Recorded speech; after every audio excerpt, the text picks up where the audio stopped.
Whew.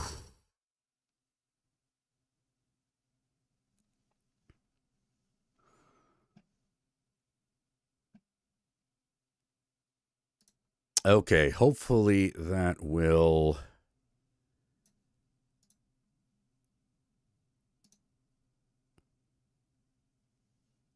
Hopefully that fixes it, and we're now on.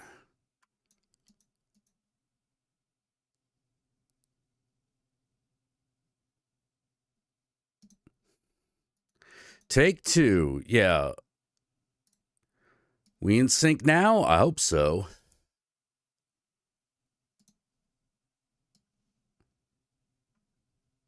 Hey, yeah.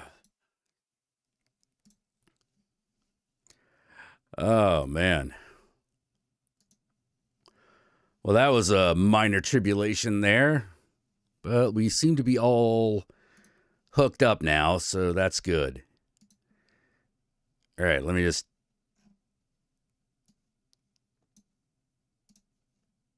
test some shit.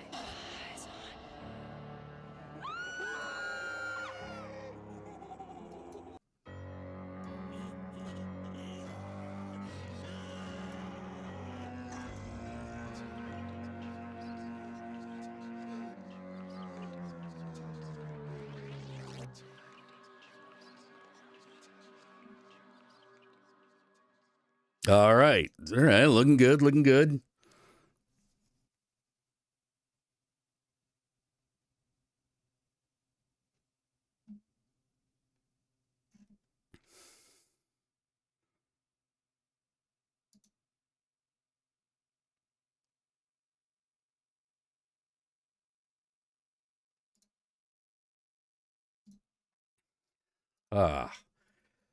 Okay.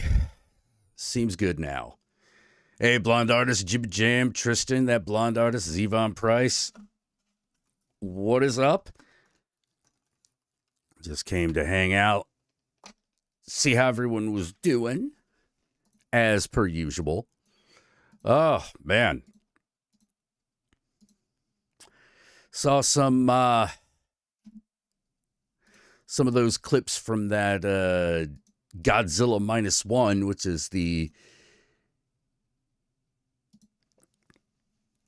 which is basically a remake of the original Godzilla set in original Godzilla times. Like, it's like, 54. It looks cool. We'll have to see, but I mean, it's got a good looking Godzilla. It's got a Tokyo. He's stepping on it. So, we seem to have all the elements.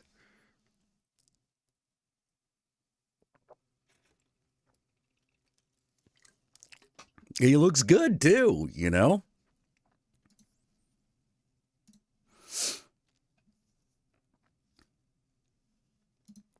looking like slightly on par, closer to par with the legendary Godzilla, I mean, he's got the bigger eye. He's got the bigger eyes, but like, that's fine. That's good. Captain's clean up, getting ready for bed. Have I played the Hand of Doom game? I have not. Unless you're talking about Doom. Hey, Hellboy, how you doing? Skull Maggot, hey, welcome to the pit. Oh, thanks. I'm glad you enjoyed all the old videos.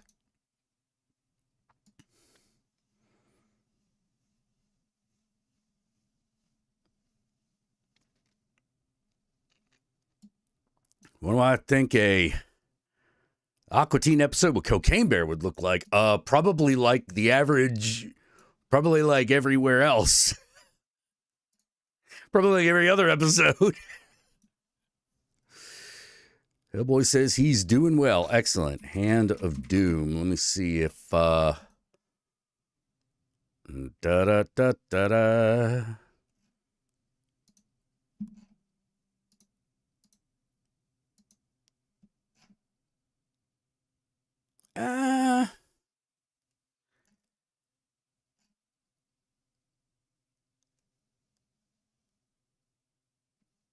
Interesting. I don't know. Like this is, looks like a neat little throwback game.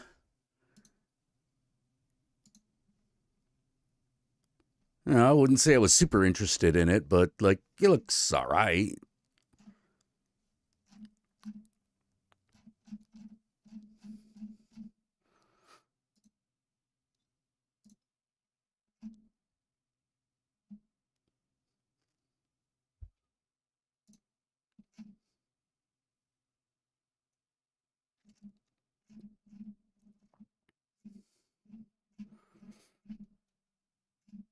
No. Oh, looks like there was an update on Ye Warhammer Dark Tide.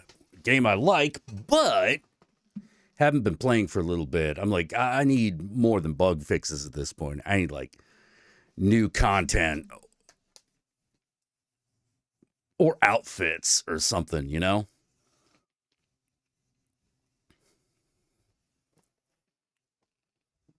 We're getting Meth Gator and Crack Raccoon soon. I'm actually kind of interested in Meth Gator. I'm interested in Meth Gator. Hey, Bronson.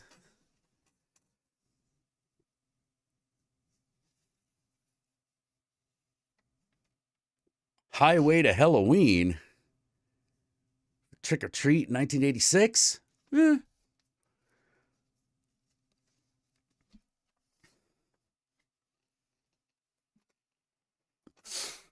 Huh. Hey, Jolton.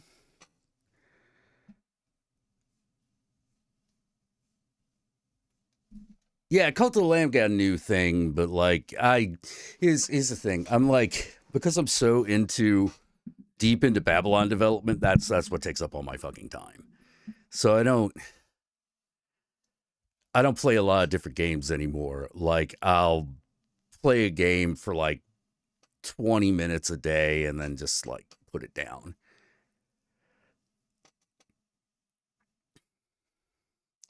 So like all the really like involved games, I just don't have time to play right now, like Diablo 4. Um Although there are a lot of games that I am kind of interested in. I just don't have a lot of time, you know. I need something that I could pick up and put down relatively quickly.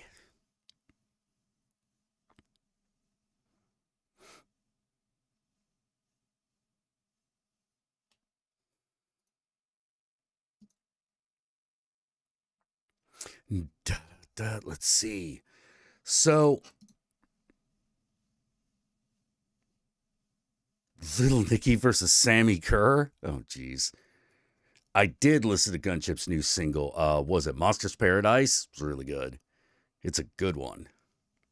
That went right on the old Babylon playlist.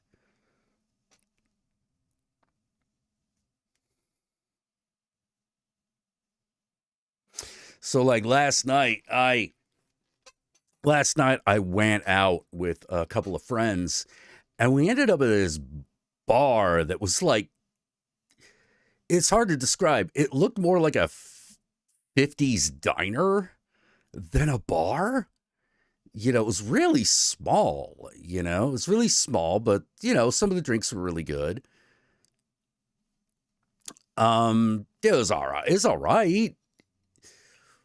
But like when I remember everything that happened in the bar and I remember leaving the bar. I do not remember the trip home. I do remember getting home. I remember that the Muppets were on the Countess was watching the Muppets when I got back. And next thing I knew, I woke up.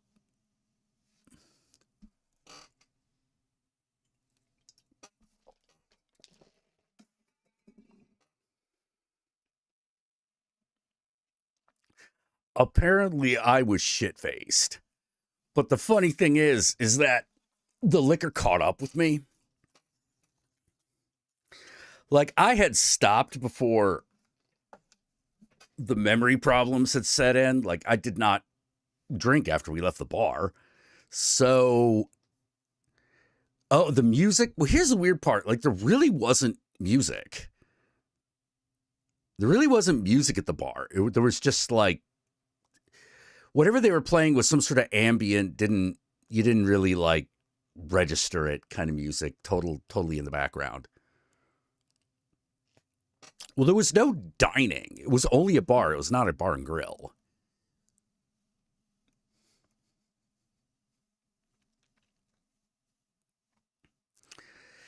You know? So yeah, got into some weird conversations. There was this one.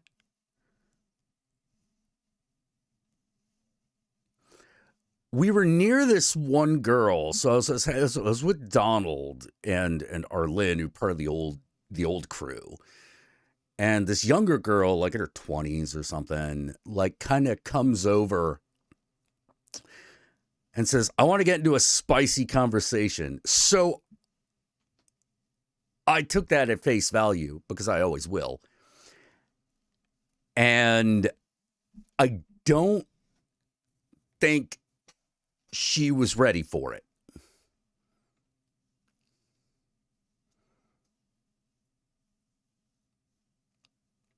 Because I immediately start in with,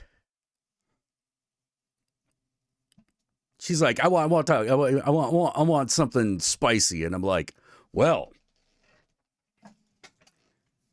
so what do you think is, so what's your personal preference, big titty or little titty?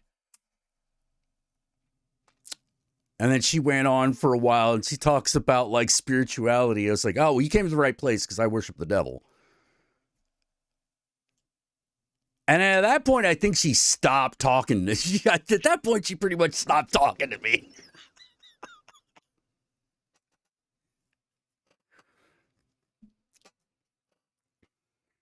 Which, quite honestly, I was okay with because, like, when I do that shit, it's like, look, if you're okay with talking about this stuff, I mean, I really want to see your reaction. If you're like, if you immediately whip around, do some like Zen master shit on me, like, then it's like, yeah, I want to talk to this person. This is gonna be good. Um,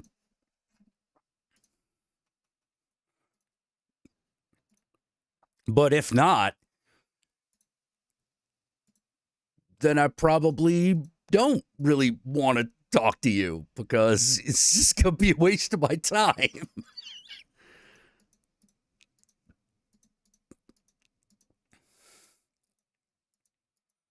Game carrot. She bought jalapenos, but funny, one of the drinks actually did have a lot jalapeno juice in it.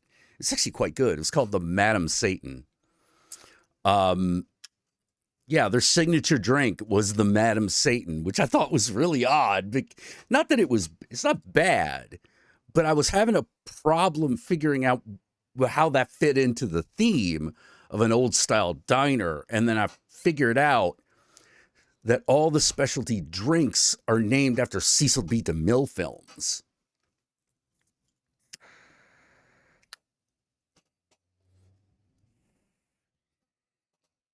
It was an old, like, the theme was like old black and white films.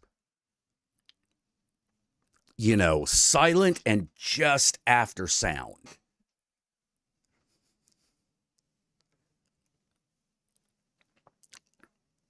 So I was like, oh, okay, that's why it's called the Madam Satan, because, of this Cecil B. DeMille pick, you know?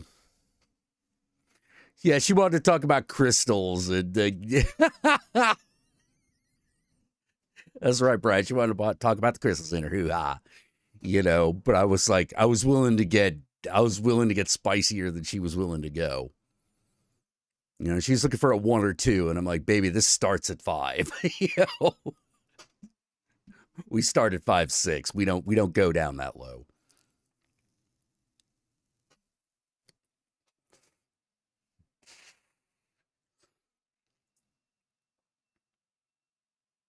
Yeah, she didn't seem to want to talk after I told her I was a Satanist. Like, to be totally fair, but like I said, so she stopped talking to me. That was kind of the idea.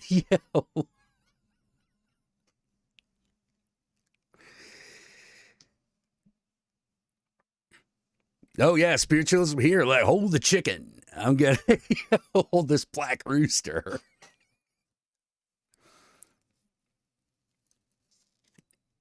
Yeah, she said spicy. We just went in hot.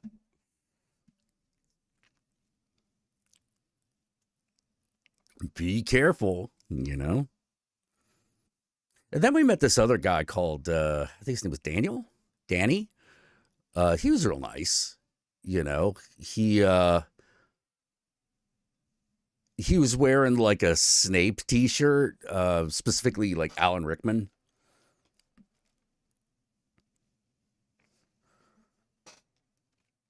And so we talked to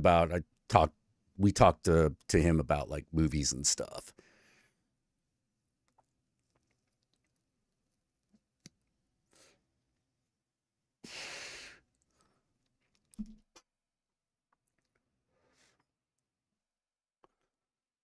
Yeah, that's how we do it around Planet Dracula.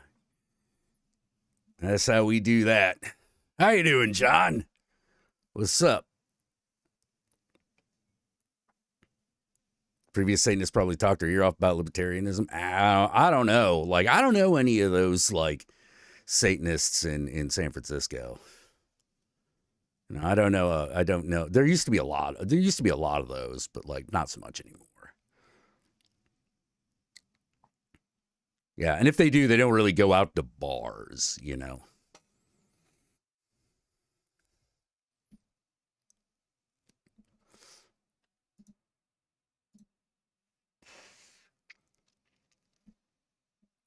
Yeah, they are. Yeah, they are a special breed of insane. Hey, John, do you want to hop on, talk for a bit?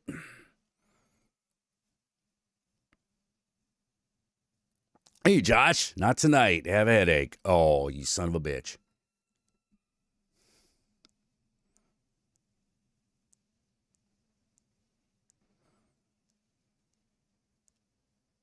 Oh, shit, it's Yogi. Hey, Yogi, you want to come on?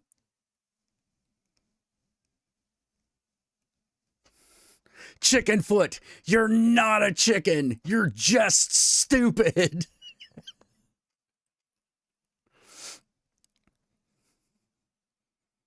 Always after me, lucky neck meats. They're lucky. I'm turkey neck. Chicken foot's down next door.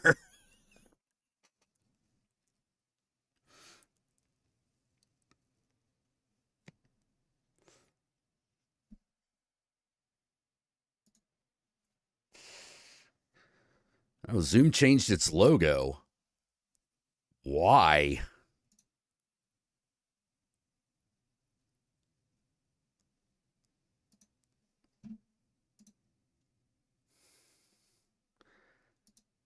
Why did it do that? Oh, well, whatevs.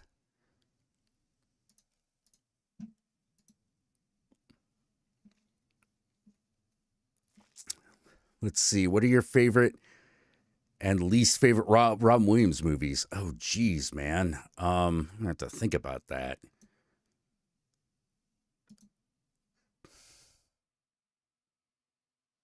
Probably my favorite is 24-hour photo. Least favorite.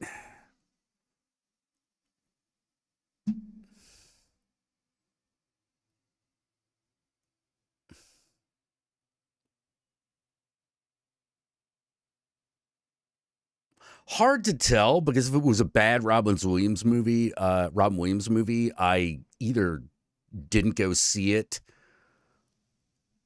or well, let's talk about the ones that I have seen. I think the least favorite of the ones I saw was What Dreams May Come.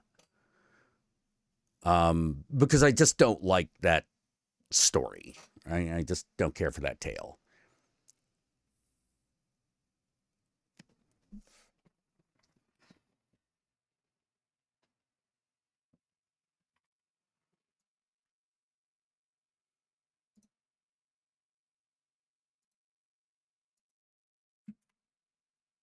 Okay, Yogi sent you the link on Discord.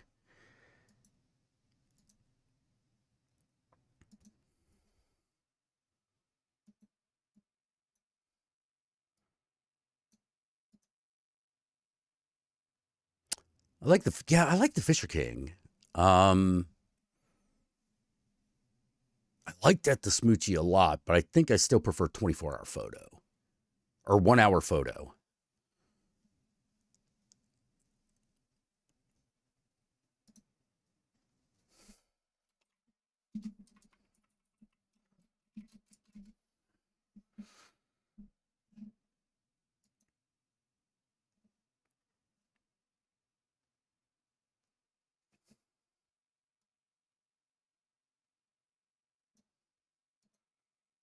Hook is pretty good. Yeah.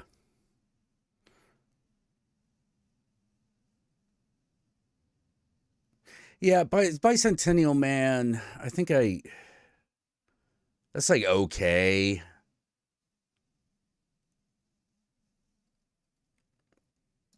Yeah. Bicentennial Man is to me, is pretty mid. It's not so awful that I think it's a problem. It's just not that great. Do. All right. Yogi is coming in. Let's get him here. Are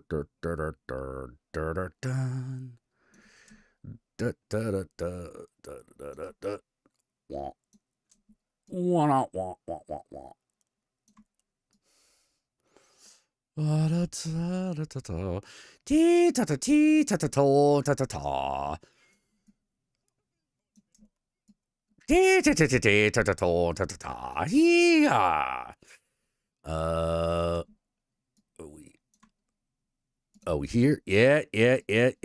All right. We're now live and direct. How you doing, Youngster? Well, let's see. I got a vape. I got a glass. I got feta and Spanish olives. I can't complain. Oh, excellent. Yeah, I'm probably gonna in a minute. I'm probably gonna go grab another coffee. Yeah, I would agree. Toys doesn't get Toys is underrated, but it's also not that great. If you know what I mean.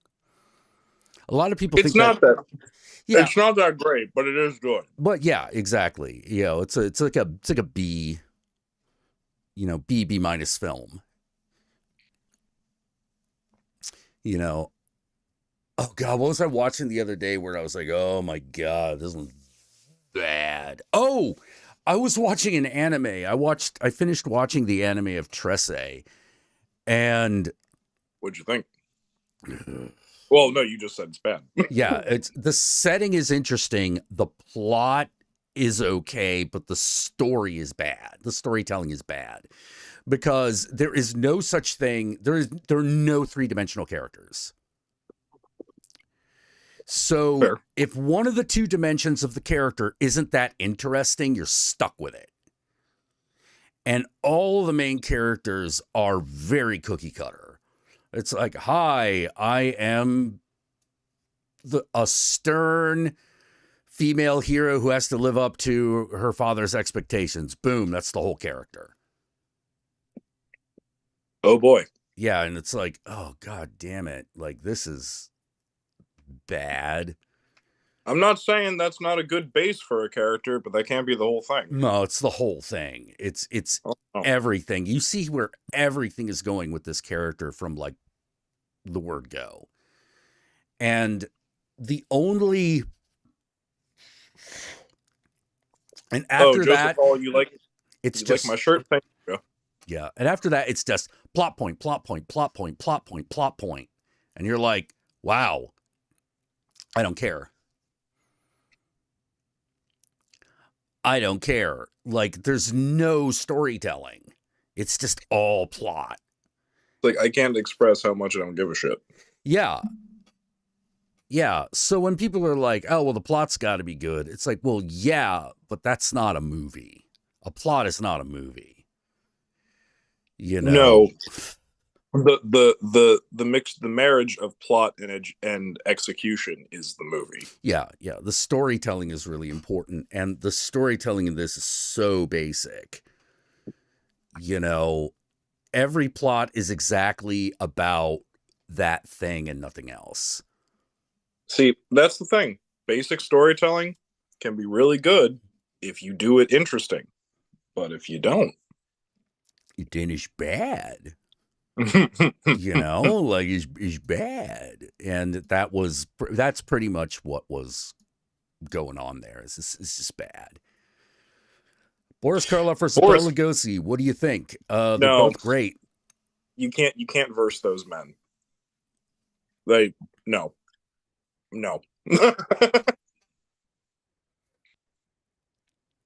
Yeah. They're both amazing and wonderful, and we love them.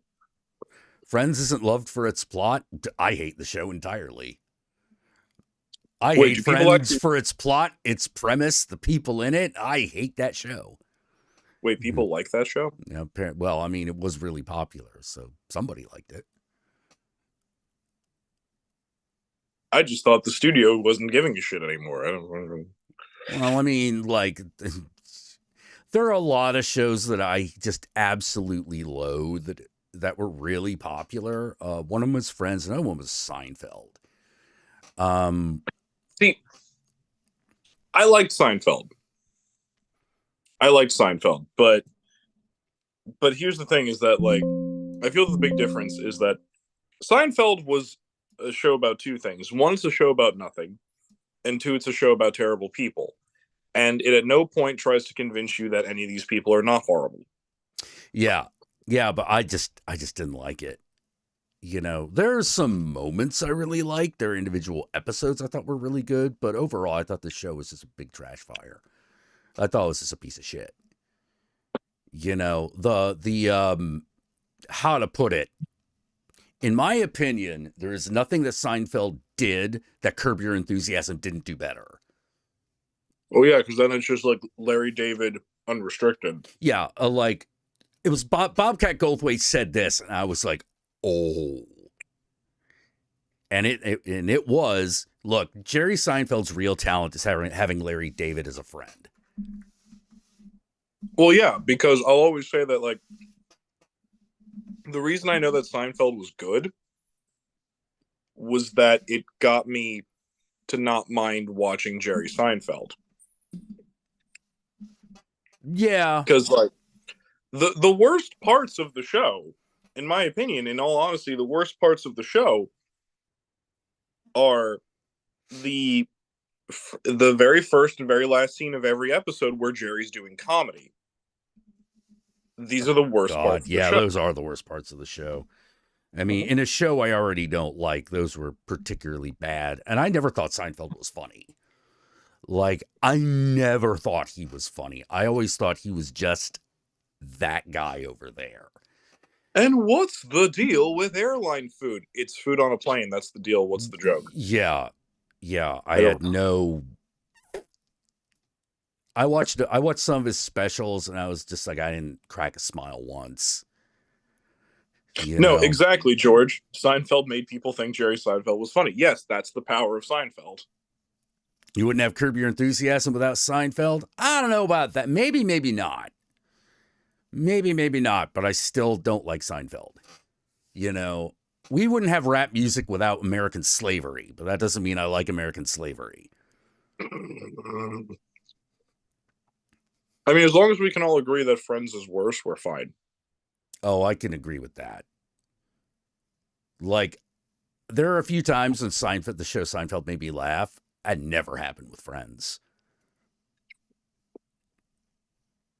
Never happened. Hey, Kat. Hey, Joseph. Hey, Tristan. Realized I forgot to say some hi to some people as they came in. Also, Friends is really homophobic. It is. Like,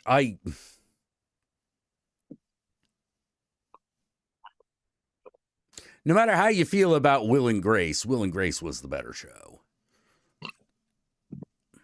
Look, I did not enjoy Will and Grace while it was on, but how to put it? That's because it's gay humor catered to straight people. Yeah. But I don't have a problem, like an overt problem with Will and Grace, because I'm like, no. That has that has an important place in the history of in queer presentation in history in America. It has an important spot. Yeah. And I will never and I can never take that away from it. And it wasn't overtly homophobic, whereas Friends is really homophobic.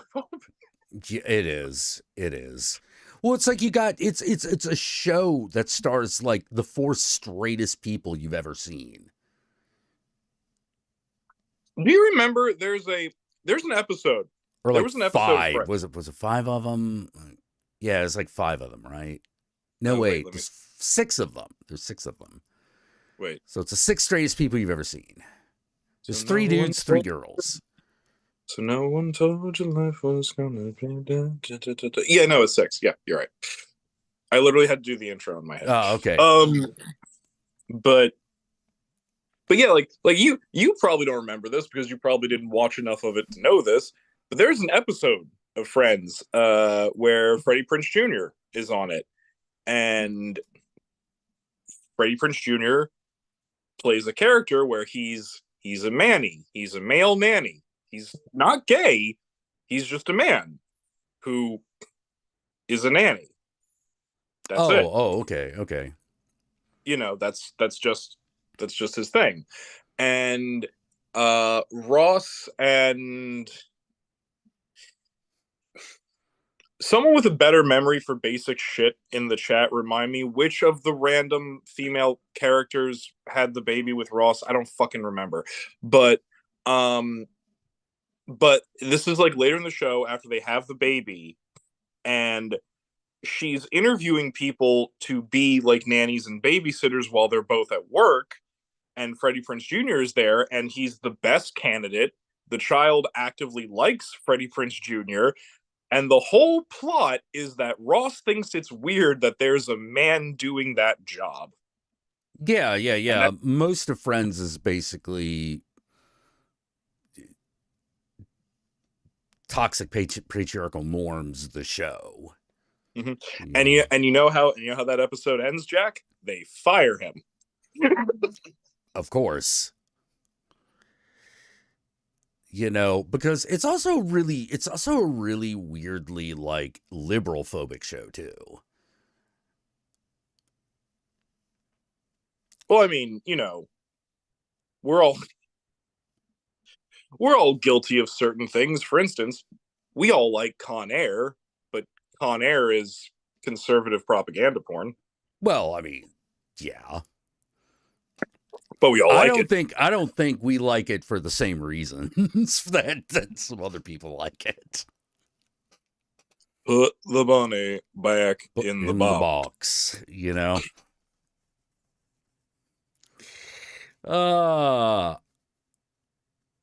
Let's see. Mercedes Olaton says, I subscribed to this channel about 2 years ago while I'm meth watching satanic porn. Why am I still subscribed? That's a question you can only ask yourself, man. And only you can provide the answer. Only you can provide the answer. Now, if you got a problem with satanic porn at this point, like, I don't know why you're even here. Yeah, no, keep the satanic porn. Maybe put the meth down. Yeah, I would say that's your big problem, the meth, you know.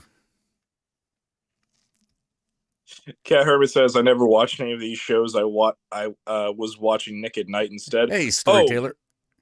Hey, Taylor. Question, Cat Hermit, were you watching Nick at Night like before like TV Land was a thing? So it was like showing all like the campy ass old shows? Because that was awesome. I remember my favorite show transition on old Nick at Night was first there would be Bewitched and then the Munsters, and that was awesome.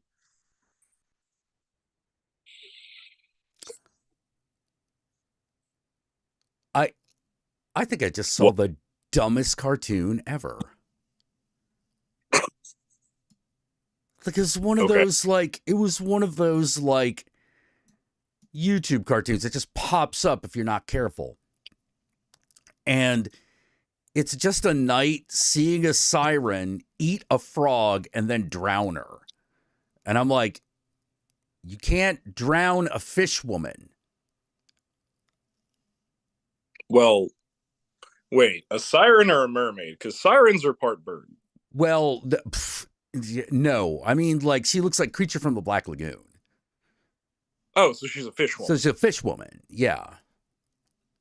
Fishy woman.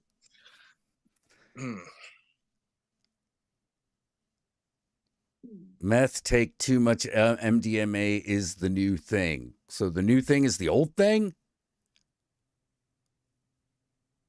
Oh no, Cat Hermit. I watched the Cosby Show. Oh no. Oh, oof. Yeah, that's a hard show to watch these days. Oh no, it was hard to watch back then because if you were vigilant enough, you could put together the timeline of Dr. and Mrs. Huxtable dating and getting married, and it's bad. Yeah, I'm at yeah.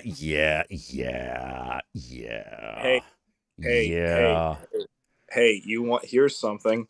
According to that timeline, when Dr. Huxtable was 19 or 20, his wife was 12. But when did they get married? They got married later, but if you actually put together the timeline, it very much suggests that at some point this man became interested in an underage girl and then spent years grooming her so she could marry him. That's totally what it suggests. She didn't even in the show, she didn't even go to her senior prom because he had finals for college the next day. So okay, that's a little okay. Yeah, let's not do that. Yeah, no. Not. The show's never been good. It's never been okay. Yeah. It's like when you find out that Huxtable is like a fucking OBGYN. You're like, wait, I thought he was like a pediatrician or a general practitioner. Nope. Oh, and to the people going, Jesus, Franco, ooh, no. Oh, I'm sorry. Did I ruin anything that show still held for you? Good. Your childhood is a lie. Yeah. Allow us to expose the lie upon which your life is based.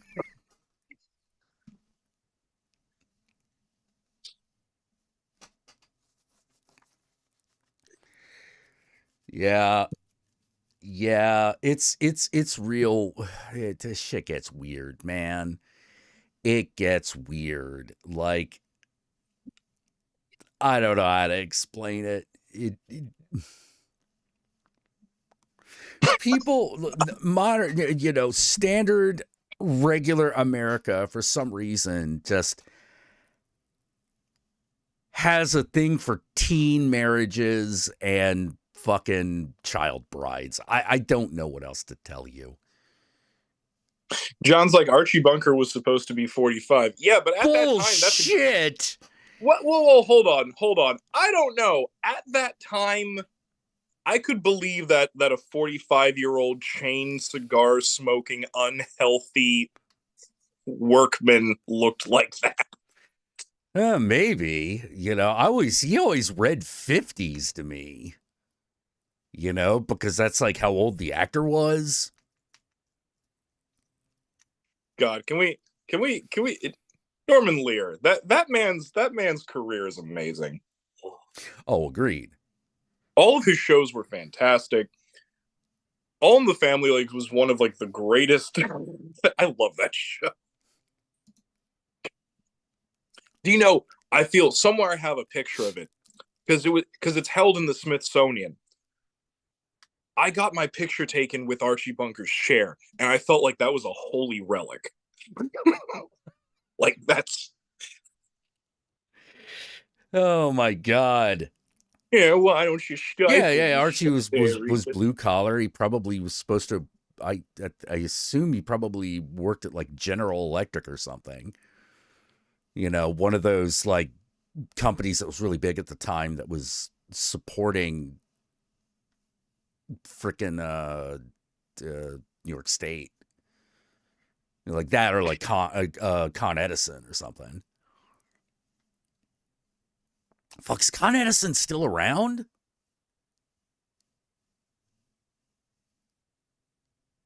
Maybe. I don't know if Con Ed's still around. I don't know either. Let's see. GL Knight, no, I'm not. No, I'm not doing a Rob Reiner cosplay. We're not doing this. Oh no, it is. Con Edison's still around. Huh. Okay then. I'll learn something new every day. Oh, he was a dock foreman. That's what it was. Oh, that makes sense. You know. All in the Family was funny racism, kind of like Sanford and Son.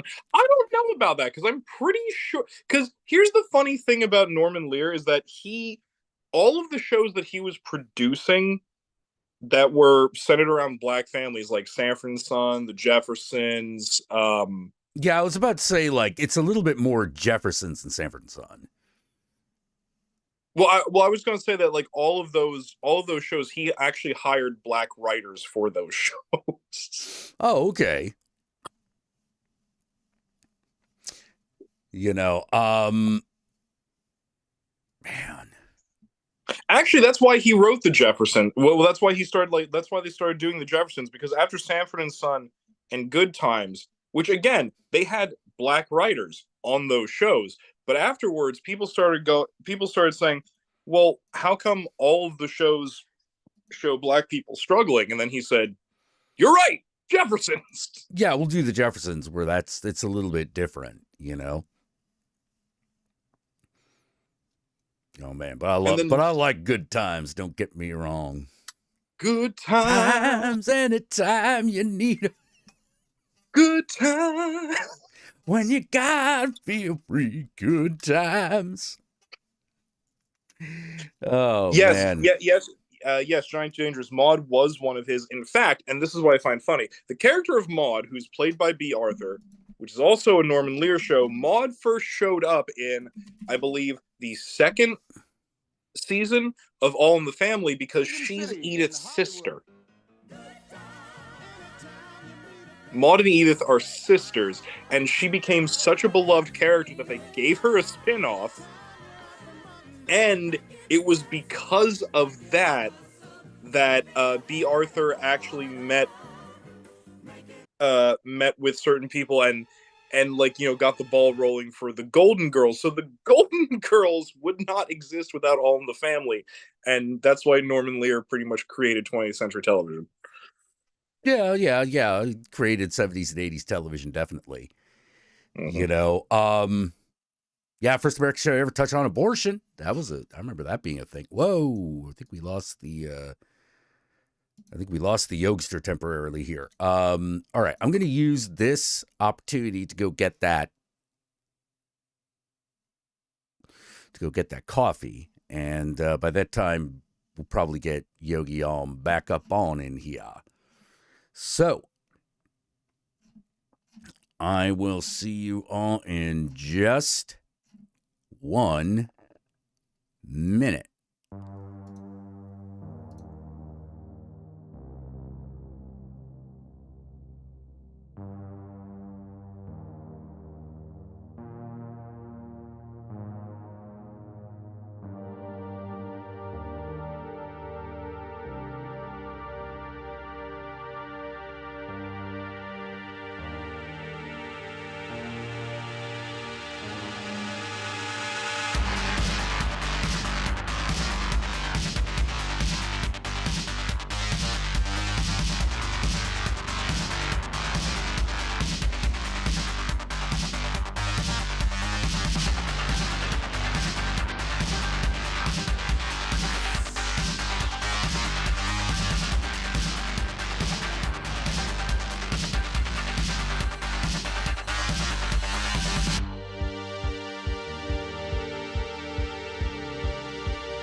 Okay, I'm back.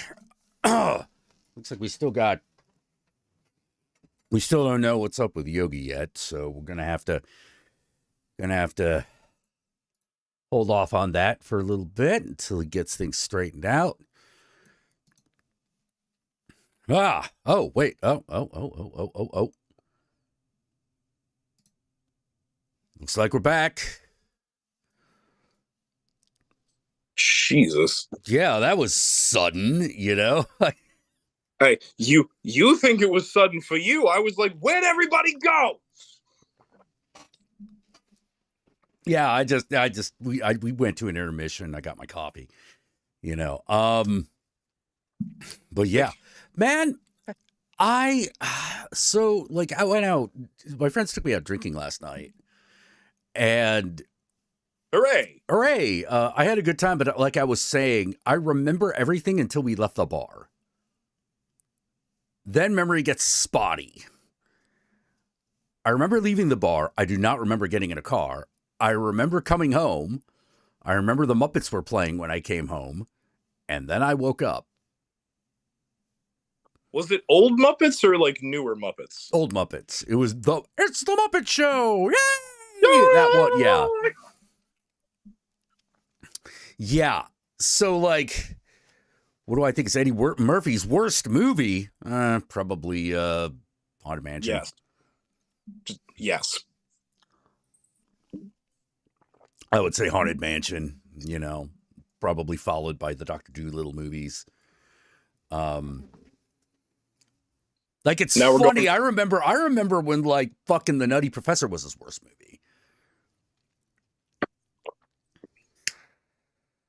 Yeah, in retrospect, it's fine. Yeah, in retrospect, not that bad.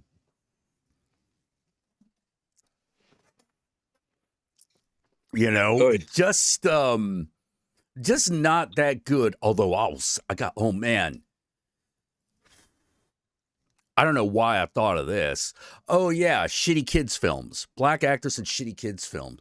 What is up with Ice Cube right now? He making that family money. No, I'm not talking about the movies he's in. I'm talking about him supporting Robert F. Kennedy Jr. for president. Motherfucker. I'm like, Cube, sit down. You're surprised? Yeah, I am, actually.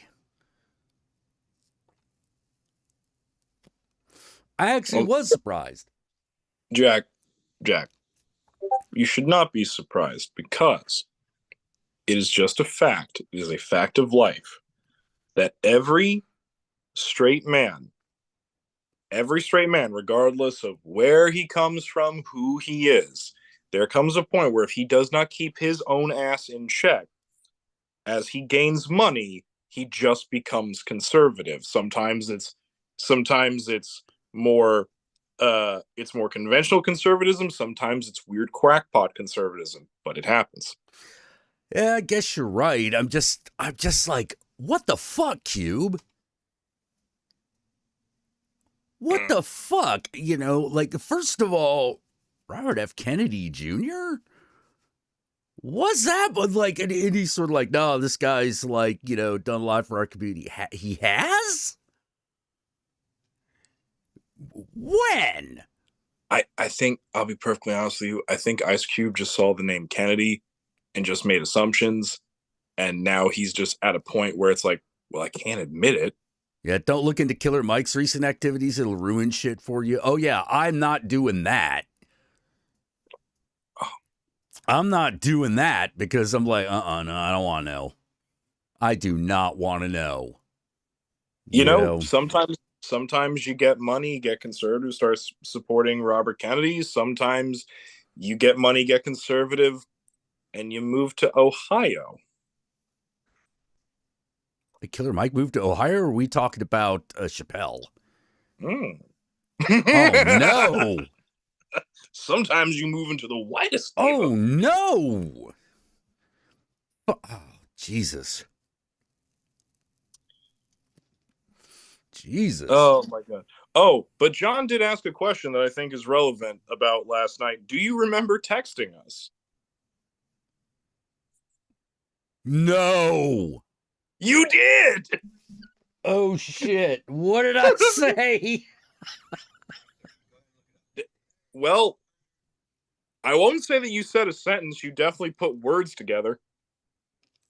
All right, so I'm looking at all right,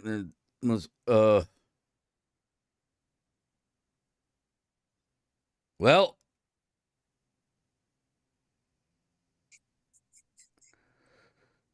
okay, clearly okay, I thought I sent a text message via voice.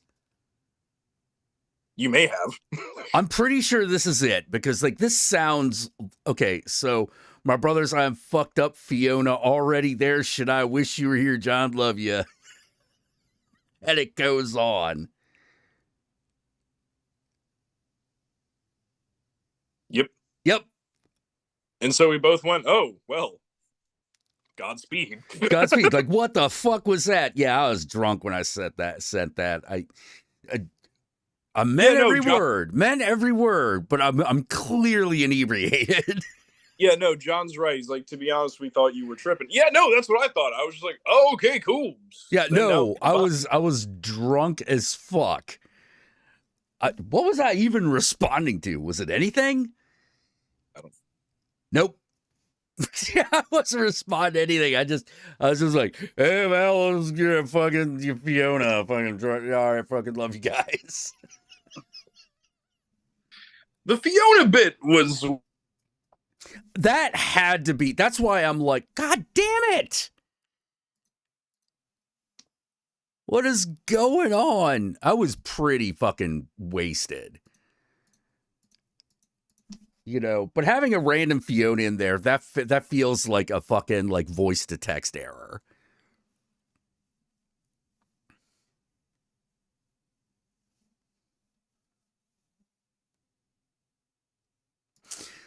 You know, it happens.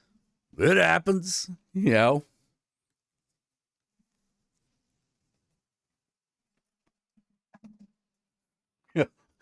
This guy, this is the guy. You don't know me. Yeah, that's exactly what that was.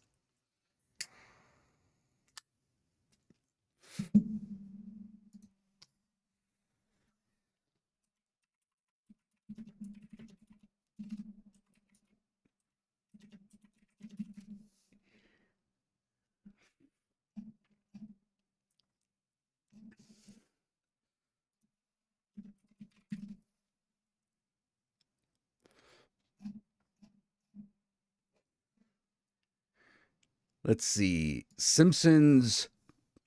No, I don't want the Simpsons rap. Bart drunk.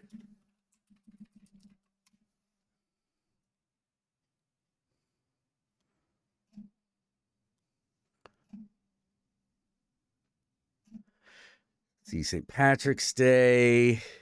Bart sells his soul. I'm not. God damn it, I'm not seeing it. Well,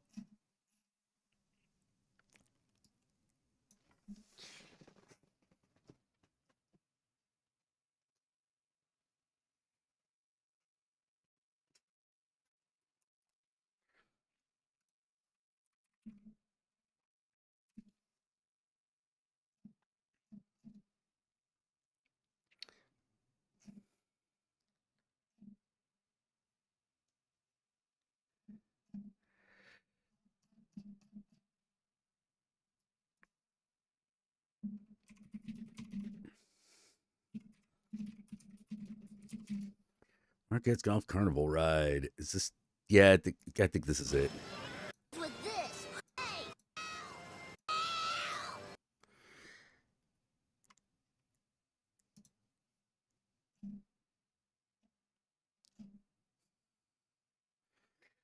Oh man.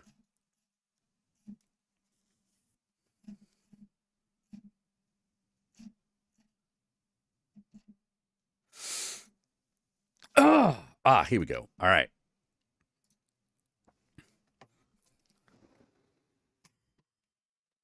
Man, what up? So we have changed locations, and in that interim, I took an edible because I need to calm the fuck down because this connectivity bullshit is going to make me kill somebody.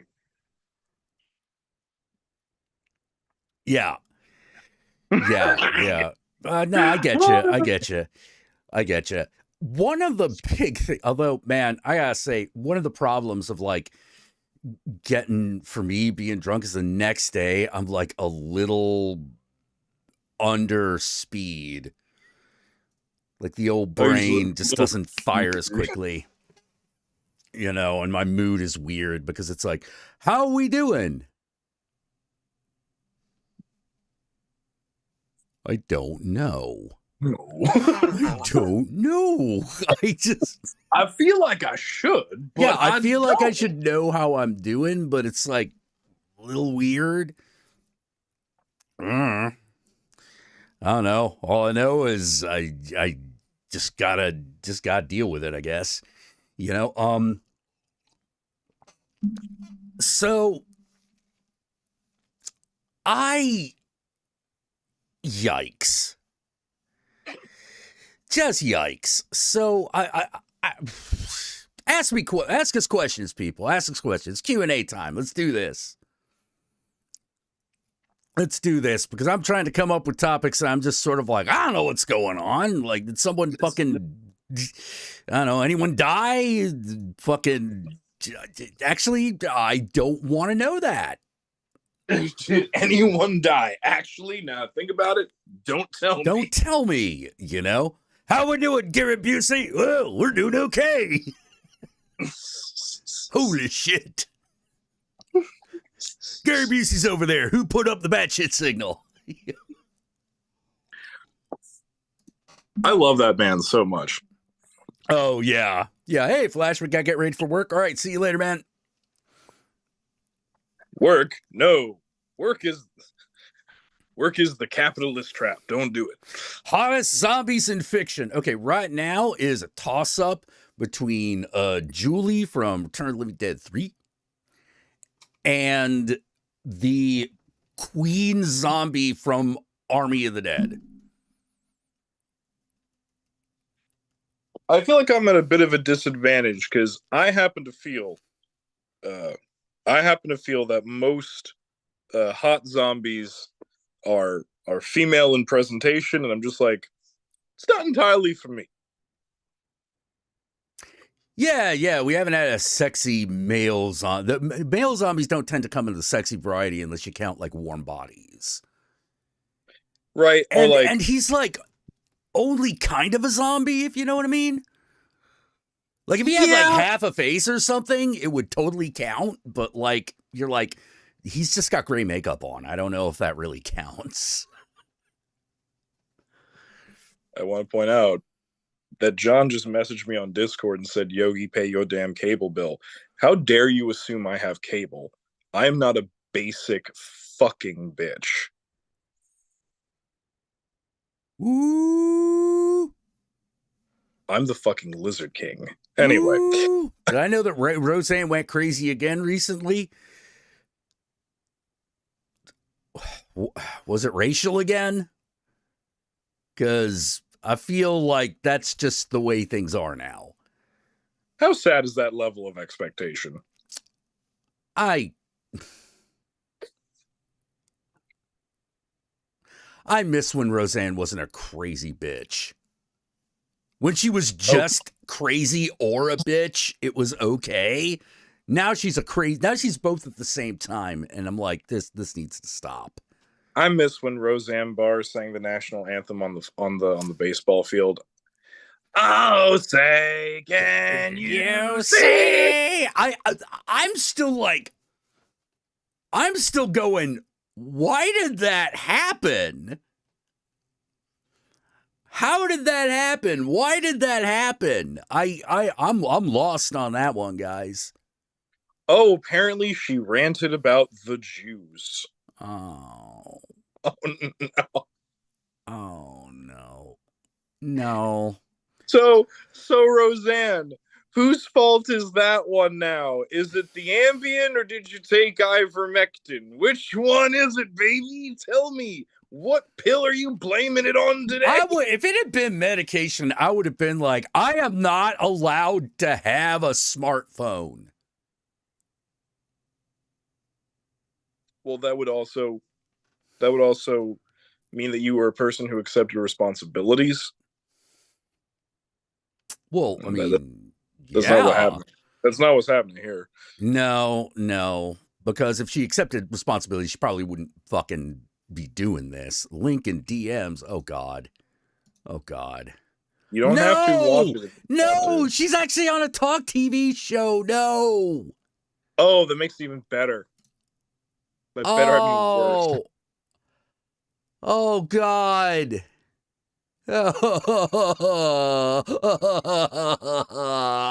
Oh, no.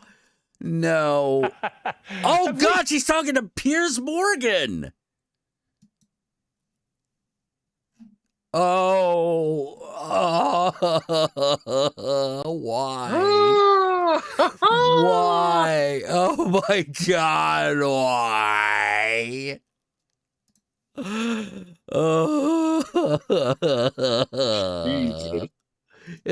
Why, John? Why do you do things that you know will hurt me? Because we're your friends.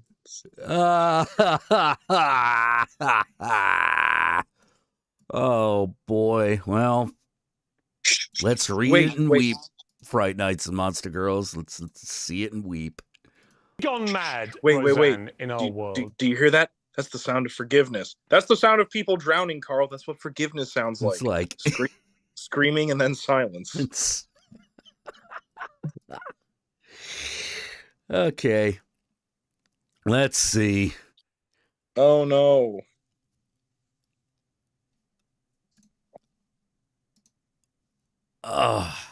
Share sound. Here we go.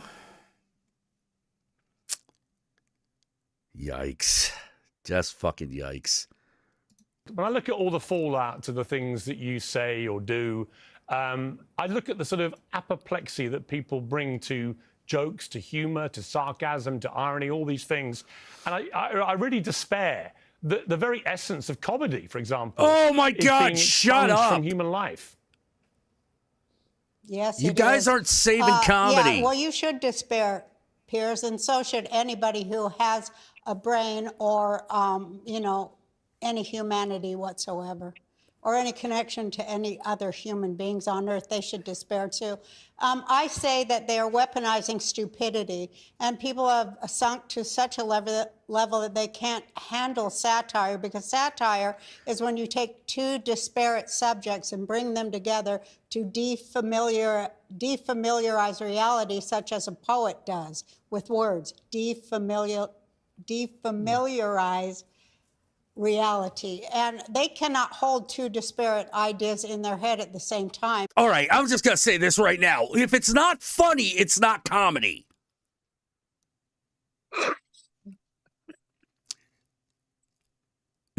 Can't you take a joke? That wasn't a joke. Am I laughing? Well, you can't take a joke. Well, that sounds like a you problem. Maybe you're a shitty comedian. Yeah, maybe you just suck. Maybe you're just bad. Fuck it, at least fucking Kramer had the decency to be like, you know what? I fucked up big. I'm just gonna go. I'm just gonna go. I'm just gonna leave. Because I fucked up big and I'm gonna stop bothering people. Can I just say, it's so weird to see Roseanne Barr dressed as a Karen? I know, right? I'm like, you wore sweatpants on national TV. What happened to you? I got nothing, brother. I got nothing. What happened to I got nothing. I have nothing. Just, because they're fed bullshit 24/7 over the media. And I'm about to go crazy sitting here. About to go crazy. Bitch, you is nuts. You nutty and squirrel shit. What the fuck you talking about? You crazy now? Oh wait, what's she saying? I.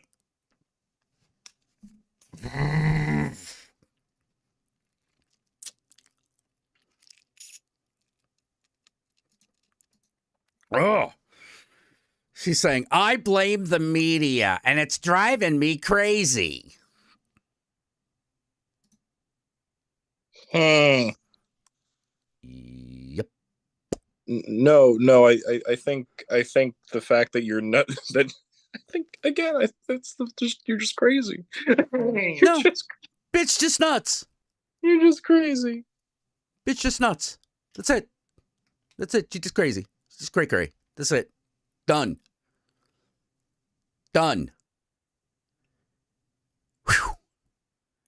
Just fucking done. Okay, let's see what else she got. On the earphone, hearing Remember that episode where stuff Blues you all Traveler are was saying on about there? the That was a good episode. Yeah. Ukraine. I'm about to have Oh my God, she's talking about the Ukraine now. What the fuck? Come a heart on. attack, but I'm not even going to go into it. I'm from the Ukraine. The Ukrainian. You're from the Ukraine? What? Is she? No. I mean, she's lived in America as long as I've known. Did she just literally say I'm from the Ukraine? Yes. Okay. The Ukrainian, there is a large faction of Nazis. I don't know if you know this, but Oh, Jesus. There's a large faction of Nazis in the Ukraine. It's a large faction of Nazis in America. Not only is she American, she's from the whitest city. She was born in the whitest city in Salt the whitest Lake? state. What? Yeah. I'm sorry. If you spent your childhood in you're not from the Ukraine if you're from Salt Lake City. You're barely from America. You from one of the weird parts. Good Lord. there's a large amount of Nazis in the Ukraine, and they actually killed Josh my whole Rowe, I thought she family. was from Jersey. I'm from Don't the you fucking Ukraine, dare. And they marched. They killed her whole family. What? When? Yeah, she's from the Ukraine the same way my mother is from Germany, 3 generations removed. Yeah. Look. You know how I Japanese literally killed family members that I would have known in my childhood. Period. End of statement. My great grandfather escaped persecution in Hungary. It doesn't. I was still born here. Yeah, like I'm still born here. my fucking grandparents, like on my dad's side, like their siblings, their fucking extended family, killed by the Japanese, just flat out killed. You know, because it was World War II going on. So fuck you. Fuck you, Roseanne. I'm not blaming that all on Japanese people. No more than I blame all socialists for what happened for the people that were killed in the cultural that I knew during the members of my family were killed in the Cultural Revolution. Well, but Jack, you don't blame all socialists because that would be stupid. Well, that would be stupid. You know, it's like, this is why I hate the Russians. What?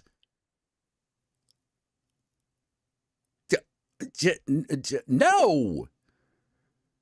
Do I have a problem with communism? Yeah, but not philosophically. It's weird. It's weird. No, I feel that. You know, I'm that way about certain things. I'm sorry to ask this, but could you do me a favor and share the audio on the? Yeah. I'll share the audio again. I'm sorry to ask, but no. It's reasonable. I just gotta figure out. how to. The problem is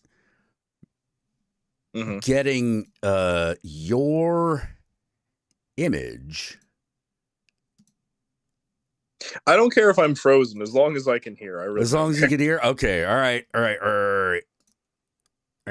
My entire All right. Hold on. Let's go back a bit. there's a large Can you hear that? Yep. All right. faction of Nazis. I don't know if you know this, but there's a large amount of Nazis in the Ukraine, and they actually killed my whole family. I'm from the Ukraine, and they marched my entire family, grandmothers,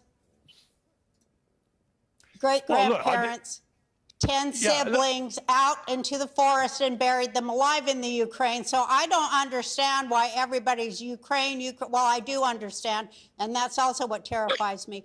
People better wake up and do some research on their own instead of buying what comes across on the screen. And I try to shake them up, Pierce. You're goddamn right I do. I try to shake them up and crack their mind control programming. I do it for God. Well, here's, Roseanne, what I would say to that. I don't agree with you about a lot of the stuff you said about Ukraine. I know what you said, and you're perfectly entitled to your views. I would say in relation to the suggestion that they're all a bunch of You Nazis. haven't seen the swastikas on those Roseanne, soldiers' arms. The It's in the President Zelensky news. himself is Jewish, so obviously he is de facto not a Nazi. I know, but he's not a good one. Are all Jews the same? For God's sake, talk about anti-Semitic. Just because the guy's a Jew doesn't mean he likes Jews or that he's doing anything good for the Jews. I mean, so what? Who cares what anybody is? That was the whole point of my tweet. Just because they're skin folk don't mean they're kin folk. You know what I mean? Just because they're the same you do not get to say color that. as you don't mean they ain't trying to lock your ass up. Wake up, people! Snap out of it. Okay, listen. Like I said, you're uncensored, so you're perfectly entitled to your views. I'm entitled to a different view. I'm sure you would accept that. It's okay. I'm going to be nice. You're perfectly entitled to I can accept say that what you have think. a different view, Piers. I can speak respectfully to another human being because Can you? actually, I love to converse and I just screamed at a get camera. passionate sometimes. And I love that people disagree with me. I love to have conversations. So excuse my. And that's it. There we go. Holy crap. Okay. Holy fucking crap. Boys and girls, Friday Night's Monster Girls, various members of Slut Pit. I got nothing. How dare I got she nothing. I got nothing. How dare she use one of my favorite phrases? I know. It's like, Roseanne,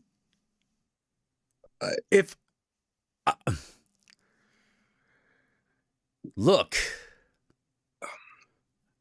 I gotta tell you, Roseanne, I'm speaking to you, and I know you're watching. Because why wouldn't you be? Well, because why wouldn't you be? You just less attractive Marjorie Taylor Greene at this point. And I don't think Marjorie Taylor Greene is all that attractive to begin with. So you're in a bad place. You are in a bad place. Jack. Yeah? Jack.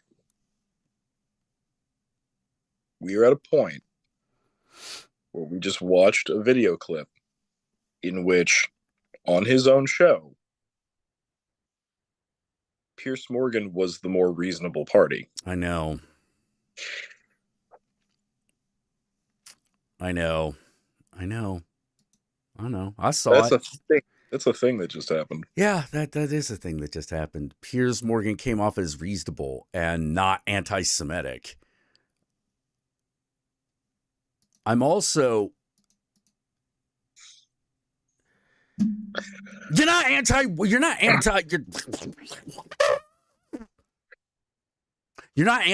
you're pro-Russia, shut up. Everyone who's like, well, I'm anti-war in the... No. You're not anti-war, you're anti-Ukraine. Why? Because you got this stupid fucking idea that Putin is going to give you the world you want, where Christianity sits on top in an unassailable fucking position above everybody else. And that's not going to happen. That's not going to happen because that has never been the case on the international stage, ever. I mean, are we really surprised? Because look, what is something that we've understood for a long period of time is that when you think about actual capability, intelligence, integrity or lack thereof, how they got elected, who their base is, all that. Yeah. Putin and Donald Trump are equal equivalents to each other. We know this. Yep. So really, why should we be surprised that... Why should we be surprised that these people are behaving this way? Yes. I mean, when you really get down to it. Well, yeah, when you break that shit all the way down, I'm not really surprised, but I am. It doesn't matter how many times I smell puke, it still makes me retch. Yes, Vonera Cody, that is my... Thank you. That was my favorite part of the whole thing. I'm doing it for God! God! Fuck God! I'm doing it for God!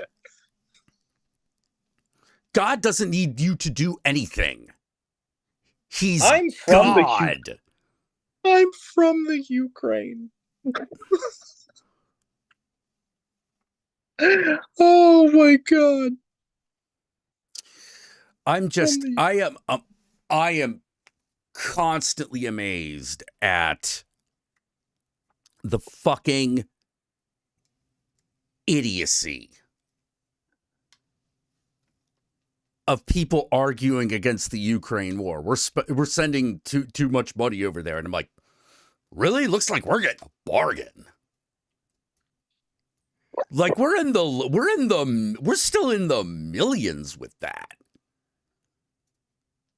No, exactly. It's one of those like weird things where I'm like, aren't you all literally the exact same people who were so gung-ho for all the Middle Eastern conflict? Oh wait, no. It's because those were brown people. Yeah. Which is really weird because that particular area of the world where of the Ukraine and Russia and the Crimea and the between, it's actually not as white as people think it is. Yeah. Well, there's also like this lack of understanding of how like I don't even know if it's lack of understanding. I think it's malicious misunderstanding. You know, oh, well, let's make the Ukraine the enemy. Well, why? Why make Ukraine the enemy? First of all, they're our allies. So what's this about? Do you just want Russia to be the USSR again? I mean, look, I pull no punches about this. I don't like the Ukraine or the Ukraine government or the Ukrainian government. That being said, I dislike Russia more. Well, yeah, I know who. I'm just saying. Yeah, like, yeah. I totally get you there. Like, there's definitely, at the very least, there's the hey, you back us up now, we'll continue to back you up. Okay. Fucking the other guy didn't want to do that, so fuck him. Like, he wants to rule the world? He wants to fucking rule Europe? No, we're not letting that happen. It's weird because a lot of people are still... I thought I could rely on the old anti-communism. Nope. I couldn't even rely on that. I'm like, you're the anti-communists. Why would you be okay with Russia? That don't make no sense. Oh, well, they're not communist anymore.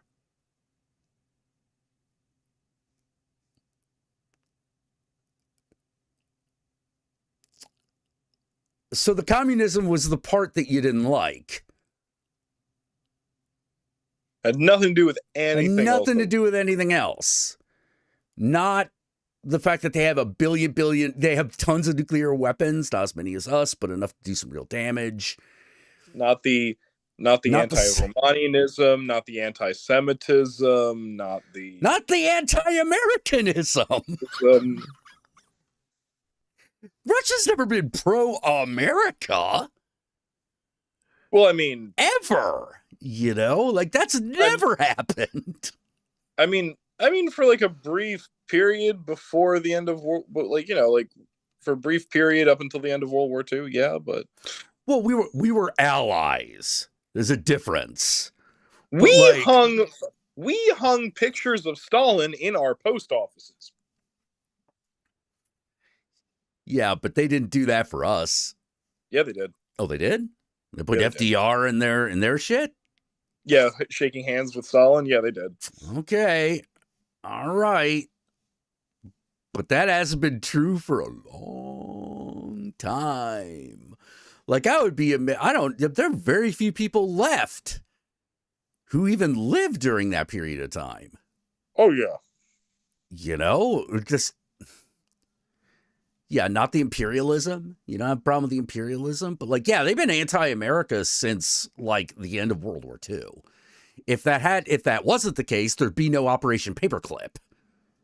There'd been a space race. You know? Man, I got nothing. The only thing I got is hello, cheeky breeze. Yo, just damn. Damn kid. You know, like, and by the way, like, you know, the irony being that cheeky briki is actually a Ukrainian thing. Well, how to put it? We're not pro-Russia. We're pro-Slav. That's we're pro-Slav. You know, nothing wrong with being Slav. Just fuck the Russian government. Fuck the Russian army. You know, but fuck their mercenaries. You know, like all that shit. That was weird. Like, let me put it this way: if a few years outside the American Revolution, the fucking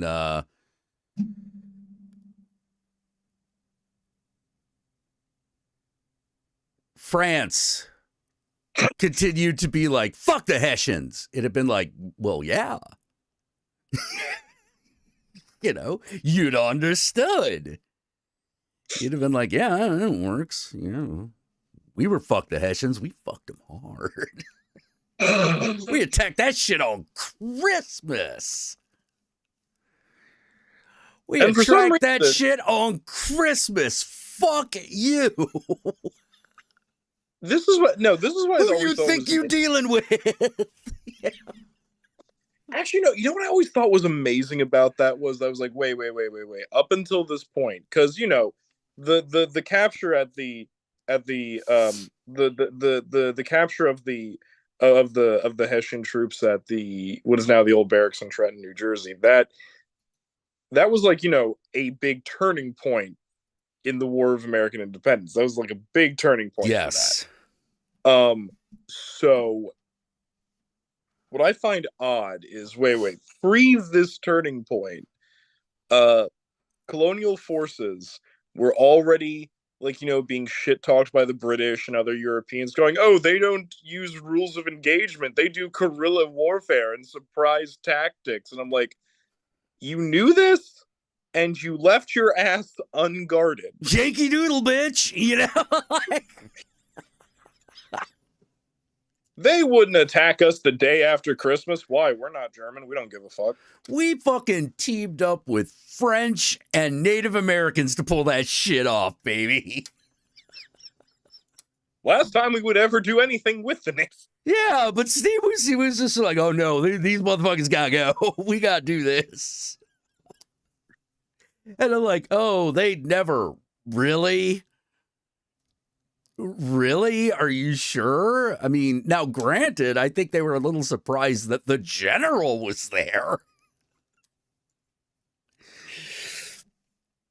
You know, but I can't believe that they didn't see that happening. Yeah, one word, Vietnam. Oh, God. I really I really want to find if General. I really want to find if General Cornwallis has any living descendants, because I want to go up to him and go, ah, Yeah, gotcha. You know, no context, and that I'll just walk away after that. Just no context. just send an empty musket to their house on Christmas. Yeah, from America. America. Hey, Thorgrim, thank you for the donation. Thank you for the $20 donation. Yeltsin selling out the oligarchs is what made peace not possible. Yeah, it creates so many eternal problems. But like, it's one of those things where it's like, I don't know. I don't think there was a way out of that situation. I think Yeltsin had to try to disbar it because this is the only thing that you could do. Because the reason he did that was because they were taking over.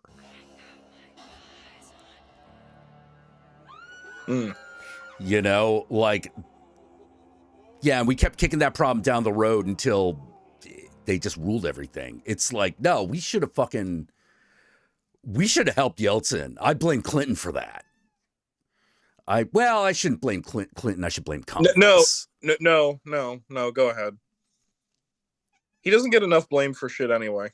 Okay. Neither of them do. Okay. Yeah. I'm like, he could have done something. You know, just like, but like the problem, but oh, Jesus Christ. Like, how to put it? This is one thing I'm always going to give fucking the Obama. When he committed to military action, he did. He always went in with a plan. He always committed to it. And he always stuck to the treaties. You know. That is true. Yeah. Like, you know, I don't remember a moment where we left our allies with their ass hanging out during the Obama administration. And to be fair, I don't think we've done it yet in the Biden administration either. Because I'm pretty sure I would not, let me put it this way. If I was Biden, I'd have gotten those Obama people back. Because they were really good. They were really good. I'm going to let this cat out. Hold on. Fair.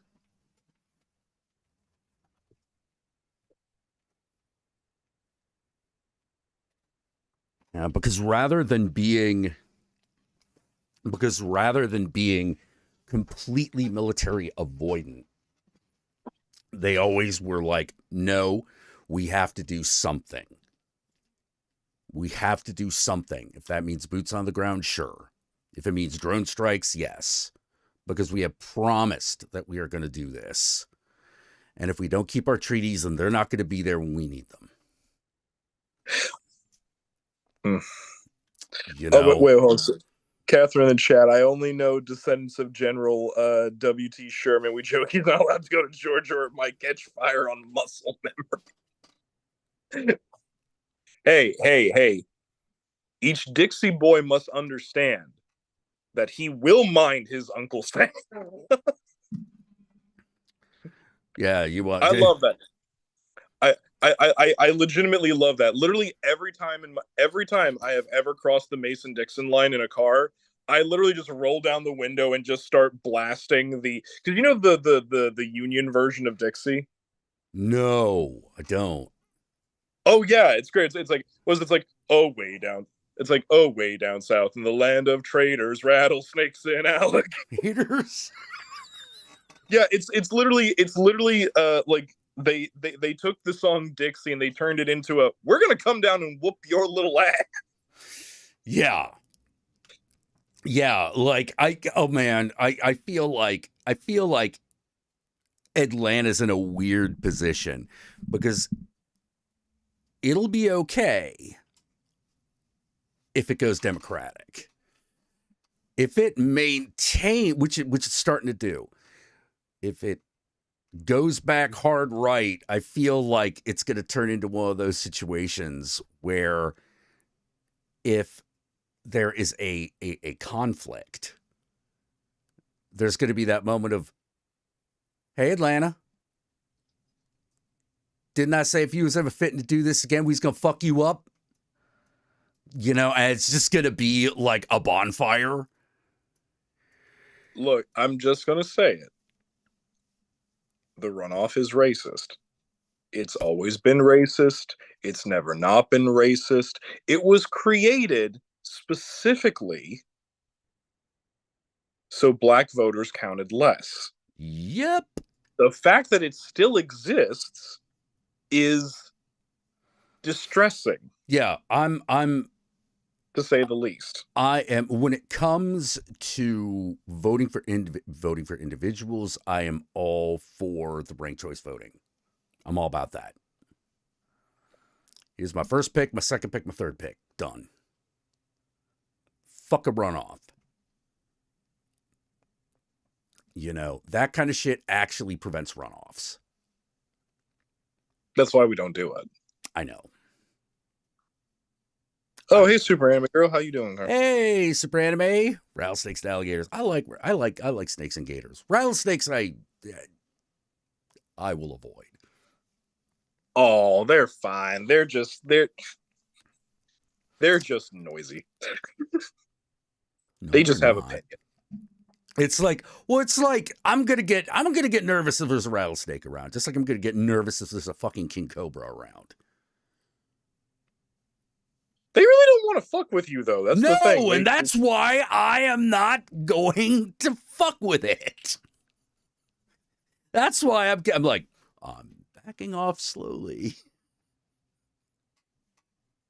Super Anime Girl in the chat, you ever eaten gator? I have. I don't think Jack has. I have not. I have not. Which is funny because, like,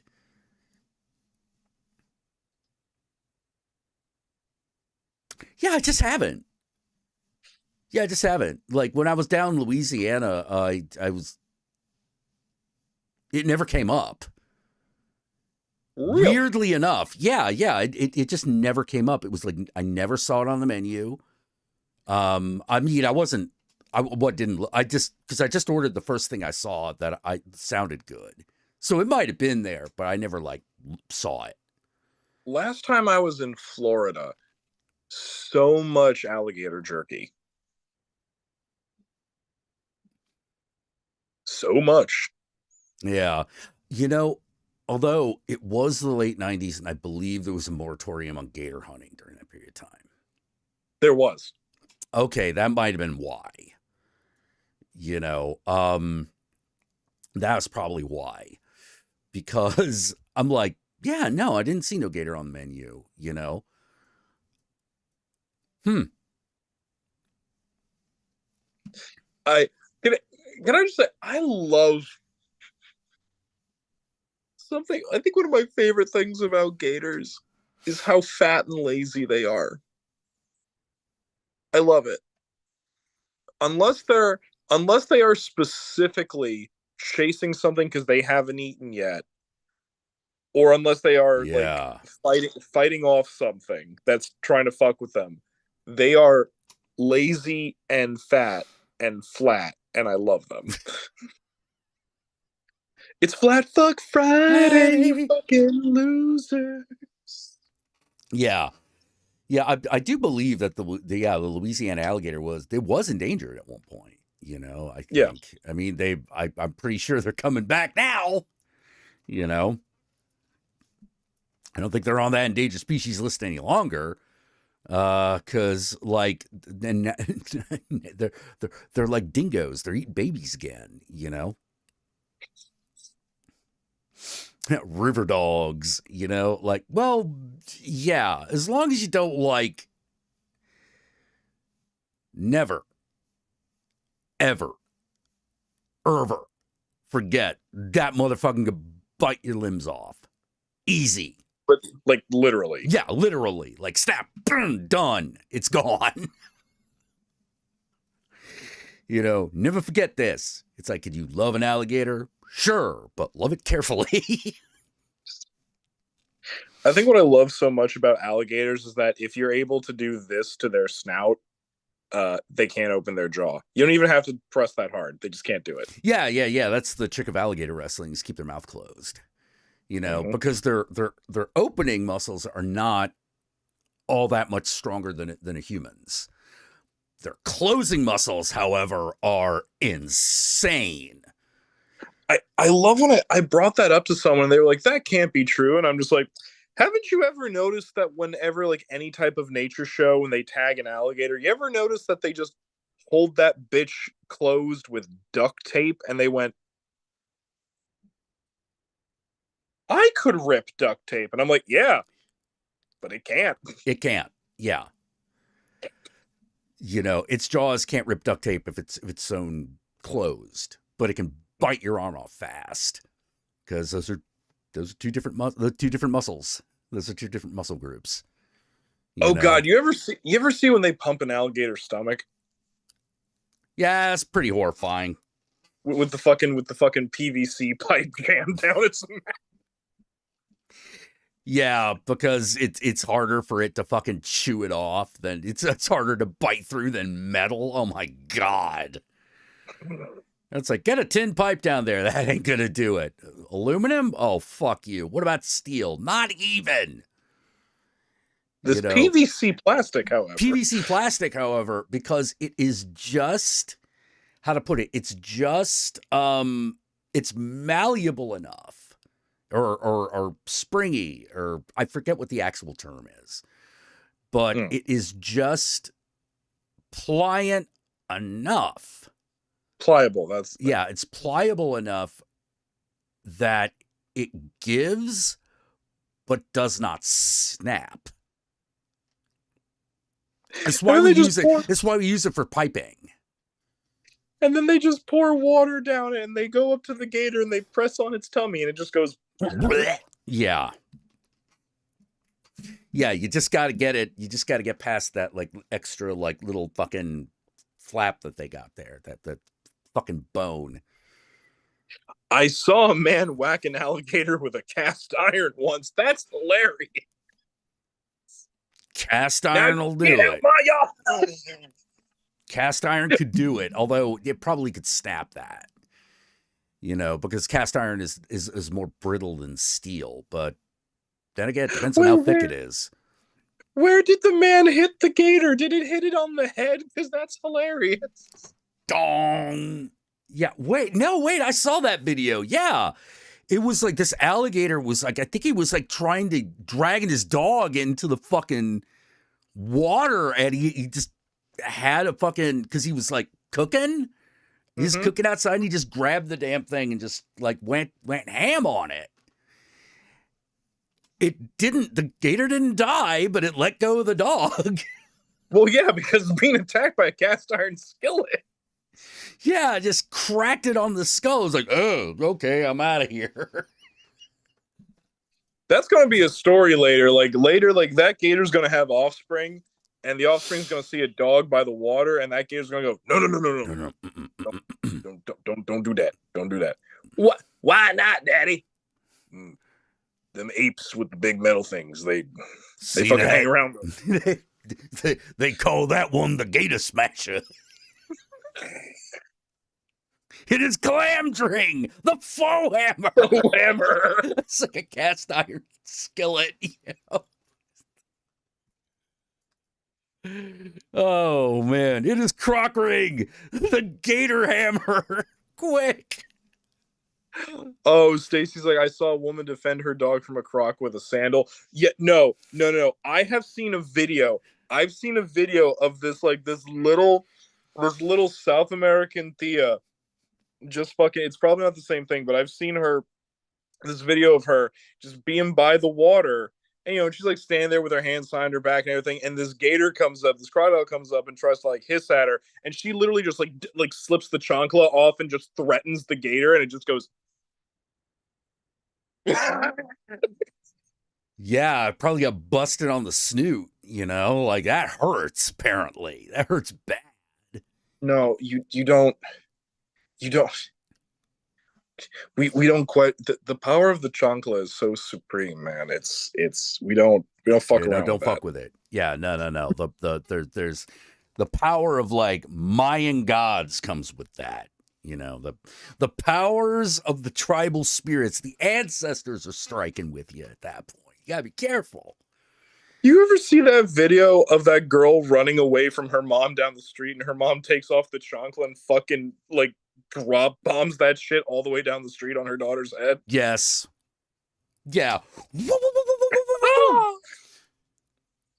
Like don't do it. Don't do it. You know. And what's great is that if you speak Spanish and if you listen carefully to that video, you can hear the son who's following the mom with the camera going, "Get her, mom! Get her, mom! Get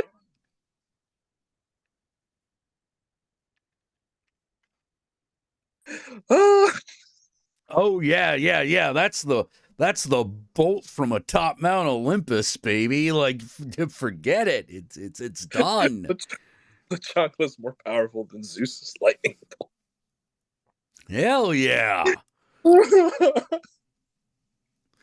Yeah, you gotta be careful, man. You know, like that's a deadly weapon, you know. Wait, Stacy, there's a lady who threw one at a moose. What did the moose do?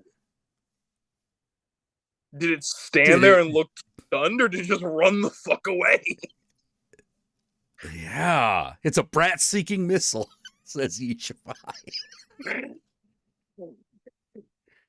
Yep. There is a mathematical equation for like how much bullshit the parent has put up with that gives them a huge bonus on throwing the chancla. And this is multiplied by, if you were a woman, it is multiplied by your age. So you gotta be careful. You gotta be real careful. Take your head off, man. My auntie smacked me with a sandal once as a kid. I don't think I've been the same since. Oh, yeah. No, power of the ancestors. You know, like, fuck. And you know what the weird thing is that if you've been hit with a sandal, if you've been hit with a chancla before ever in your life, it's weird the shit that does to you. Because not too long ago, I was at a family gathering, and one of my cousins, their little kid was like running around and like being like a little shit and terrorizing everything. And without thinking about it, I literally stood up and grabbed my slide off my foot like real fucking quick and started yelling. And then I thought about it. I'm like,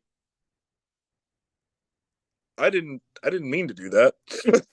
We got to be careful. Like when you Indian, like that's the power of Shakti coming right at you.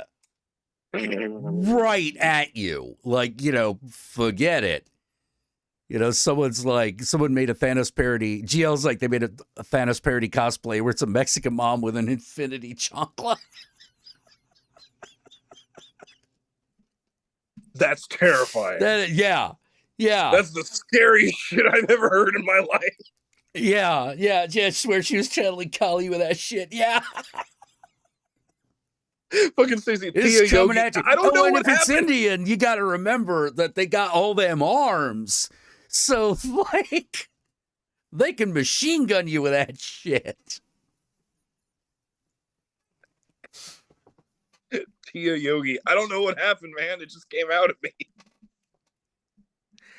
Oh, my God.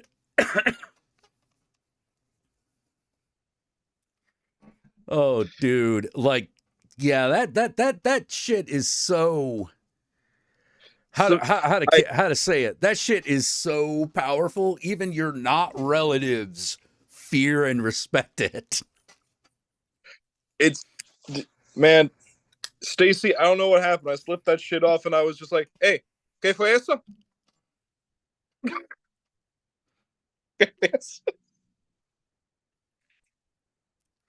Yeah, that's fucking like,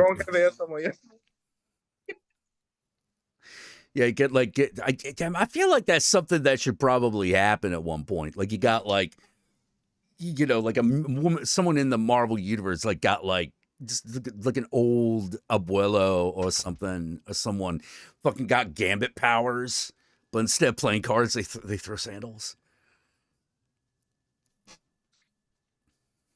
There's They a hurl it show with on a deadly accuracy. It's like the fucking Blue Raj, the Blue Raja. Well, no, there's a cartoon on Nickelodeon now. I forget the name of it, but it's about a Hispanic family, and like the kids live with their abuela and abuelo, and abuela does that shit. Like she like will slip her sandal off, and there's like 4 of them, and she like throws them like like fucking.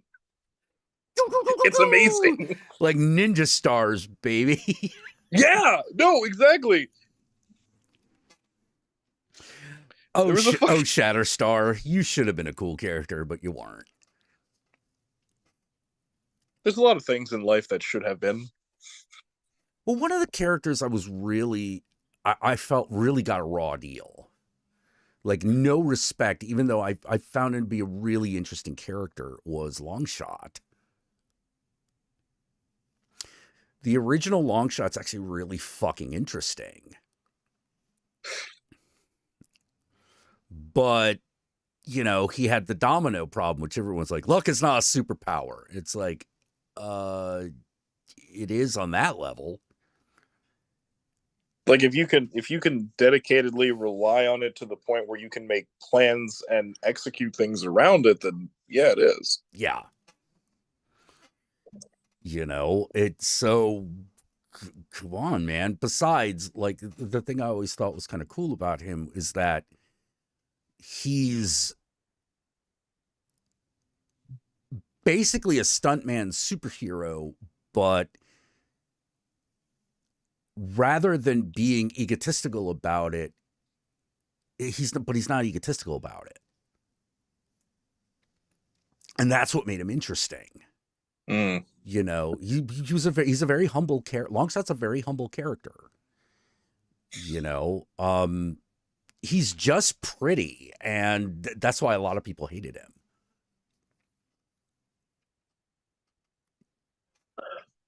You know what hero we should bring back?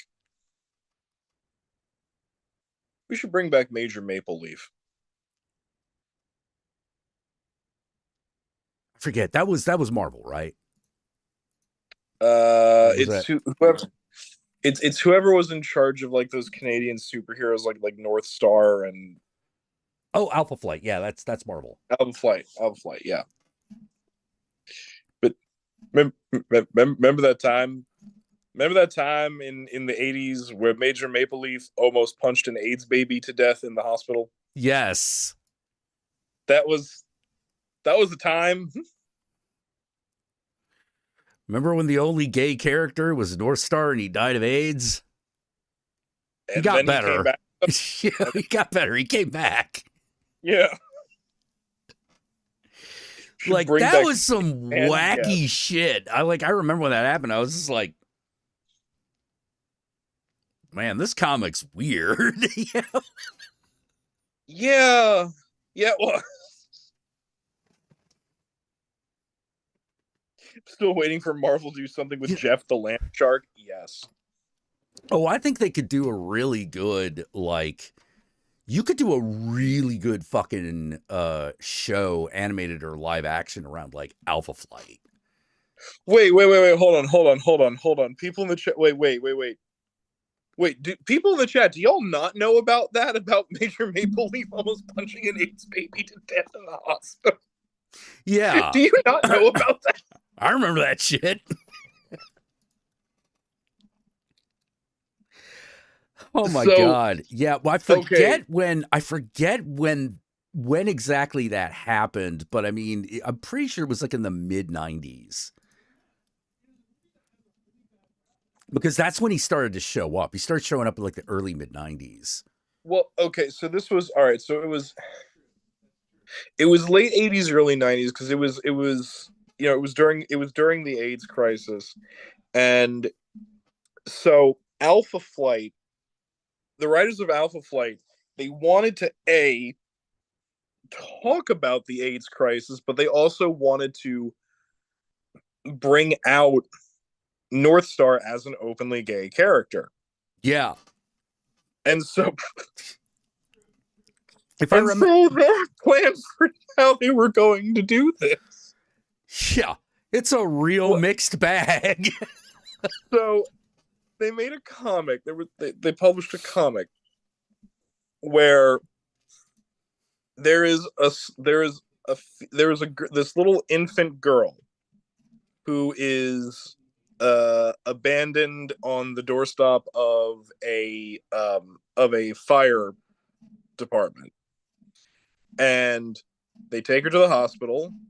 And it turns out that the baby the baby is an AIDS baby. She has HIV/AIDS, and the fire department decides they're going to collectively adopt and support the child financially, and it makes the news. Which at that time that would totally be a news story. Of course it would. And Major Maple Leaf, who is a very large man. If you've never seen Major Maple Leaf, think in your head, think of the Hulk, but he's a white guy and he's a Mountie. That's how big Major Maple Leaf is. Yeah, he's freaky big. And he's got like the super strength, super toughness package. And so he's watching this at home, and he becomes infuriated because what you find out is that Major Maple Leaf's son had AIDS and died, and no one cared. And so he gets angry that this little girl is receiving this attention and this support. And so his very rational decision is to go to the hospital, smash a wall in, break into the baby ward, and then try to punch this baby to death with his big Canadian fists. Yep. And the rest of Alpha Flight shows up, and then it turns into like a one-on-one kind of showdown between North Star and Major Maple Leaf. And in the process of that fight, North Star comes out both as gay and being HIV positive. But the way it's written, it's very much, well, of course I have HIV. I'm gay. Yeah. And upon hearing this, Major Maple Leaf stops fighting in the middle of the fight, and they cry and hold each other, and the comic ends. And I'm like, what? Yeah. It's amazingly bad. Yeah, I forget. Was Major Maple Leaf originally Guardian? I don't know. We'd have to look up his character. Yeah, because like he's not the first guy to have a Maple Leaf motif. The other one was Guardian, but Guardian was also the leader of Alpha Flight. So I'm like, did they just change his name, or because that part I can't remember. Let's see. Major Maple Leaf is the name of two fictional superheroes appearing in American comic books published by Marvel, primarily in the series Alpha Flight. Both characters were created by writer Scott Lobel.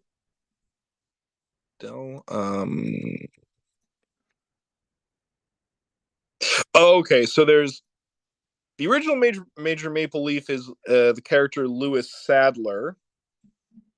First appears in Alpha Flight 106. Canadian superhero during World War II and the occasional ally of the invaders in their battles against Hitler and the Nazis. Gains his powers through an unrevealed process, which appears to have affected his aging process. After the war, he goes underground with his crime fighting and eventually reveals his public identity in 1963, so that he can devote time to raising his son Michael. His proudest achievement after Michael's death from AIDS, Sadler sinks into a depression. Later, when the news is making a cause celebre out of a baby with HIV. This is his wiki page. Holy shit. Yeah. It's right there. goes on a rampage. And then the current Major Maple Leaf, who is Lou Sadler Jr., is the younger son of the original Major Maple Leaf. Assumes the mantle of Major Maple Leaf. Lou first appears in Alpha Flight, Volume 3, Number 1. So, wait, you had another son and you decided to do this? Hey, man. Damn. I don't know what to tell you. Favoritism is real, I guess. Yep. Sadler is recruited by Sasquatch as one of the new members of the Alpha Flight team, when the original is kidnapped by aliens. Oh, Sasquatch.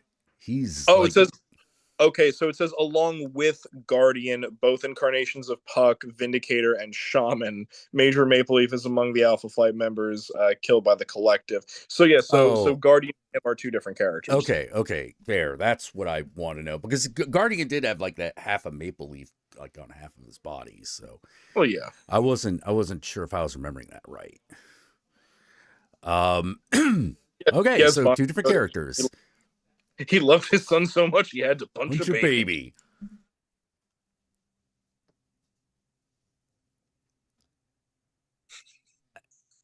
Yeah, Alpha Flight was a real mixed bag. Like, I don't know how else to put it, but I would totally watch an Alpha Flight show. I don't know if I'd watch a movie, but I'd watch a show. I mean, oh man, speaking of Marvel shows that should have been great but weren't, I saw Moon Girl and Devil Dinosaur and was really disappointed. Wait, what'd you see? Moon Girl and Devil Dinosaur, and I was very disappointed. What is this? I don't know what this is. Oh, it's a Marvel cartoon that they did for like Disney Plus, and it's young black girl who's like a tech genius hooks up with a dinosaur with superpowers. A Tyrannosaurus is bright red and has horns. Oh, I've seen like snippets and promos of this. Okay. Yeah, the biggest problem with that show is it is not for adults at all. Like this, it is much closer to, this is intended for like 6-year-olds. That being said, and if you are not a 6-year-old, you're going to get annoyed with it really quickly. I was about to say, doesn't that make us woefully overqualified to talk about it? I just wanted to tell everyone this is what you're in for. Like, you're in for a cartoon that is very loud, makes a lot of noise, and is constantly jangling keys in front of you. And I was expecting a kids show, but I wasn't expecting it to be that kind of kids show. Then again, I feel that, and I love you, but I feel that we should say, as you're talking about this, we should add the caveat that bright, shiny, colorful, and noisy is not really your bag. No, it's not. But I watched it and I was expecting it was going to be like, you know, Spider-Man His Amazing Friends or the Super Friends or the Superpower Hour, something like that. You know, I was expecting a kids show. What I wasn't expecting was just how, you know how sometimes a kid's show is just way too on the nose? Yes. You know how I hate Trolls? The Trolls movies? It does. You do. And I love how much you hate them. Yeah. Because I enjoy them, and you hated me for 24 solid hours. Yeah, it's that kind of show. And I was really confused because I'm like, this show should be, Moon Girl and Devil Dinosaur should be awesome. You know, I'm like, this show should be awesome, you know, but no. Y'all in the chat, I brought that movie into Jack's house and he hated me for an entire day. I was mad for a whole day because I hate those movies. Remember, I kept looking at you from over at the couch. I kept going, "Where are you going, Jack? Come back." Yeah. Like, I love you. I'm sorry. I'm so sorry, but it was so funny. yeah, it's one of those shows that I'm like, wow, this is really not for me. Like, I was expecting it to be a little bit for me, but it just kind of isn't. I don't know how to, it's really hard to really like distinguish it because it did a lot of the same things that the Ms. Marvel show did, but in Ms. Marvel, it's not irritating. You know. Oh, okay. So the comic is pretty great, but from the get-go, they let people know the show was going to be more for kids. Okay, yeah, so yeah. Like I thought it was going to be. Like I said, I knew it was going to be for kids, but I thought it was. I didn't think it was going to be that young for kids. You know, to the point where, like, if you're an adult child, it's irritating. Well, I mean, how to put it? If you're going to, I mean, you know, there needs to be something like that for that age group, because if we're going to indoctrinate young children to love comic heroes, we got to do it. We got to do it real early. Yeah, I was just kind of hoping it would be better. Because it had a lot of characters from the Marvel Universe that I actually really like. Oh, I need to address things. So Cat Hermit's like, dude, Bluey is for little kids also, and that's popular for kids and adults. Not entirely true, and I say that because it's also made for adults. Are you talking about not Blue's Clues, right? No, Bluey, the Australian one. Okay. Yeah, that's also made for adults, because the point of that show is that it's a kids show, but it's made so parents can actually watch it with their kids. And it's also meant to teach parents that it's okay. like if you want to know how to be a parent, watch Bluey. Yeah. Also, if you want to go through childhood trauma, watch Bluey. Yeah, it's also not like Paw Patrol. That's the other thing. You know, it's really, really, really, really hard for me to find a modern show comparison. Like, I have to go way back to find a show of this type, and it's really hard to find one that anyone remembers. You know, because there was this whole brand, like in the mid to late 90s, there was this whole brand of like children's cartoons that were just insufferable. But no one remembers them because you didn't want to. Wait, such as like if you can name one or two, because I'm trying to. Jeez, I gotta look them up. Hold on. Let's see, 90s. Don't bother if it's gonna be that bad. Cartoons. Yeah, it wasn't any of the Nickelodeon ones. And it wasn't like Street Sharks. It wasn't Ed, Ed and Eddie. It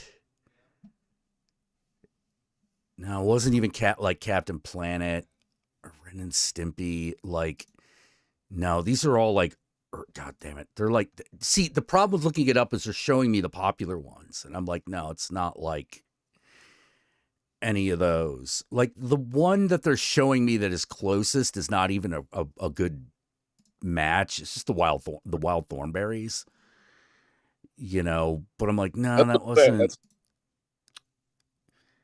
Yeah, that's not. It's not quite it. Not Tailspin. Tailspin's good. Vonner or Cody, don't you dare fucking bring up Teletubbies in this chat. In this chat, go away. It's about as insufferable. It's not. It's about as insufferable as Teletubbies, but it's nothing like it. Yeah, like how to put it? Like the big problem I'm gonna have is just finding these things because no one remembers them because nobody wants to. You know, I don't know how else to say it. You know, like there was a whole slew of these motherfucking things. There was, you know what very young child's programming from the early 2000s that I hate with a vengeance to this day. And that's Peppa Pig. I hate Peppa Pig. I've never seen it. Don't. I hate Peppa Pig. If you were a child and you loved Peppa Pig, fuck you.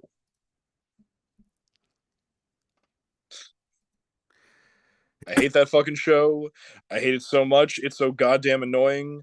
It makes me want to scream every time I see any of its merchandise in like the toy aisle of a store. I get the urge to just push it off the fucking shelf. Yeah, it's God. Yeah, there used to be this, like, there were a bunch of them, and they were, like, obnoxiously politically aware. What? Yeah, they were obnoxiously, politically aware, and they were obnoxiously nice. It was kind of like a response to shows like, I feel, in many ways, I thought they were like responses to shows like Ren and Stimpy. You know, or like the Powerpuff Girls, you know, the good ones that everyone remembers. Do you remember, like, if they were like, okay, this doesn't sound like PBS programming because no, it wasn't. PBS children's programming is still good to this day. Yeah, pretty good. Yeah, it's going to be like so down the fucking list. Oh, what? Worst animated series from the 90s. Okay. Mega Babies. I never heard of that one. God, the Devil, and Bob. Never heard of that one. The Brothers Flub. Never heard of that one. Moto the Vampire. Never heard of that one. I know all of these. My Little Ponytails. Oh yeah, the 90s fucking My Little Pony. We don't talk about that. Yeah, let's see. Mike, Lou, and Og? The fuck is that? Rocket Power's on here. Oh, I loved Mike, Lou, and Og. This is all Cartoon Network. Yeah. Wait, Cow and Chicken? Worst shows? No. Mike, Lou, and Og on the island. Mike, Lou, and Og, pretty island. Mike, Lou, and where nobody goes. Anyway, Pinky, Elmira, and the Brain. Oh, gee. Oh, I remember that. That did not work. I wouldn't say it was one of the worst shows, but that's something that sounds like it works on paper, but it doesn't. That was there for like a month, and then it went away. Yeah, exactly. It was a single season show. The Brothers Grunt. I don't know about worst. It was weird, but I can't watch more than an episode in a week of that. Like, I can't binge The Brothers Grunt. I need breaks. Like, I know what you mean.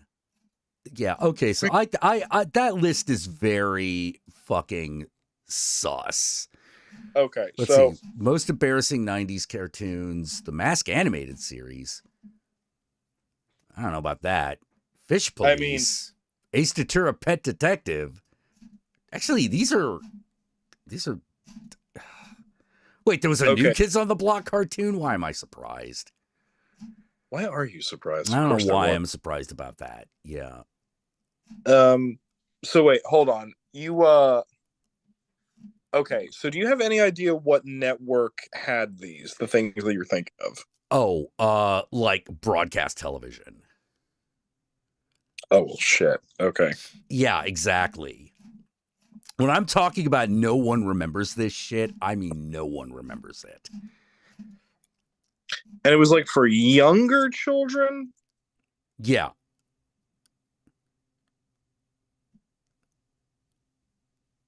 Cartoons you forgot about. Road Rovers? Really? People forgot about that one? I mean, I could see people like forgetting Bucky O'Hare and the Toad Wars, but Mutant League, The Real Adventures of Johnny Quest. Oh, I hated that show. It tried to be so edgy for some reason. Oh, The Real Adventures of Johnny Quest? Yeah. It did, and the irony being is that it would take the Venture Brothers to actually get it there. Because The Real Adventures of Johnny Quest come down to this. Oh my God. Johnny Quest is just a white boy. Also, oh my god, Dr. Quest is a terrible father. Yeah, but like, yeah, people having bad fathers in cartoons. That's not new. Do I remember the main characters? No.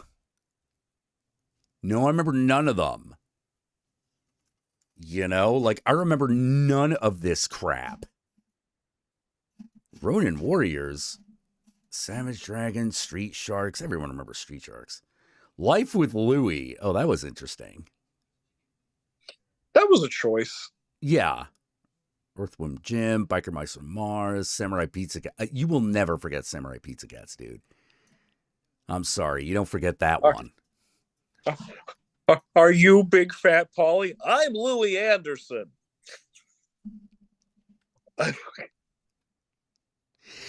Yeah. Oh, the Addams Family Beetlejuice cartoons. Those were fucking... Those were good. I like those. Yeah, they're not weirdest 90s shows because they weren't weird. They were just really fucking tame. Worst shows of the 90s. There was an Uncle Buck show? Whatever. Yeah, I'm not finding this. I'm not going to be... This is going to take way more fucking time. You know, because I'm looking at this and they're like, worst shows of cartoons of all time. Ren Stimpy. What are you talking about? Ren Dora Stimpy the Explorer?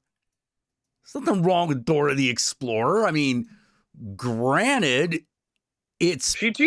She teaches kids spatial awareness and how to count in Spanish. What the fuck is wrong with you? Yeah, Leave her alone. yeah. I'm like Dora the Explorer is fine. Like, I know exactly what I'm getting into with that one, which is, do you know how many 6 is, children?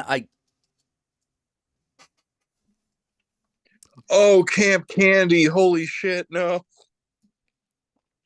Yeah. Oh, I miss that man so much. You know, here's one that I might be able to compare it to, although it's an unfair comparison. Kalu.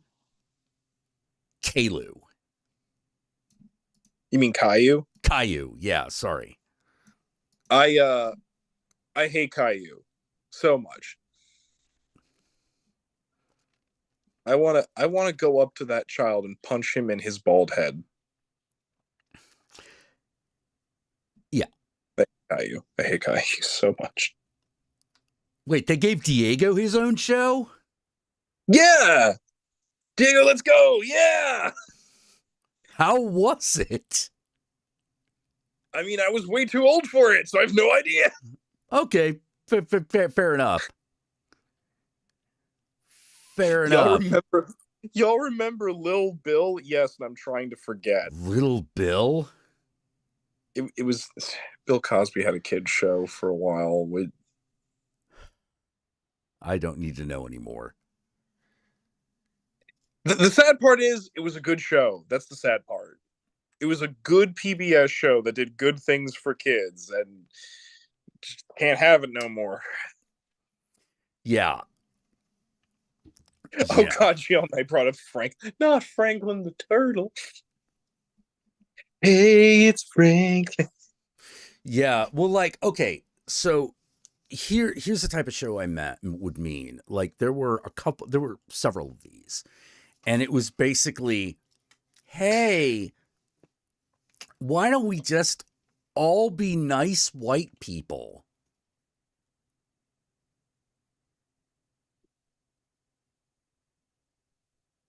Cool, what's the story? Oh, there is none. No, there is none. Yeah, you're like, and the thing is like, I'm pretty sure some of these had toys that everyone also forgot all about.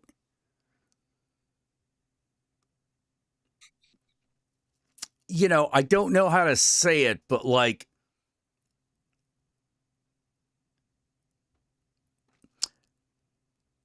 think of the word. Okay, I can actually come up with a modern equivalent. Think of the most irritating episodes of Monster High. Okay, I could think of that, but I'm going to choose not to. Yeah, in the late 90s, early 2000s, there were a bunch of shows that were like that.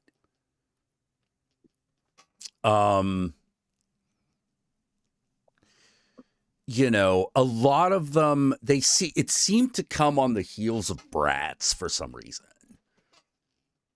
You know, they were all girl shows. And wait, are you talking about shit like wait, like Winx? I don't think so, but let me look up Winx, because I think WIN. Oh, WINX. Yeah, maybe. Yeah, maybe. This. No, I'm not talking about this one specifically because I never saw it. But this kind of shit. But it looks like this kind of shit. Yeah. Wait a minute. Oh, Cat Hermit, you love Little Bear? I also loved Little Bear. That was my shit. That was my shit when I was single digits years old. Wait. Hold on. What?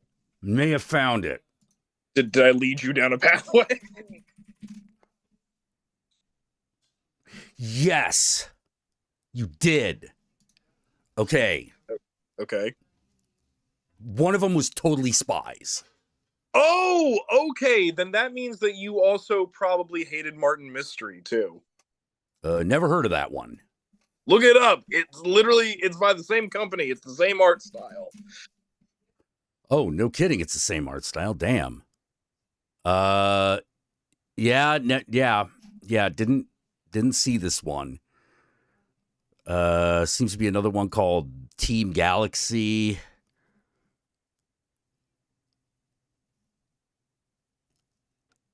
Atomic. Wait, hold on.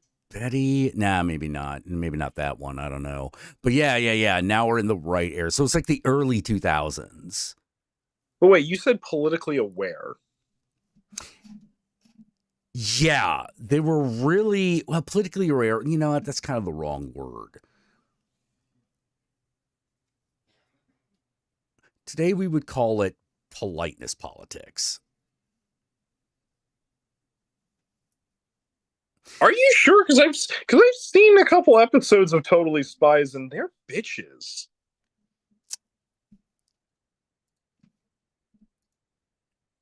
It might not be that one then. I don't know. Maybe I'm. Yeah. Team Galaxy sucked. Okay, fair enough, Geo.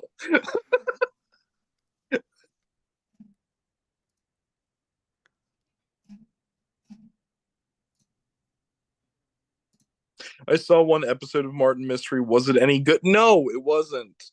I wanted it to be really good because the whole point of Martin Mystery is that it's a group of young people and a caveman for some reason, fucking like fighting paranormal shit, and like learn about cryptids and monsters, and that sounds like it should be really awesome. And then you watch a couple episodes, and Teen Titans Go. That's the perfect example. That's the perfect comparison to Moon Girl and Devil Dinosaur. Oh, all right. You know, different era than I was than I was thinking, but I was like, I saw Teen Titans Go, and I'm like, no, that's the one where that's the exact feeling. Mm. You know, where you're just sort of like, oh yeah, God, shut okay. up.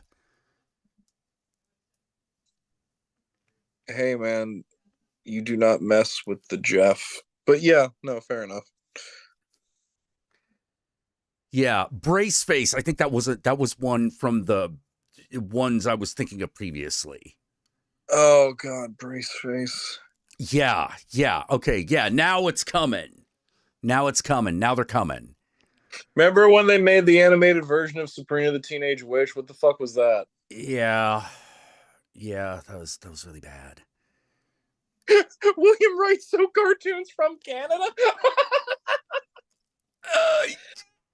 Here's the thing. I don't think you're wrong. I don't know that you're wrong. Oh no, they were all made. All those were made in Canada. They were all made in Canada. God, which is really weird because if you're a child of the 80s, 90s, you're aware that some of the best irreverent adult late night cartoons also came from Canada. So it's very strange. Yeah. So what? Yeah. So basically, what Total Drama? Oh God. Yeah. No, you leave. No, you leave Total Drama Island alone. I love that. You leave that alone. Canada gave everybody a reboot. But yeah, Teen Titans Go. That's how I felt about like Moon Girl and Devil Dinosaur, where I'm just sort of like, I should be okay. Like, because when they did Teen Titans Go, I was like, okay, so they're doing like a kiddier version of the Teen Titans. That's probably okay. And then you watch it and you're like, oh my God, I need you to shut up. Why would you make this? Like this, the person who edited this must have wanted to kill themselves. I mean, probably. Yeah. Pepper Ann. Oh, that sounds familiar. I liked Pepper Ann. It was okay. It was a little boring, but it was all right.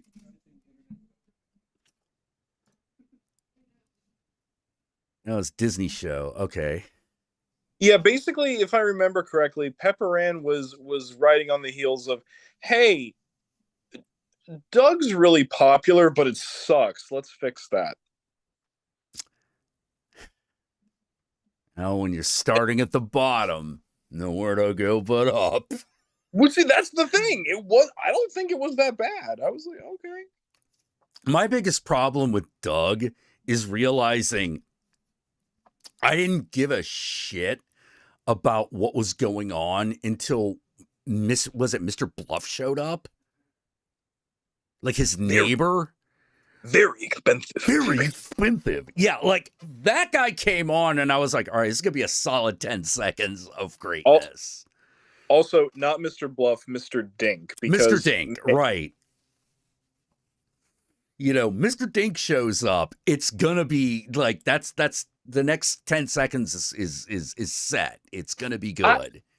I still to this day do not understand what that man's character was, but I love him. Mr. Dink? Yes. He's just nuts. He has a grill that looks like his own face. Which I saw that and I was like, I don't know why, but that is the greatest thing ever. What I truly love is his wife Tippy. I love how calm she was. Yeah, you know, yeah, she was like, yeah, that's my husband. You broke my grill, Douglas. You know, yeah, exactly. Mr. Bluff was the millionaire. Okay, Yeah, Mr. Dink. I loved that character. Everything else that happened on that was just sort of like, why did this need to be animated? And then a Mr. Dink segment would happen, and it would be kind of brilliant. I don't know if you could have made an entire show around Mr. Dink, but like, I feel like he deserved to be in a better show. Yeah, he did. Yeah, he did. That being said, hey, you know what's also awful about Doug, and I'm about to make it your problem? What? Oh. Good luck. That's gonna stay in there all day now. Yeah. The funny thing is, I look at Doug, and I look at another show Nickelodeon was doing at the time, and was just kind of like, it is a tragedy that everyone remembers Doug, but not as many people remember The Adventures of Pete and Pete. And I'm Monty, the strongest man in the world. That show was so gonzo. I loved it. And it had everybody in it as a character actor. It was Steve Buscemi was in an episode.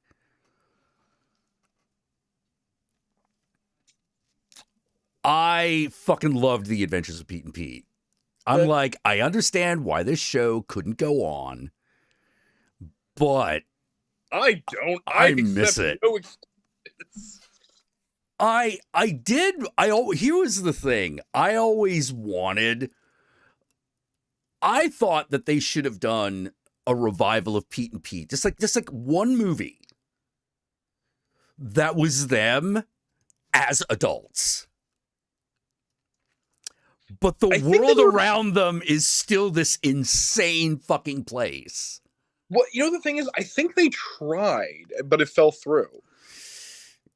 Yeah, I remember they did a movie called Snow Day that was originally supposed to be the Pete and Pete movie, but that was in production hell for so fucking long, all the actors aged out. Snow Day was good though. I remember seeing that in theaters as a kid. Yeah, it was good. And you can see how if it had been the original Pete and Pete, it would have been amazing. It'd have been a Sandlot. Yeah, it would have been. It really would have been. Imagine Pete and Pete going to Erie, Indiana. Yeah, they redid Erie, Indiana, and it sucked. I was so mad about that, because I was like, the original, it's like 6 or 8 episodes of Erie, Indiana are really good. They are.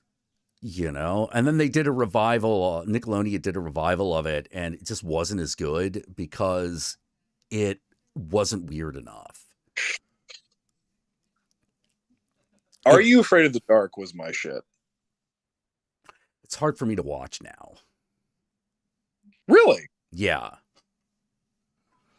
It's for the same reason it's really hard for me to read a Goosebumps book.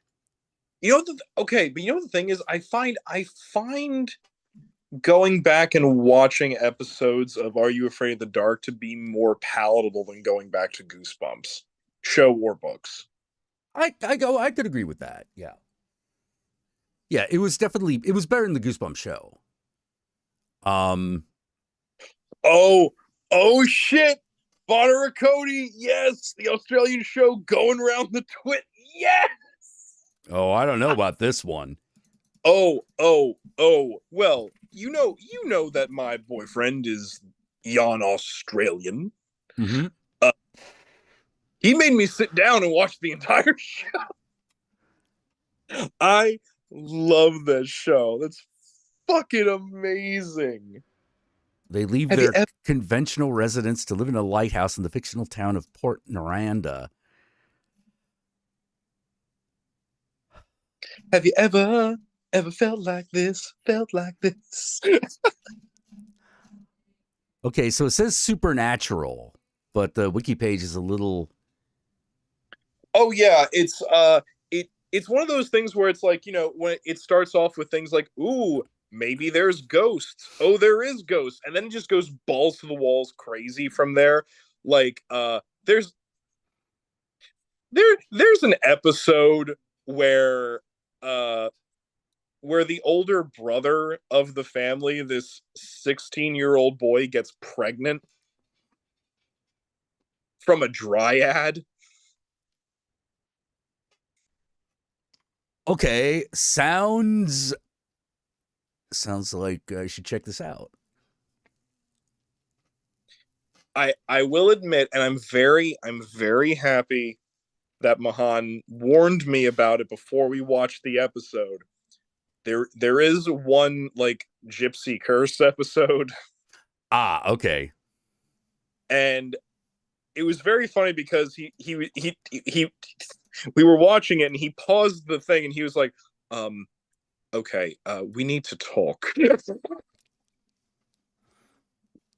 And I was just like, oh, why, babe? What have you done? Yeah, I remember there was this one, I think it was Are You Afraid of the Dark? There were these 2 episodes. If they weren't Are You Afraid of the Dark, it was a very similar show. One was about a leprechaun. There was an Are You Afraid of the Dark episode about a leprechaun. Yeah, where it's like, I have your tail. I've kept it all these years, you know? Yeah, that's Are You Afraid of the Dark. Yeah, that one I thought was pretty good, you know, because I was like, no, that story like just nails fairy. You know, it just nailed just Tales of the Fae. The other one was about a basement that ate people. I think that's also that show. I think that's also that. Yeah. Yeah, that one I liked because I was like, because it has like it had a really dark ending, you know, where the basement's just like, you know, feed me people and I'll give you whatever you want. And then the kid does. I mean, plus Feed also like me fear. And I was like, damn, that was a pretty good one. Oh my god! And then fucking, you know what other episode from Are You Afraid of the Dark always stands out in my mind is so you know how they had those 2 recurring characters, one being Mr. Sardo, who owned the magic shop, and the other being Dr. Vink. Wait, what was this? So on Are You Afraid of the Dark, do you remember they had 2 adult recurring characters. One was Mr. Sardo, who owned the magic shop where all the weird knickknacks came from. And then there was I don't remember this. This part I don't remember. And then there was Dr. Vink, who was like this kind of mad scientist guy with like crazy hair, but like he was. And they were like reoccurring characters? Yeah. And I say mad scientist because like there were a couple episodes where he was a doctor involved in weird medical shit, but he was like a doctor in that way of like, you know, Van Helsing is a doctor. Oh, okay. Yeah. Got it. Yeah. Just kind of like a doctor of all the weird, you know. Dr. Mad Science. Yeah. Yeah. It's like, yes, GL Knight remembers. That's sourdough. Accent on the dough. But there was I think it was like it was either the first or second episode that had Dr. Vink in it. It was the episode with the Nosferatu vampire that was haunting the old movie theater. Dr. Vink. Oh. Oh, wait, I recognize this actor. What else was he in? That fucking wig he's in several. The actor himself is in several episodes. That fucking that fucking big ass wig that he had was weird as shit. Yeah, he was also like the guy in the Zebo the clown.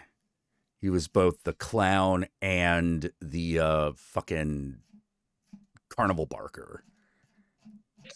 That was a good episode. Yeah, just because it was weird, you know. I started listening. Speaking of weird, I started listening to the Magnus Files. Oh, what do you think?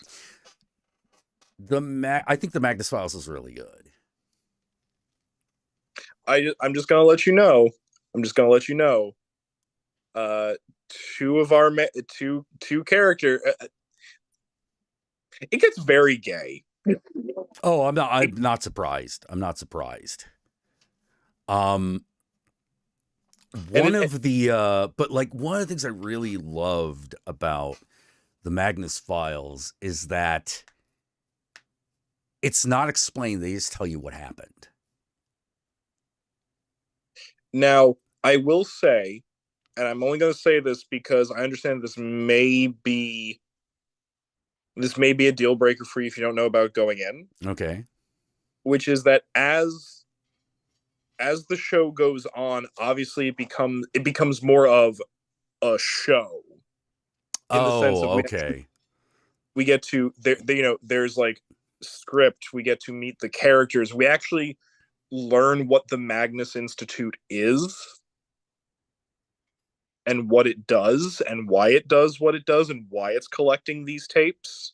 Is it good?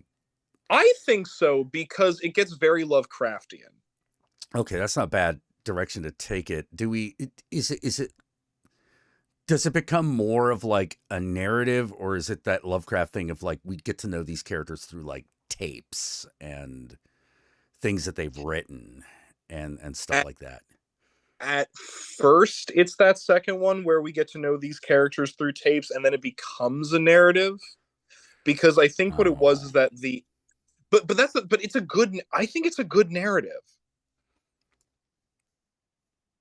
I think it's a good narrative. I think it becomes a very good narrative, and how to put it,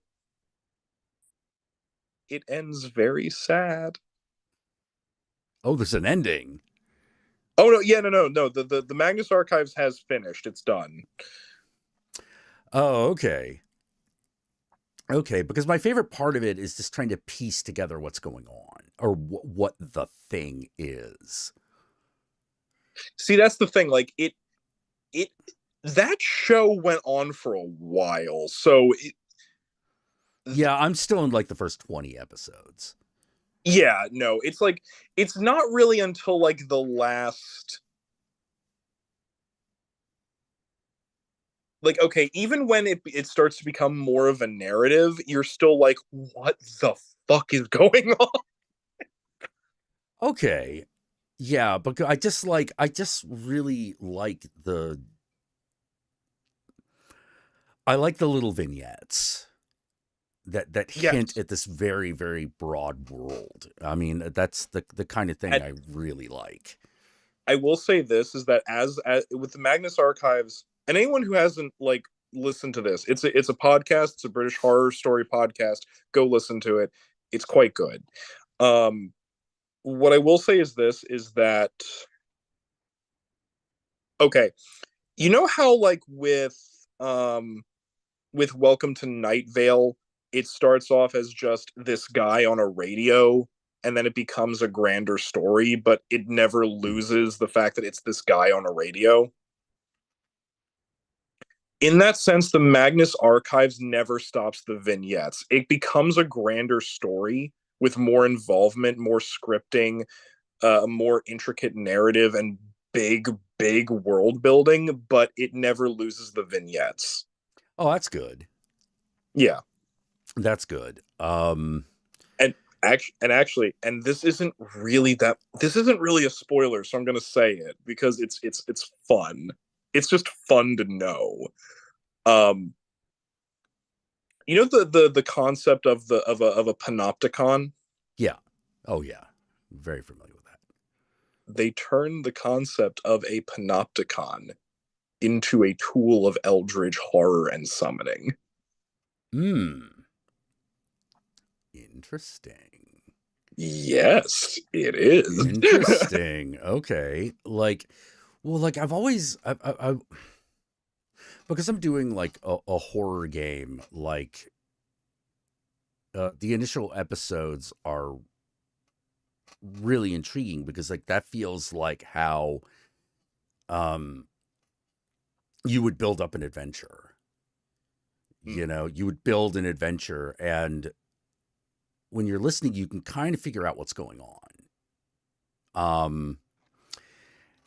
But initially the guy has like no interest in speculation. So he's just giving you these raw facts. Yeah.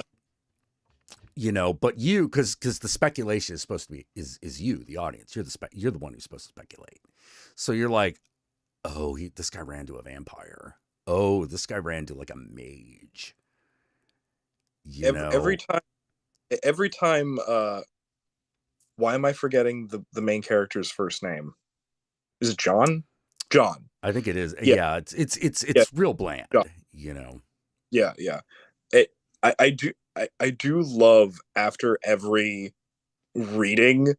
I love when he just like sits there and dismisses people. Yeah, he just gets pissy about people he's working with. You know, it's that you know, old queen or just British. You decide. Yeah. Oh, yeah, we know. Oh yeah. Yeah. He totally comes off like an old queen. You know. Like, well, it's because he is. Yeah. But fucking that I forget if this is the first episode of the Magnus Archives, but the one about the angler. Yeah. Like, do you have a cigarette? Yeah. He's like, the fuck is? You're like, the fuck is that? Is that guy? Because you're like, is that the totality of the creature, or is it just fucking with him?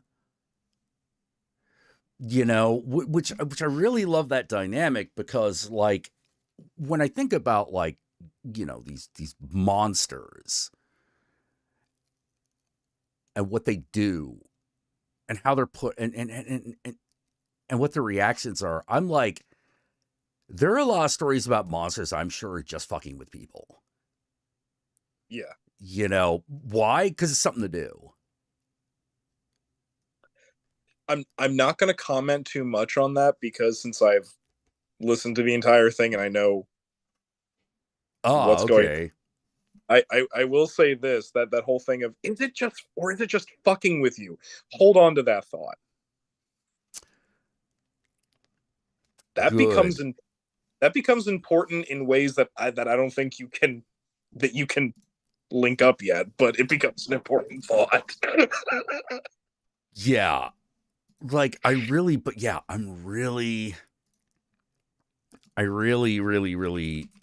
like that stuff.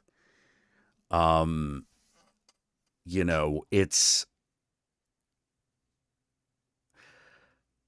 the closest I ever got to writing anything like that was this story called The Pink Room. It was a little based off of a little bit inspired by Twin Peaks, because Twin Peaks had the Pink Room. Right. And it's just a series of vignettes, because they're like YouTube videos. And it's this guy, he runs like a supernatural monster hunting, like, we're going to go in this abandoned building, you know, like, you know, kind of thing. But he's not like a complete asshole. He's not like a complete goofy asshole. He's actually somewhat serious, to the point of it actually being funny, because like, you're like, he believes in a lot of crazy shit, you know, but he sounds normal. Like, he sounds normal, and then all of a sudden he starts talking about Roswell, and you're like, wait, crocodile people? What the fuck are you talking about? Like, what's going on? You know, like, he's a total believer in like lizard people and like that kind of shit. But he seems like such an average man. But he seems normal. Yeah, but he seems normal. But for his show, he keeps going to places, and usually the fucking places that he goes are just nothing. You know, it's just nothing. He doesn't fake anything. There's just nothing there. You know, until he goes into this one abandoned building. And it seems to have more basements than it should. But he's not sure because the plans for the building were destroyed in a fire. There are no elevators. It's all just staircases. And so he doesn't know how many floors there are supposed to be already. But he's like, well, there's got to be a bottom floor, right? And so he does go to the bottom floor. He gets to the bottom. And he's like, that felt like that took way too long. Like, who has like 13 basements? You usually don't have like 13 sublevels. That doesn't happen. But here he is. And he's looking around and he's getting the standard, like some of the standard haunted house. Oh, shit fell over. Or, oh, this thing moved. Or this door opened. And occasionally he sees a large shadowy figure. But like every time he looks to investigate, he's either panicked because it's sudden, or he investigates it. It turns out it's nothing. It's like, oh, gee, okay, there's just an old coat there. Oh, okay. God damn it. I thought that was like a thing. And because it's an old building, easy basement, all he's got is his lights. He's got his lights, but he's got like a tactical flashlight. He's got the thing on his camera. He could see well enough where he is going, but like he's only got so much distance. Eventually he goes into this corridor, and at the end of the corridor is a pink light that's obviously coming out of a room. And he's like, why is there a pink light coming out of that room? Why is there a light? Why is there a light? Why is it pink? What's going on? And he goes there and he finds this room that is done up like a teenage girl's room. But the lights are pink. There's stuffed animals. And on the bed, sitting up, is a life-size doll of a girl. Like a teenage girl. Like 18, 19. He's like... No, immediately. Yeah. He's like, I don't know what this is, but clearly this is bad. And so he leaves the room, and as he's composed himself, he's like, okay, I am just going to get out of here now because I don't know what that is, but I can think of every reason I can think of this room existing is bad. So I'm going to get out. So he does. And then he hears a girl's voice call after him saying, don't leave. No, she dead. Leave. Yeah. She's like, don't leave. And he's like, excuse me? And she's like, don't leave me. Please don't leave me here. And he's just like, he doesn't know what to do. All of a sudden, the shadowy figure shows up again. And it starts just advancing on him. And so he fucking runs. And the rest of the story is just him like escaping this fucking place. Well, not the rest of the story, but the next part, it's just, he gets out. Things start to like try to fall on him. Doors close, but he manages to like get out a broken window, and relatively in one piece. And he still has his he loses his flashlight, but he still has his footage. So he uploads it to like the YouTube, or the iTube, whatever. Like I wrote it as YouTube, but like that easily changeable. And there are all the comments. Yeah, he calls the video the pink room, and all the normal comments. Oh, so fake. Oh, so terrifying. You know, like blah blah blah blah blah blah blah blah blah. Mm-hmm. But in there, in the comment section,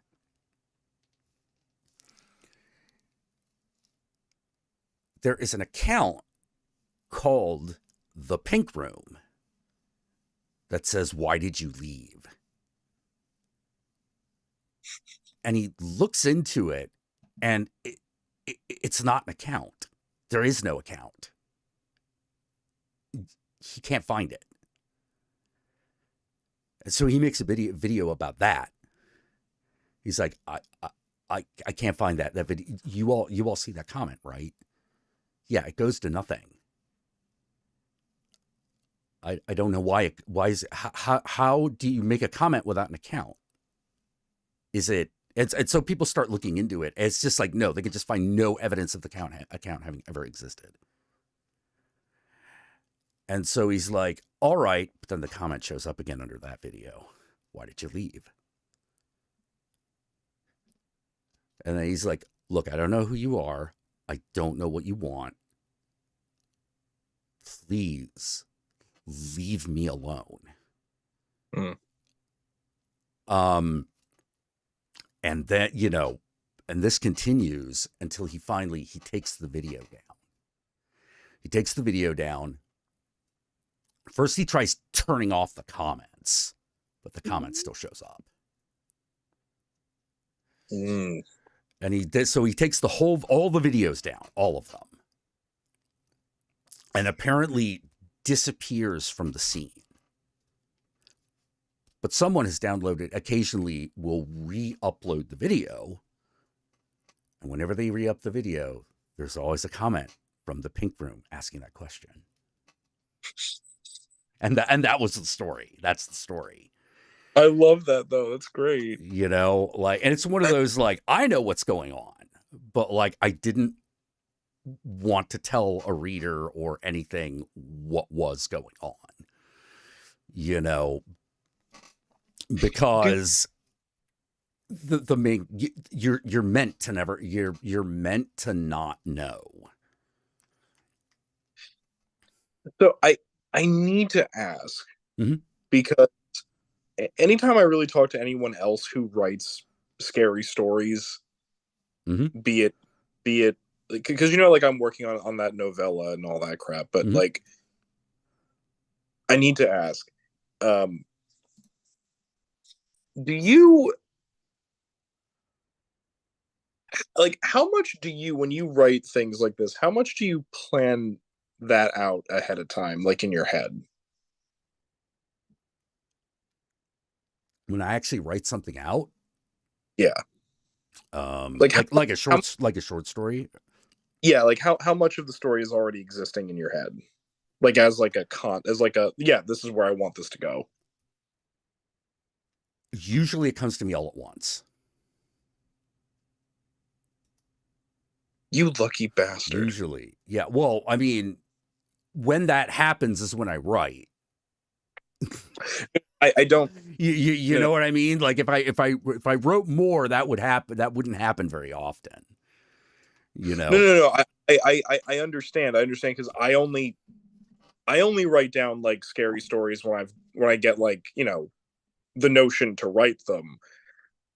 But here's what I mean.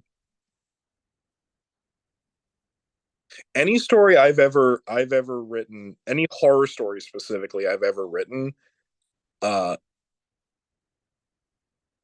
can't tell you where they come from.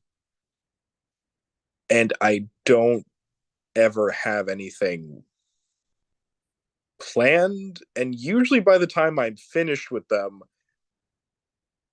I try not to think about it for a few days. Oh, I like, after I've worked on it, I will a lot. After it's written out, I stop thinking about it for the most part.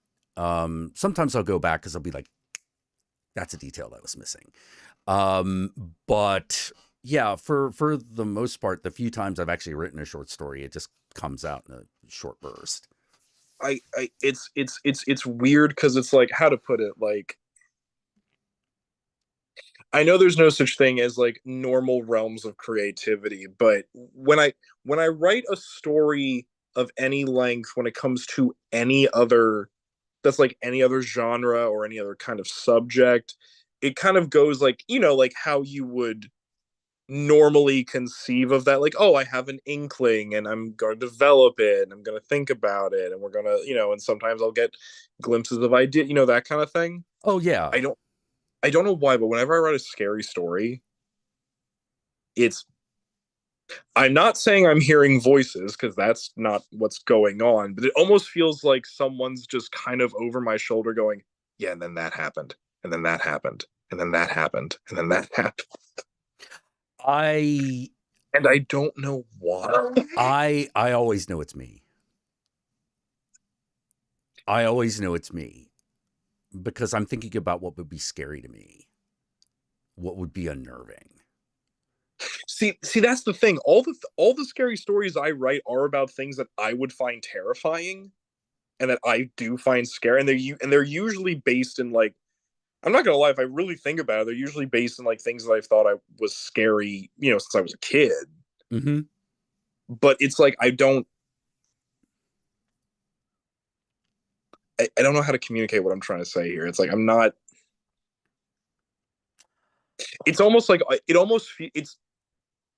it feels similar to when I do automatic writing.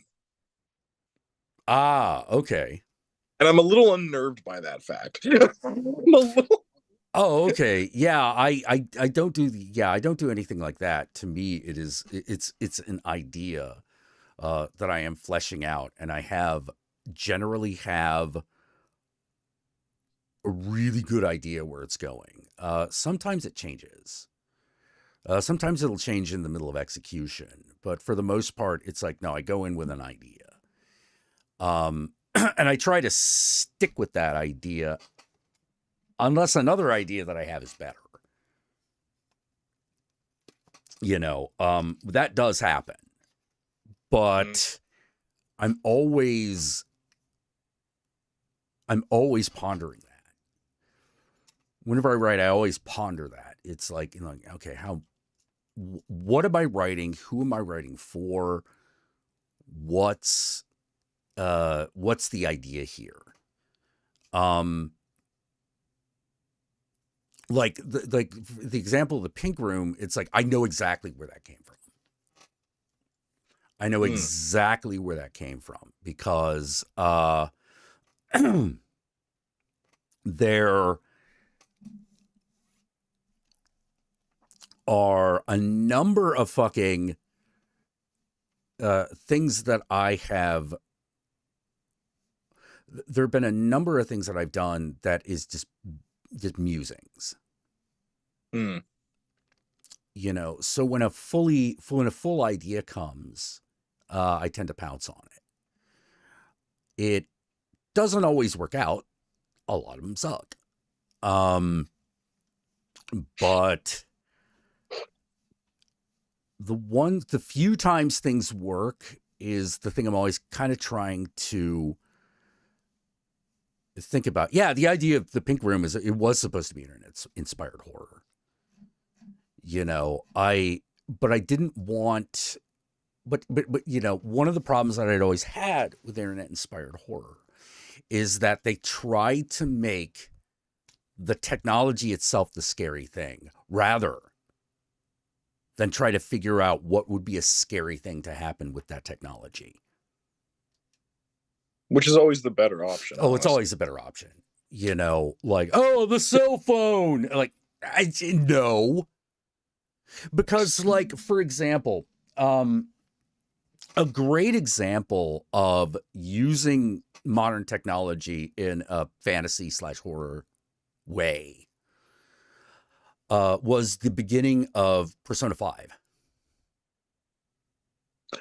Yes. Guy enters city, a weird app somehow gets downloaded to his phone that he can't get rid of. That's unnerving because you're like, I don't remember downloading this. What is it? Click. Doing a weird thing. I don't like where this is going. We're just going to erase it. it comes back. Why is that happening? And you're like, well, it must be hackers. But now that the weird and unusual thing has happened, it sets you up for everything that comes after, because you're like, okay, weird shit is going to go down. See, Stacey, yeah, the Stacey Japanese version of Pulse was another good version. Stacy says, Yogi, you have a muse. I fucking hope not. No, you don't understand. I really hope that's not the case. Because it only happens when I'm writing shit in which, like, horrible things happen to people. And I'm like, no! See, that shit works for me. You know, that shit works for me because I like scary things. You know, well, I find them to be interesting. I'm not saying that I object to having a muse that helps me write and create horrifying things. I am, however, saying, what if I don't just want to do that? Oh my god! No, okay, you remember I read you like that first page of like the novella I'm working on, and you were like, ooh, yeah, I know where this is going. Can I tell you a secret? Sure. I have no fucking idea. Well, you gotta keep writing. Yeah. You gotta keep writing it until you see where it's going. You know, it's like how badly do you gotta know? You know, that's one way of writing. I really gotta know. I really gotta know. Well, no one will know until you've created it. Or it's like that. Did I tell you about that art installation piece I want to make? You have to be more specific. Okay. I had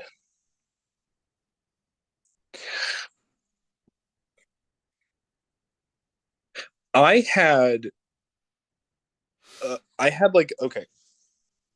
art piece get told to me in a dream.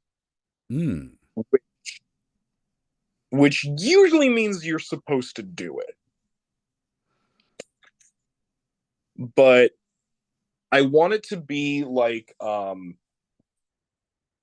because we have a thing up around here. It's called Art All Night. It happens every summer. It's they take over this old like abandoned wireworks building, and like pretty much it's like all like it's like mixed media. Every type of artist you could possibly think of like crawls out of the woodwork in New Jersey to like show their shit to each other, and it's a really fun time. It's like it's usually the same week as the punk rock flea market that we have. It's a really good time. But I had this idea because it has to be portable. So I had this idea. I had like this dream where it's like a platform, right? And around the platform is built. It's a small room. It's a single small. You know, it's like imagine like the size of a gazebo. Okay. And it is designed in kind of like a Gothic Catholic / East Orthodox church fashion. And when you go inside, there's technically like it's like it's shaped like a, why am I forgetting? What's the Latin word for 6? A hexagon. It's shaped like a hexagon. Okay. One side of the hexagon is the doorway. The other 5 sides of the hexagons are panels. And juxtaposing each other, painted on the panels, is the 3 Furies, the 3 Muses, the 3 Sorrows, the 3 Graces, and wait, hold on. It's Furies, Muses, Graces, Sorrows. Yeah. and they have, you know how like in old Catholic churches they have like those like platforms like the little tea light candles for you to like come light the prayer candles and shit. Yeah. There's those in front of each of those panels. But then there's like this bar platform in front of each of them. And in the center of the room, there is a box that contains lengths of ribbon and fine tip Sharpies.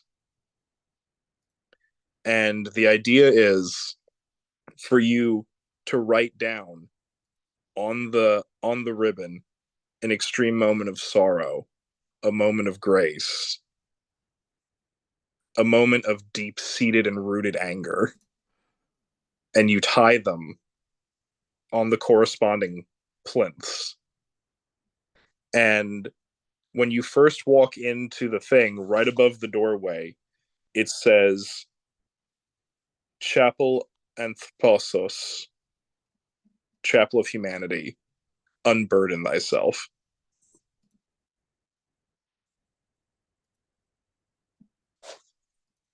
Hmm.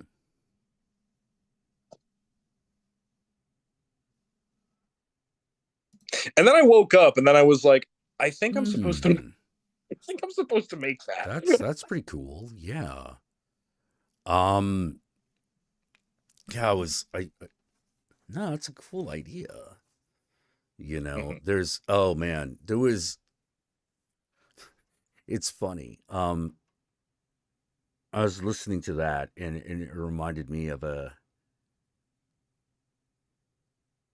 it's an idea waiting for a way to execute. And the idea is this.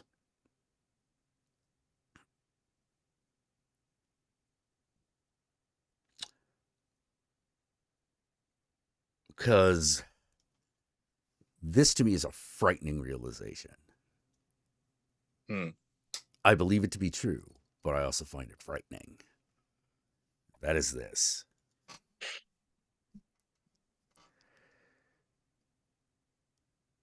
You are not the things that happen to you.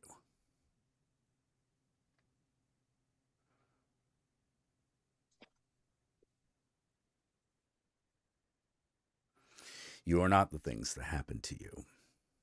Mm-hmm. There is a you.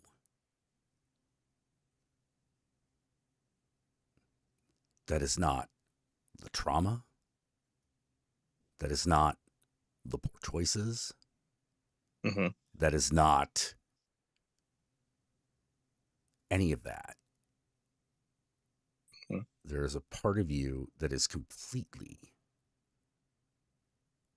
not only unburdened by that, but is irrelevant. You are who you are, despite any of the things that could happen to you. Yes. That's unnerving in a way. Because we like to think, oh, because of this, I learned that. Maybe. But you are not just the things that you learned. There is an intrinsic part. It's a small, very basic part of your nature that refuses to be changed.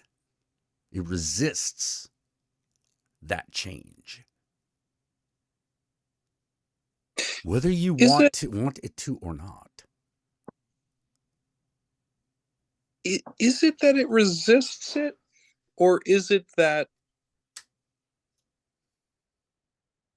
resist unaffected, you know?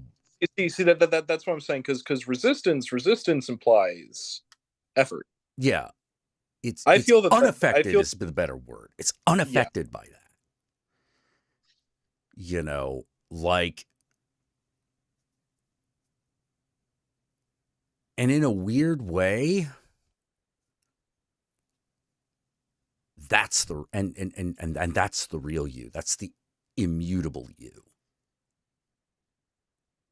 Yes. Welcome to the actual crux of philosophy, Jack. Yeah. It is.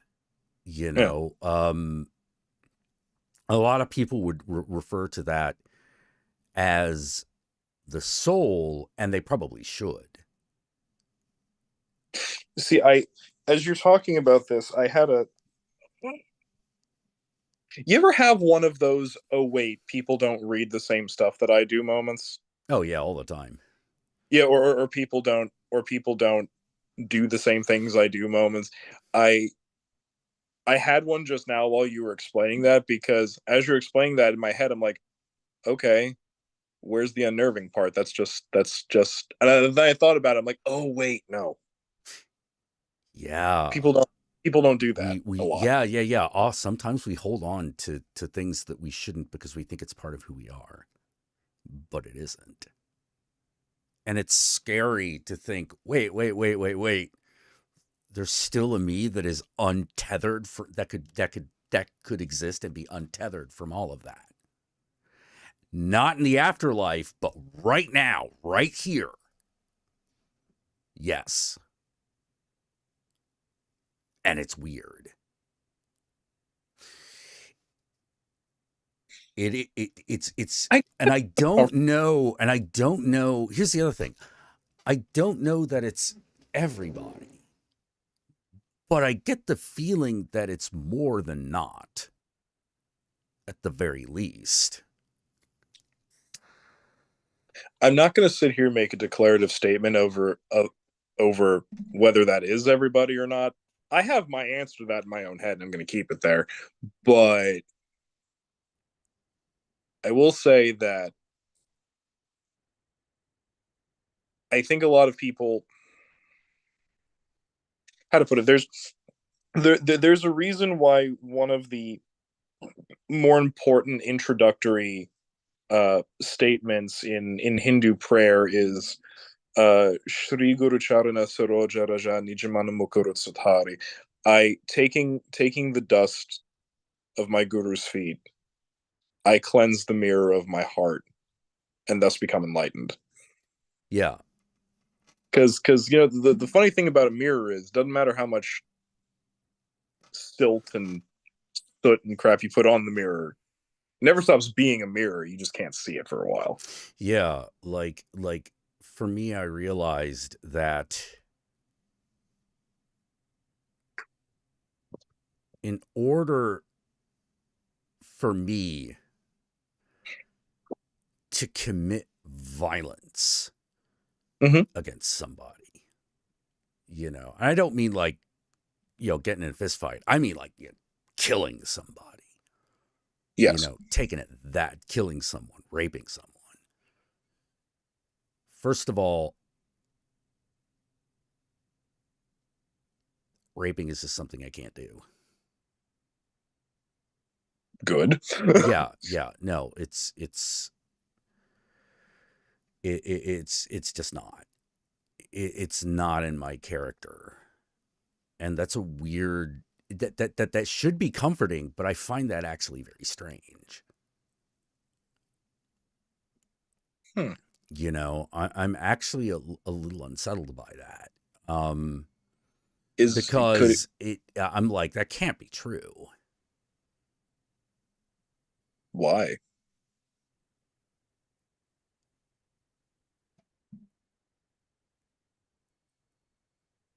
Why? I don't know. I don't know why my mind rejects that. May I? Because it's clearly the case. May I string three words together? Sure. That as a Satanist, I know you know, because you mentioned the video.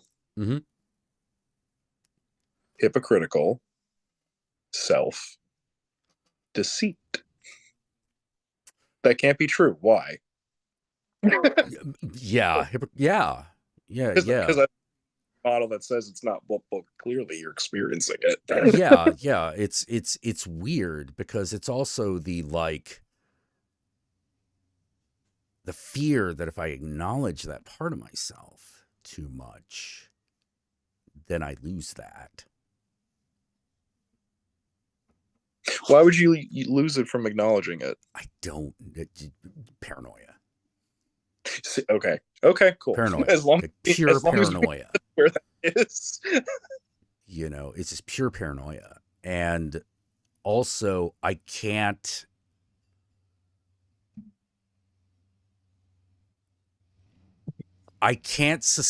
Another thing that's hard for me to do, I can't sustain anger. I can't hate a child. I can be angry, but I can't hate a kid. Like, that kid would have to be a real piece of shit. At which point I would just hold off until they were a piece of shit adult. Oh, sweet. Thank you. Like, I would wait for that kid to be an adult to pronounce that kind of judgment against them. Because at that point, that's choices. You know? You know, as you should. Yeah. But then we come upon this thing for me that in the face of all that is a complete enigma that I do not understand. Okay. Malignant narcissism.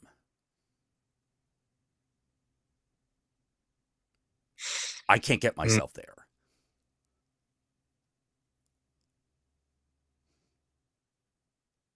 Well, congratulations. That means you're not as broken as people. I trust that's a good thing. Yes. You know, I trust it's a good thing. But it's one of those continuous things that I think about, which is like, you know, it's hard to go, well, am I a malignant narcissist? Quick, let's go down the list. No. All right, that one I got. No. Okay, that one I kind of got. The no. Great. All right, so what's the tally here? If you have any 6 of these, okay, I have 2 at best.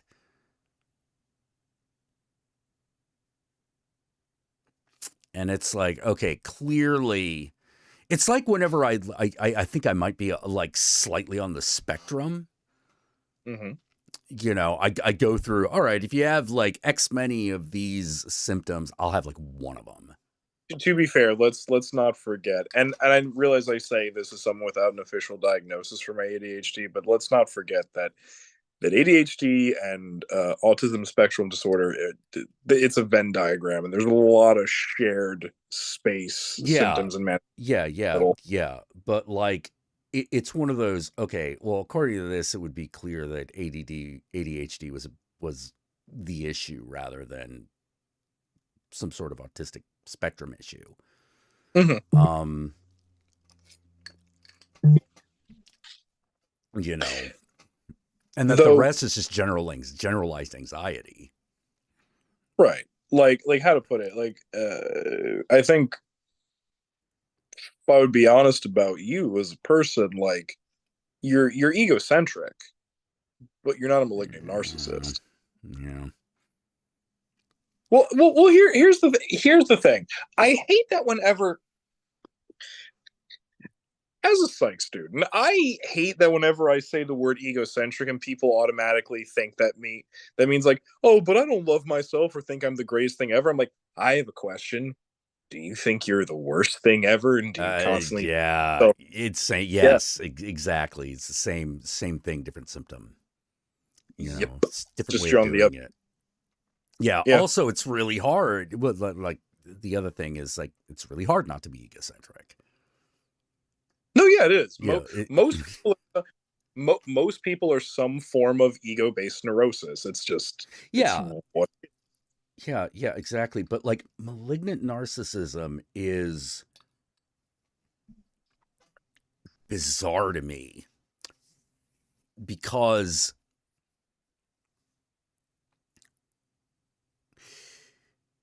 it seems to be attempting It seems to be an attempt to fill a personal need in a way that makes you immune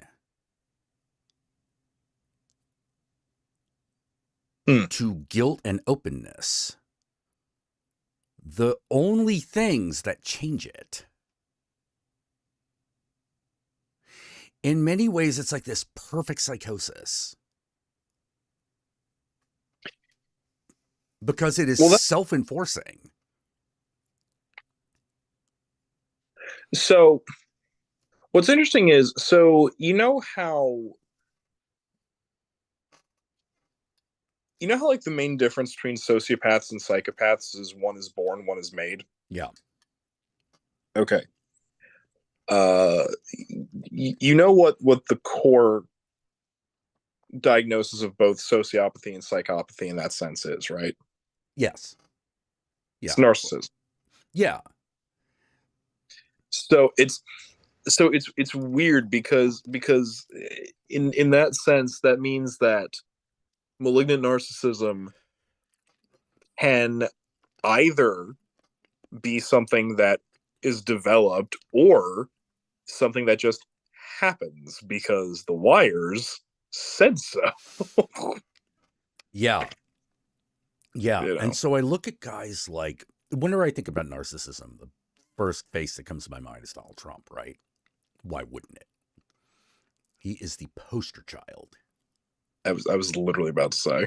Yeah, he is the poster child. He is an old man who never has done anything to address that issue. Nothing. He is where that leads. And the thing that freaks me out is this. Look at him. I don't mean like witness his life. I mean just look at the man as a still picture doing anything. Mm-hmm. He's disgusting. Yeah. Everything about him is just disgusting. It doesn't make any goddamn sense. That long fucking tie. The fuck is that about? The weird way he stands, that comb over. What is going on? And you're like, you know, those are all defense mechanisms and shit. But they're bad ones. I feel that there's something about that type of mindset that, okay, I'm going to talk about a psychological and emotional state and be very unscientific. Ooh, I'm a bad psychologist. Okay. Well, technically, you're not a psychologist at all. I'm being a bad psych student. Okay. I'm being a bad academician of the psychological sciences. Okay. But I think one of the reasons I'll never be a psychologist is because I'm one of those people who admits that psychology is occultism in a lab coat. You know, you're not supposed to admit that. It's difficult because you're dealing with the inside of people's heads, and it's hard to know what's real and what isn't. But that's always been psychology's like issue. True, but you know this. If you're a member of the field or a studier of the field in any serious capacity, we're all supposed to pretend like it's just. We're supposed to pretend like it's an empirical science. Not these days, not anymore. Which is true. You know, but, like that actually is changing a lot. Which is good, because it's such a soft science. We ain't even on the ground anymore. If we ever were. But with that said, I feel that there's something about that kind of mindset that that particular, with something like malignant narcissism, there's something about that Mm-hmm. and stuff like that rots you out from the inside in such a way that that unless you go to extremely great lengths to try to hide it, people can just see it on you, and it distorts everything. Well, one of the things I think is fascinating about Trump Mhm. is that it would be very, very, very easy, in my opinion, to get the reaction that would destroy his cult of personality. Mm. It's just not considered something you're supposed to do. Okay.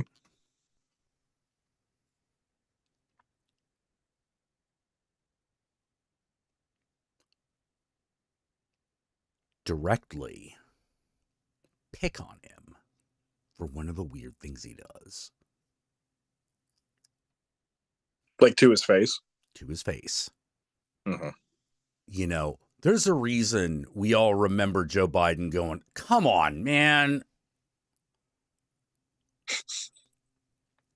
Because it was such an authentic moment. yeah, it was a super authentic moment. And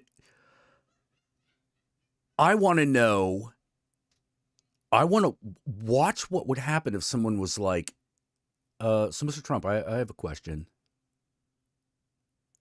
Why do you do your hair that way? You know, you're not fooling anybody. We all know you're bald. We all know that's a comb over.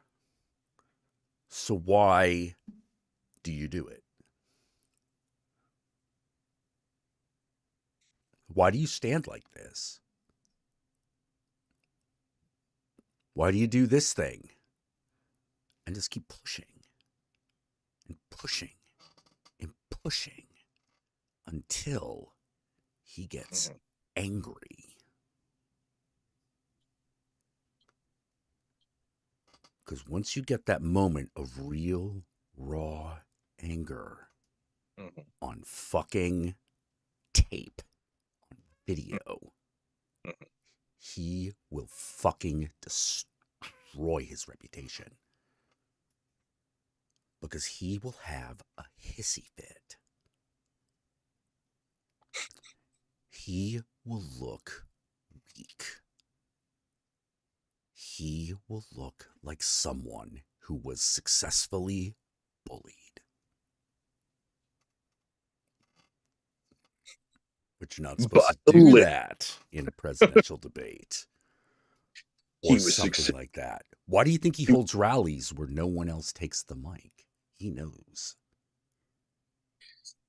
He was successfully bullied by the libs.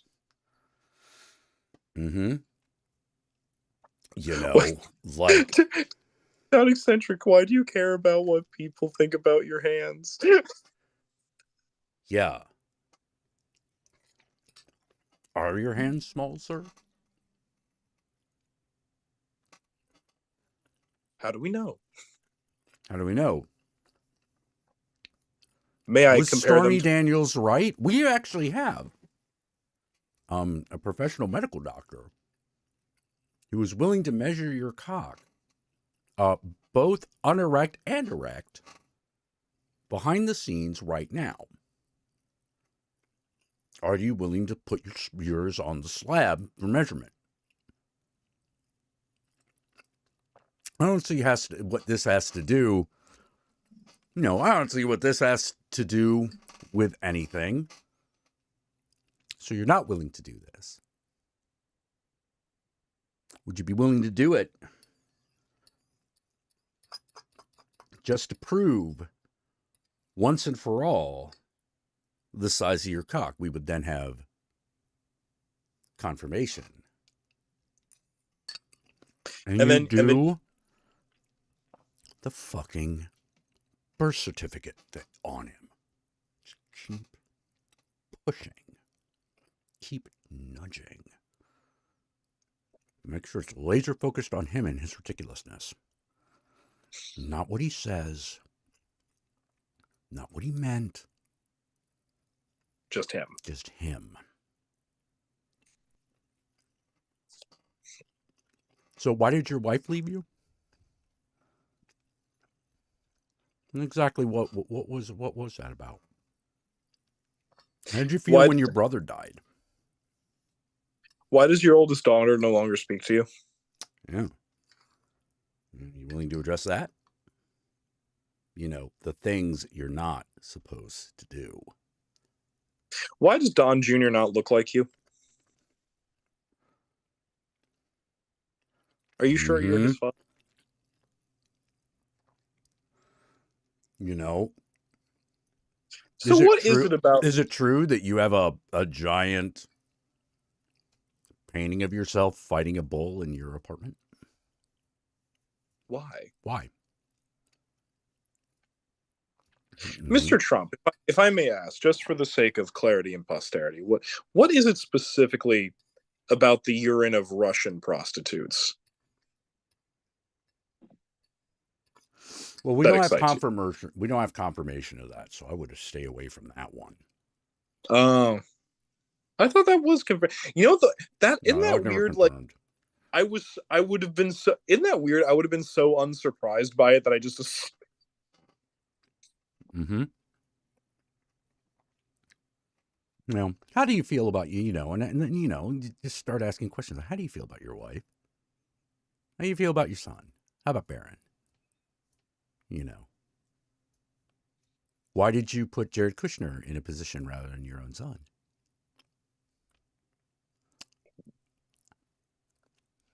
You know, tell me.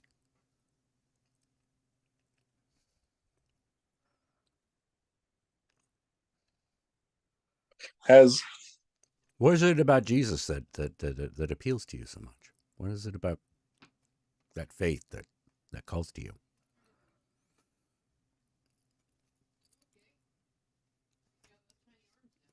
You know, how do you feel that it seems that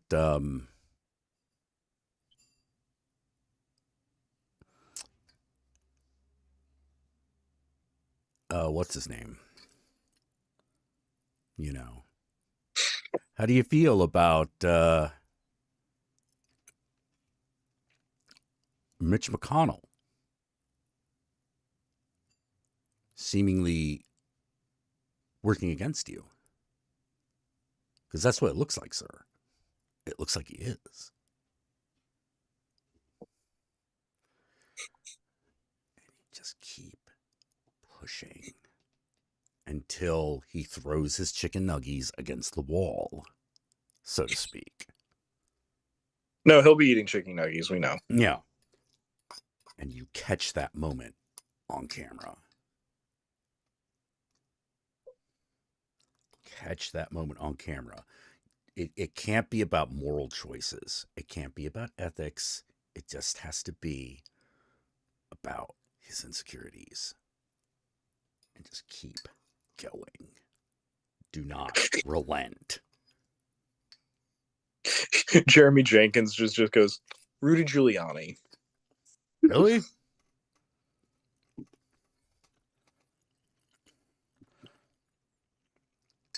No. Is Michelle enough for the Turtle Club? Yeah. No, he's not. Because unlike turtles who are turtly enough for the Turtle Club, Mitch McConnell keeps bothering other people. Does it bother that there are some people who would vote for Ron DeSantis over you?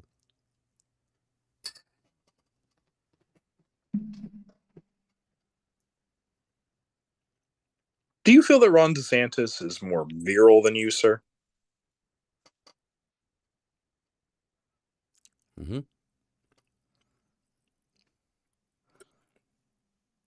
Why exactly do you paint your face orange?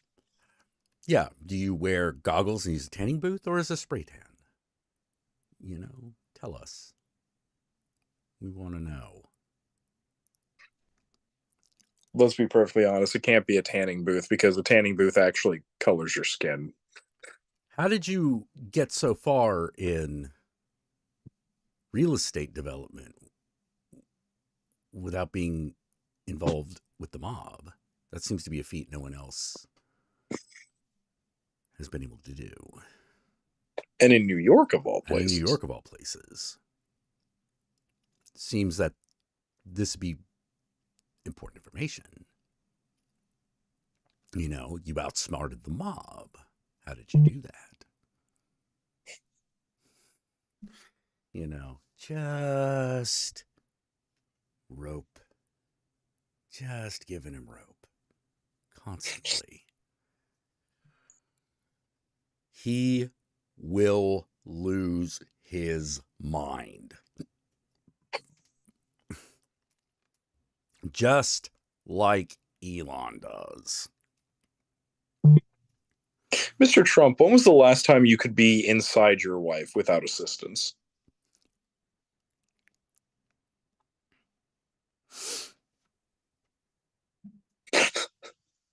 You'll see that. What, you think you're gonna have a gotcha question? No, I'm just asking. This is why you in the blah blah blah media, you haven't answered, sir. Maybe if you answered the question, we would stop asking. Oh, how dare you pick on him for that? And that's why you fucking keep going. He starts walking off the stage, you keep going. You follow him. You With give him with a camera. You be ready for this. And keep following. He'll hang himself. You know. And there are a lot of people who are like, there's no way he would fall for that. And it's like, he's a narcissist. There's no way he doesn't.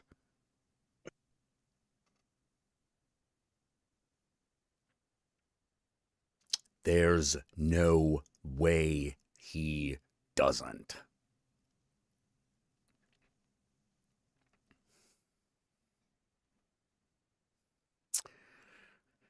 You know, but that takes dedication.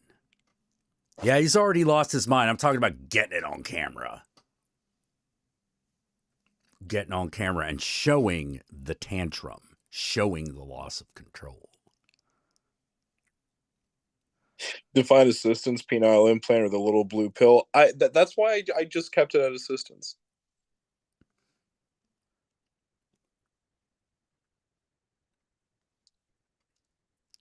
Is that true, Mr. Trump? Like, what are your thoughts on this? What do you have to say? Also, because, you want him to have like a Piers Morgan hissy fit. Yes.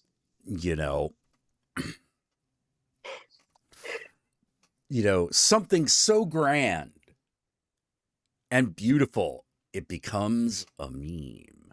Only a meme can kill a meme. That's true, though.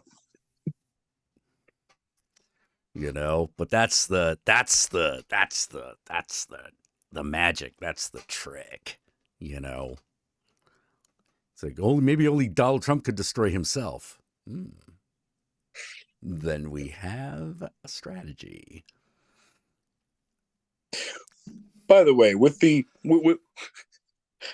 this is completely unrelated, but with the concept of with the concept of Viagra, of the little blue pill, can I please point out that I am utterly distressed about the fact that Viagra and marijuana oppose each other in my system. I don't like that. Really? Yeah, it's apparently a common phenomenon. Huh. Yeah. Which, how to put it? For full disclosure, how to put it? If I get invited to a function where, hi, you are most likely going to be asked to perform multiple times within like the next 4 hours. I'm 30.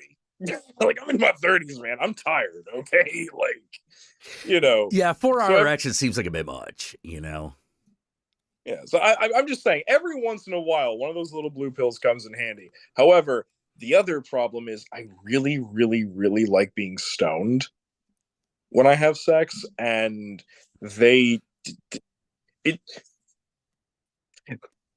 they do weird shit when they meet. Those two chemicals do weird shit when they meet each other, and I'm like, that's distressing and sad. Viagra, get on that, fix it. Do you get the pukies? No, it's not that I get the pukies. It's that like it's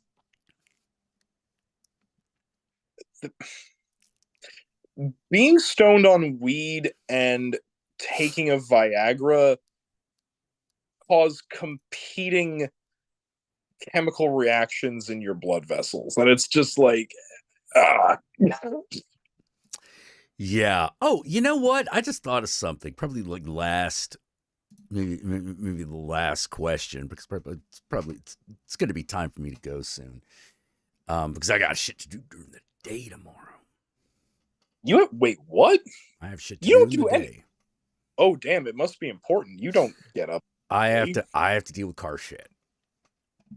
Oh, Godspeed, my man. Yeah, I deal with car shit, and I'm only going to get so far. I know it, but if I don't try to handle this, then it handles me, and I don't like that. But here's a question for me, from me.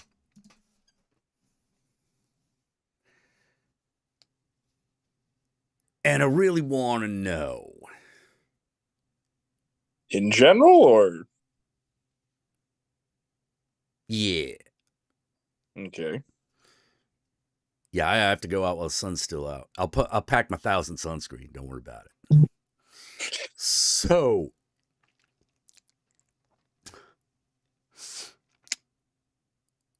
question's this.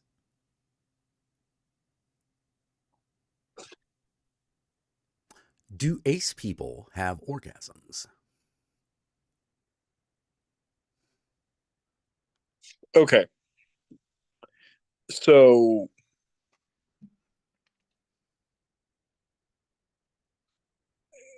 capable of, yes, because Well, yeah, I'm sure they're physically capable of it, you know. Okay, so this is what I'll say. Hmm? John's just like duct tape the windows. But no, this is what I'll say. Does being asexual stop your ability of having an orgasm? No. I will say that when someone says that they are asexual, it could technically mean a variety of things within that side of that spectrum. For instance, there are some people who are asexual in the sense that they are repulsed by sex and they want nothing to do with it. Okay, yeah. There are some people who they're like, yeah, you know, I don't really like sex, but I'll have sex with my partner because it makes my partner happy, even though I don't like it, but they like it. Yeah, I've heard that several Yes. times, but sometimes I want to know what the actual crux of it is. And I'm sure there's like 1,000 different answers. Because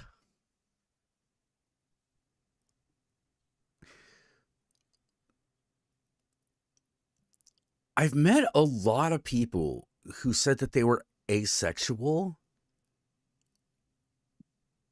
but engage in sexual activity by their, like, they're not saying yes to somebody. They're the instigator.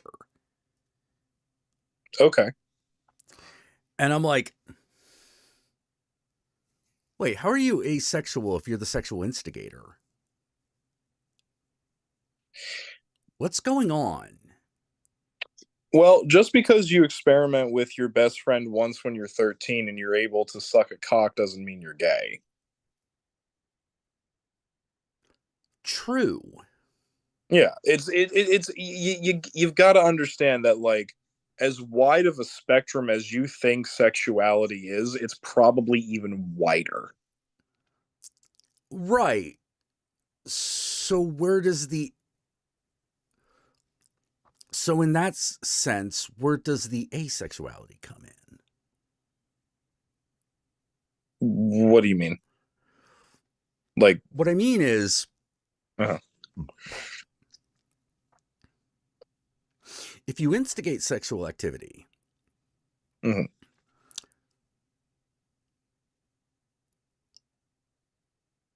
if you're instigating it, doesn't that mean asexual is not, that's not strictly true?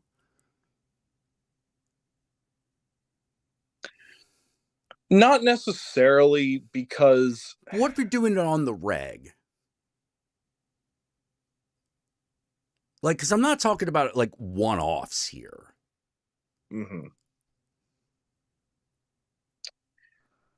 Well, because I see a lot of ace people instigate a lot of horny behavior for themselves.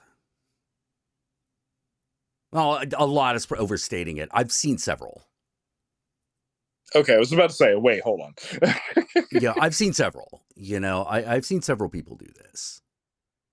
So I'm not sure what definition of asexuality they're using, if any. You know, is it strictly you just don't like the genitals touching? Or things going in and out or around your genitals? Is that where it is? Well, because like how to put it? Like, you can be asexual, but enjoy flirtation. You can be asexual, but enjoy, like, have, like, for instance, like, just because you're asexual doesn't mean you're aro. I don't know what that means. Oh, aro, aromantic. Oh, okay. Yeah, but this isn't like romantic behavior. This is horny behavior. Okay, well, something that Town Eccentric has pointed out is that usually ace is an umbrella for also having certain kinds of circumstantial limitations on your sexuality. Like, I can only have sex with someone if I'm already emotionally attached. Demisexuality. Oh, which see, that's what I'm looking for. See, okay, that is specifically referred to as demisexuality, and it does fall under the ace umbrella. Yeah, because strictly speaking, by my own definition, if you were a demisexual, you're not asexual. Like, in my personal lexicon, like, that would be like, oh no, you're just, it's just very specific. That's the thing about that, though, is that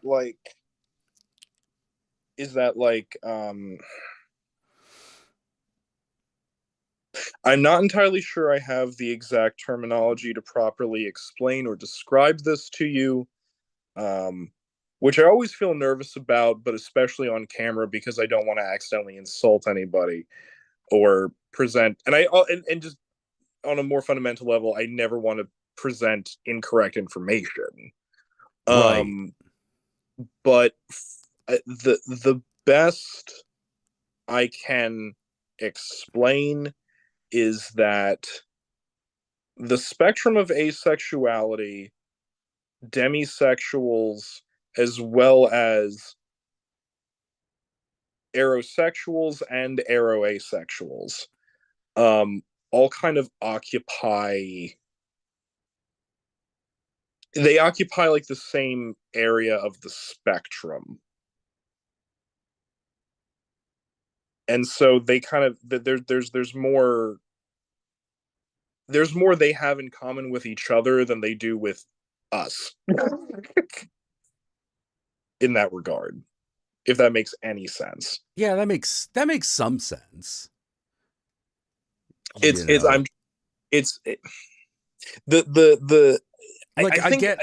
can appreciate that, like, hypersexuality and asexuality are the far ends of the same thing.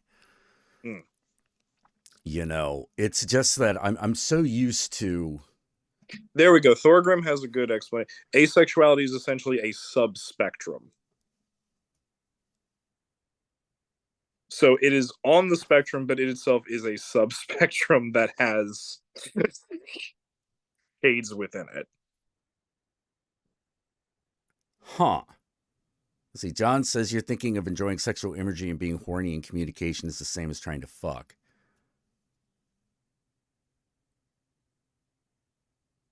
Which it's not necessarily the same thing. Yeah, I guess. Yeah, I guess it's not. I've recently gone down a rabbit hole of trying to better my education on the ace subspectrum of human expression, and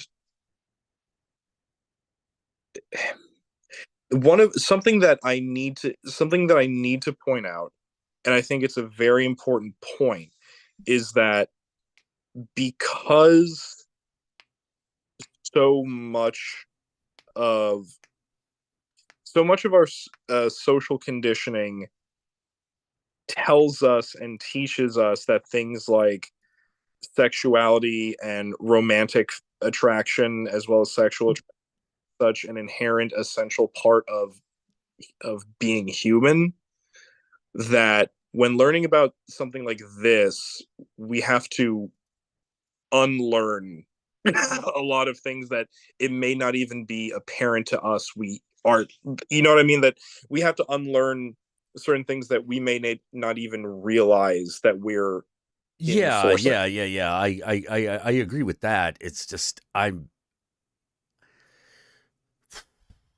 it's the trying to figure out what I need to unlearn in order to understand this, and it seems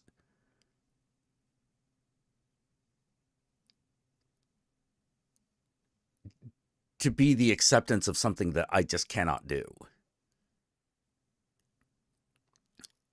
Like, for example,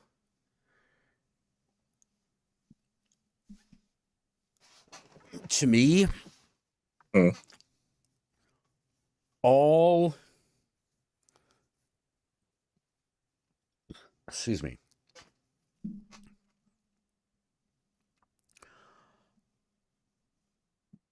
sexuality, all arousal that falls under that, to me, is sexual arousal.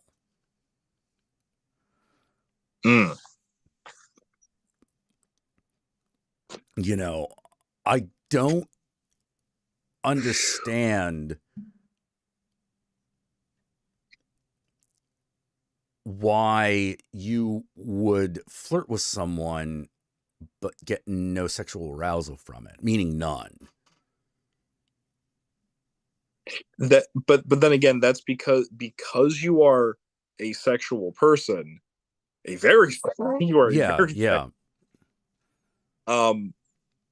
those things in your personal experience of yourself are so linked that it's very hard for you to understand them as not needing each other to exist independently. Yeah, because doing it for another reason sounds dishonest to me.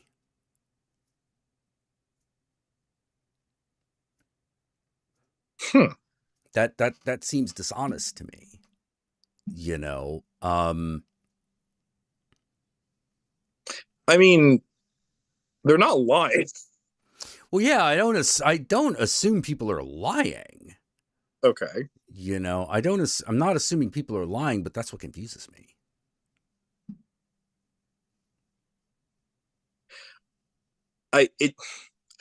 Jack, I love you to death, but like you're very much right now personifying like the sentiment of that one like Blazing Saddle scenes. Well, then we're awake, but we're very puzzled. Yeah, well, that's where I am with the whole thing. You know, Yeah. it's like, well, I can accept it, but I'm very puzzled. I'd have to look it up again, but I recently watched a video about I watched an animated video done by a female cartoonist YouTuber who was explaining her journey of self-realization of being an aromantic asexual person. Which I give her a lot of credit for, because she said multiple times throughout the video, I'm very uncomfortable with this, and this is not stuff that I would usually talk about, but I feel that for the sake of being understood as well as furthering education and the discussion, I need to talk about this. Which, respect. Yeah. But the way she put it for instance, like aromanticism, for instance, is the way she described it was, she was like, hi, so you know how like there's like those certain milestones in your youth where you start to experience like some type of attraction for like, you know, like when you're in elementary school and you start to like, you know, start to talk about crushes, even if you're not going to talk about it, even if you're not going to admit that you have one. Okay. Like, you know, you start to become aware, like, you know, that point in like elementary school where everyone starts to become aware of like, ooh, boys like girls, girls like boys, that whole thing. Right. Yeah, she's like, yeah, and I'm just sitting there in class going, does that happen? Oh, I guess I should decide to have a crush on one of the boys, right? Because, but then going like, realizing later on that you said, oh, I better decide to do that, because it did not come up as a feeling. It was just an observed behavior. So she went, oh, I guess I should do what everyone else is doing. And then that type of lack of any development of that continuing into middle school, into high school, into college, just never having those feelings for anyone develop. Huh. It just never happens. And something I thought was very funny in the video, but very interesting, was she was saying how, and then one day I was driving down the road and listening to the radio, and like this really, I don't even remember what song it was, but it was one of those like very stereotypical love songs where the guy and the girl who are singing the song, like, you know, they're talking about like, you know, their feelings for each other and these metaphors. And then I stopped and thought to myself, wait, do people actually feel this way? Like they're just like being creative for the song, right? People don't actually feel like that, right? Feel like what? Like like the way they do in love songs. Oh. Like she was confused by it. She was like, she had a moment where she stopped and went, wait, people don't actually feel like that, right? Oh. Because to her, it's not weird to not feel that, because that's just how she is. So she was just a, you know, but it's a very good experiential explanation of the phenomena, which I'll look it up later and send it to you. It's actually a pretty good video, but okay. Yeah. Okay. Yeah.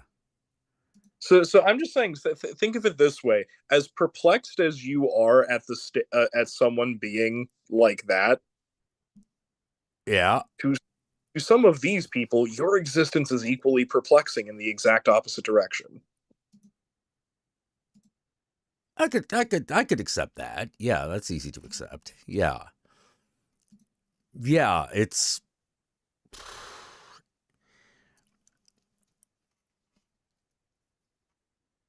My big problem, I think, is I don't know what to do with that information. Okay. You know, like I don't know what to do with that information because it's like it's fundamental like communication breakdown. You know? Okay. Why do you feel like you need to do something with that information?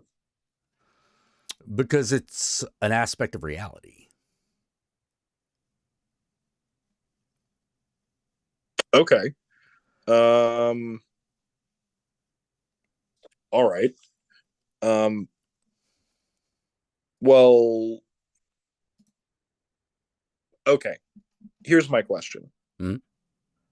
Here's a question.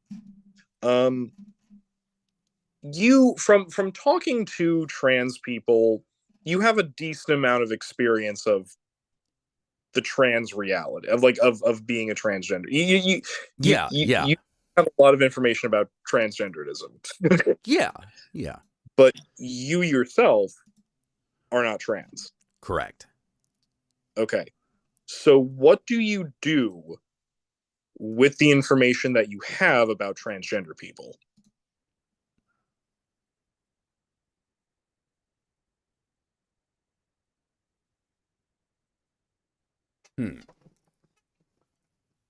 Okay. Well, it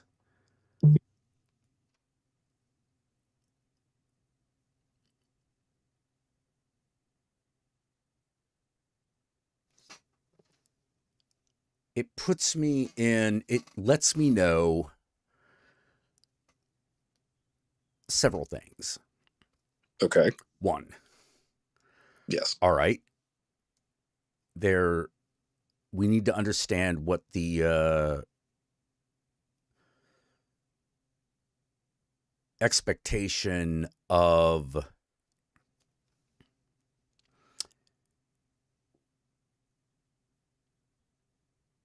wait. Mm-hmm. Hold on. Yes. I think I have an analogy. Okay.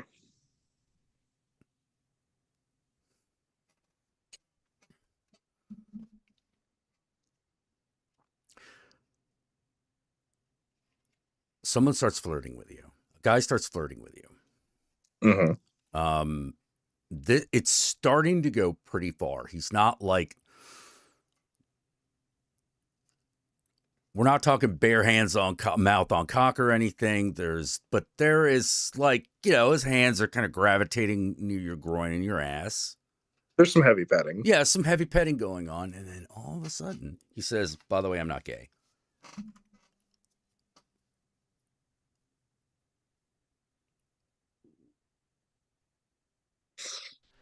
Now, assume he's being honest.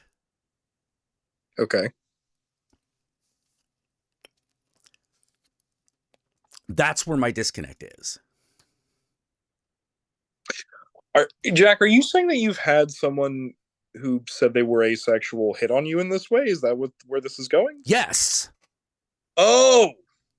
Yes. Oh, okay. Okay. So your issue, Jack, is not what is the asexuality. Your issue is, how do I catalog this experience that I've had? Yeah, what's going on here? Oh, okay. That's okay. I don't know what's going on with that. Okay. All right.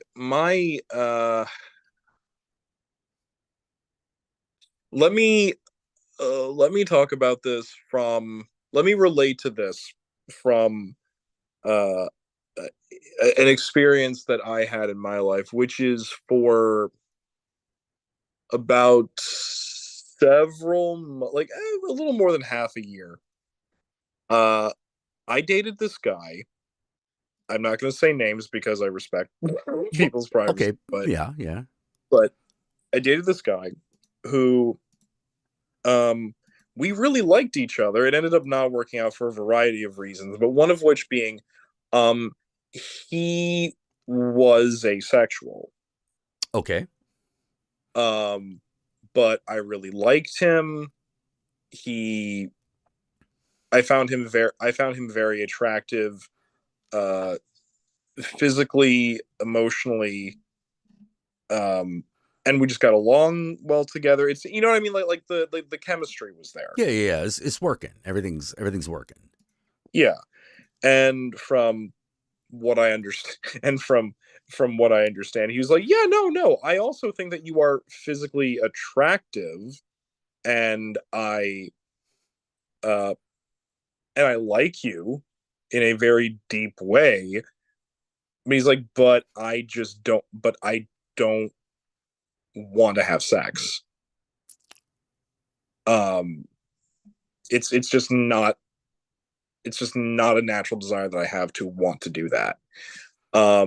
Now, however, we did, over the course of our relationship, do things like cuddle,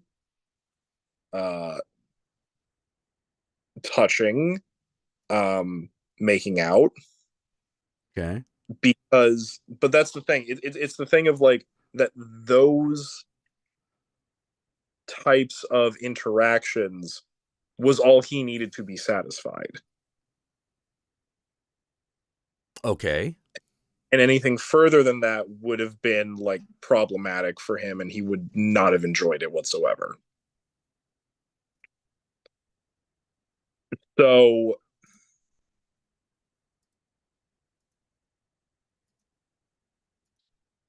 just because someone is asexual does not mean that they are averse to physical contact. It does not mean that they are averse to intimacy. See, that's the thing. It's like, because you and I are people who engage in sex and really enjoy engaging in sex, a lot of us have this concept that sex and intimacy are inherently linked, but that's not necessarily the case. Intimacy and intercourse are not necessarily linked. Exactly. What you're saying. Okay. Well, okay. All right.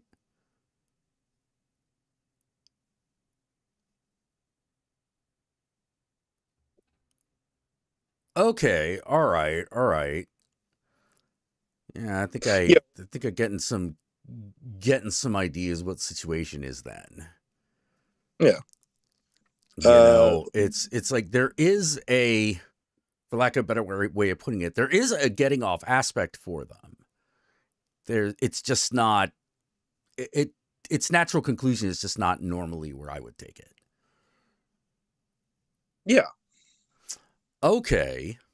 Like how to put it? Like, just because someone is like, it's one of those things of like I think like for just because someone is asexual does not mean that level of fulfillment isn't there. It just does not take the same avenues. Right. So that brings me to my previous question. Okay. Which started all this. Mm-hmm. Do they have orgasms over that stuff? Because I could easily see that. I'm gonna say yes. I mean, I'm just gonna say yes. Like I mean, I don't know how else to put it. What's the biggest sexual organ you have? Yeah. That's what I was thinking. It's me trying to figure out, like, all right, what are the avenues down here? Because there's clearly some form of urge here, and I don't know what it is, and I don't understand it. You know? Because every time someone tells me something, I'm just sort of like, well, no, that means something else. Don't it? You know? It means that for you. Yeah, it means that for me. So I'm always trying to figure out what the communication breakdown is. Because clearly I'm part of that. So I want to know what that is. It's this weird puzzle that I keep like going over because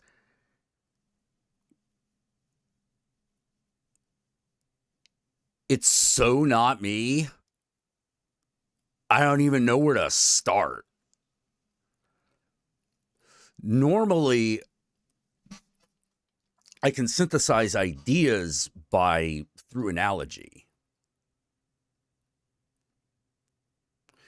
But in that particular instance, all my analogies break down.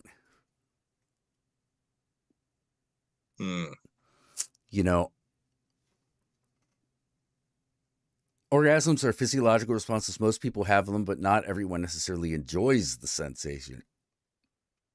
Oh.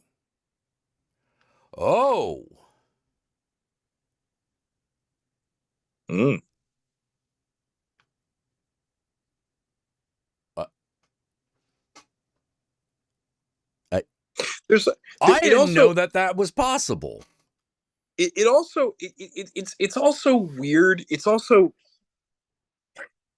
weird to talk about this with, and I love you. It's also weird to talk about this with men, I have found, because I unfortunately do not know a large amount of men personally who understand that they don't have to come or have sex to have an orgasm. That's, yeah.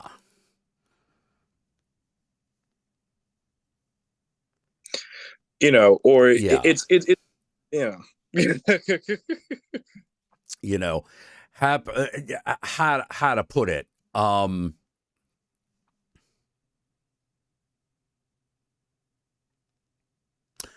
Oh God, what do you call it?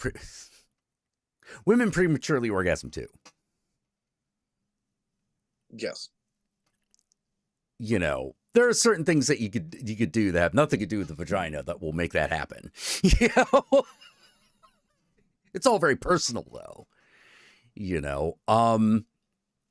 So yeah, or like, so when it comes to like asexuality, the funny thing is that I would count that under sexuality.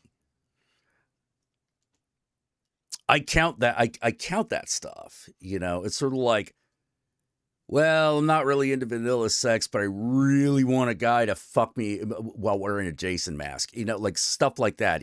I'm like, no, that's still sexuality.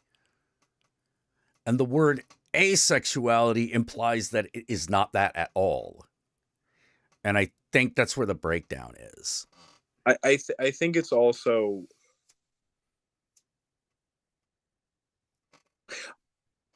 I think it's also that, I think it's one of those things where like we may at some point develop better language for this. I don't know. I think it would be really helpful here, because the thing that works about cisgender is that it is a word for something we didn't have a word for before, but that we knew existed. I mean, there was no argument that it existed. Better way of putting it. It wasn't a mystery. It's like, if you're not trans, you're cis. Done. That's the definition. Okay. Oh, okay. But I think it's one of those things of, again, because we live in cultures and societies that, and I get why this happens, but we take things like sexual and romantic desires as being inherent in being a human being, and then when faced with the concept that it's not, we go, are you broken? You know what I mean? Like, which is also not helpful. It's just, we're so geared towards that being a thing that I think that a lot of us don't know how to talk about it not being a thing. I would agree with that, you know, because we're also really bad at talking about it being a thing. Yeah, like we're just how bad at the whole thing talking about the whole thing in general. Like how to put it? I'm sitting here as someone who I consider myself a supporter of the asexual umbrella subspectrum community. And I consider myself as someone who has an understanding of what's going on, but I'm fucking struggling trying to find solid words to talk about it with you. Yeah. And to anyone out there who is ace in some way, I'm so sorry. I'm doing such a disservice. I'm so sorry. Well, like when we're talking about me, like I don't know. Like that like I said, like I get to this topic and most communication just seems to break down. And the process of understanding it is a process of unlearning, but it's like, okay, but what part am I unlearning? What part do I need to unlearn? I don't know. You know, it's hard to know that because, you know, usually when you say we have to unlearn what you have learned, that implies that you know what it is you need to unlearn or have an idea. Here it's like, no, I don't have an idea. You know, it's very, very, very difficult. Although finding out that apparently orgasms are uncomfortable for some people goes a long way. Oh God, yeah, Cat Hermit. Yeah, ace people have to deal with others and hyposexuals thinking that we're broken and need fixing. I'm so sorry that that's a common experience for y'all. I really am.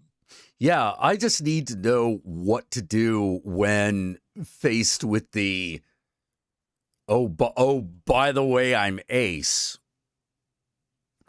Your hands on my cock and you're telling me this? Well, okay. Well, you know, like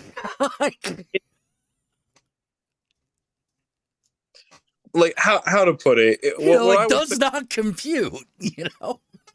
Oh, well, anytime I've been in that situation post my failed relationship, it's been, okay, cool, I understand and respect that. However, I am a very sexual person, so we need to have a discussion about this right now. Because I don't know what you need from me right now. Yeah. You know what? I think that's it. I don't know what you need. I don't know what you want from me right now. So I don't even know. I don't even know what. So I don't know what I'm even saying no to. What I would be saying no or yes to. I have no inherent understanding of this. So I would like to have a candid conversation with you about it, so that we could move forward, please. Thank you. Yeah. See, this is yes, John. Yes, that was the situation. You know,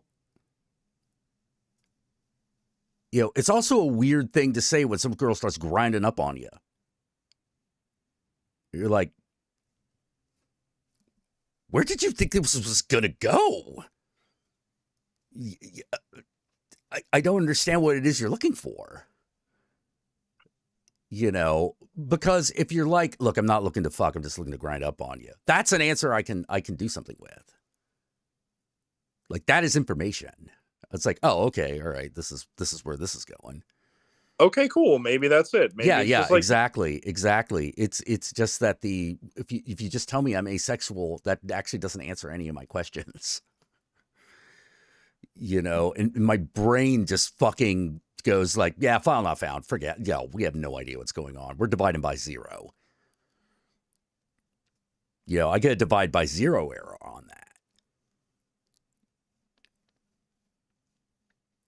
You know, maybe they just want to get you off and to care about fucking themselves. Maybe. But it could mean all of these things.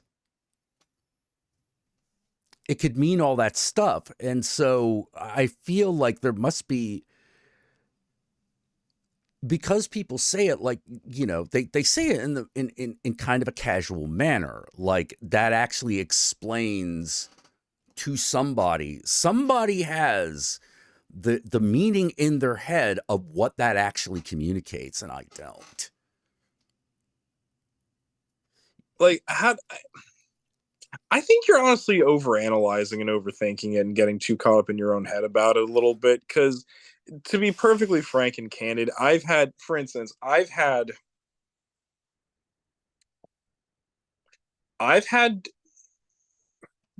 intimate dynamics where someone was like, "Hey, I'm asexual, but I'm looking for some intimacy," and I'm like, and my reaction is, "Okay, cool. What is it you want?" Yeah. That makes sense. That makes sense. But when you've already crossed a certain intimate line, what are you trying to communicate by telling me that now? By just saying, by the way, I'm asexual. What do you mean by that? Well, and no, like literally, I would ask, and then like the word salad starts. I'm like, I know what all these words are, but they do not make sense. You are assuming that I have that same dictionary of terms in my head, and I don't. And some of the terms you're using I seem to use for different things. So I'm coming away with no information.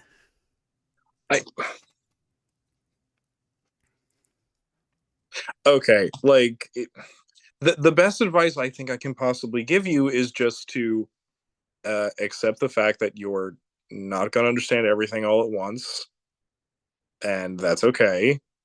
And in a situation of someone's like, the heavy petting's going on, like if I was in the situation of heavy petting's going on, then someone goes, "By the way, I'm asexual," I would immediately look at the person and go, "Cool. Where's this going?" And that's it. And I would expect an answer. Yeah. That's the response I didn't have. Cool. Well, arm yourself with There this we go. response. Okay. Yeah. Where do you need this? Where are you looking to go with this then? Okay, great. No, there we go. That's what I needed. Okay, then where is this going? What do you, what's the line? Because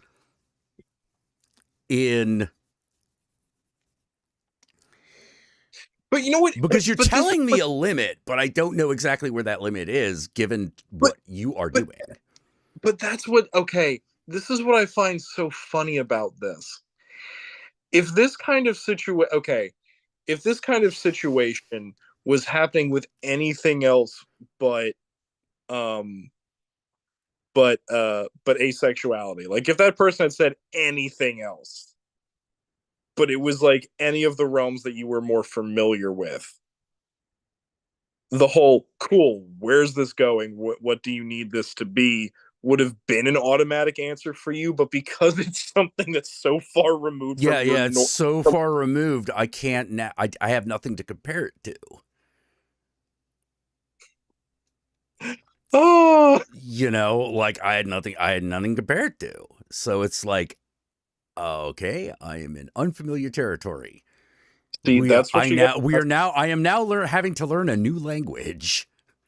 See, that's what you get for not smoking more weed, man. The weed keeps my mind limber. Well, yeah, because like the other problem I was having is I'm like, well, how do I respectfully communicate my desires? Or do I just keep that to myself and end everything cold? Like, because usually that's what I do. It's just like, all right, close the blast shield doors. We're done. Oh my God. Oh my God. Oh my God. I just had a realization. What?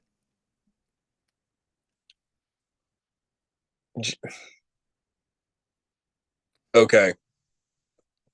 Every gay male or mask presenting person in or bi mask presenting person in this chat, please hear me when I ask Jack this question. Jack, you've never had to have Grindr conversations, have you? I've never been on Grindr, so no. Yeah. Is that a type of conversation, or what do you mean by that?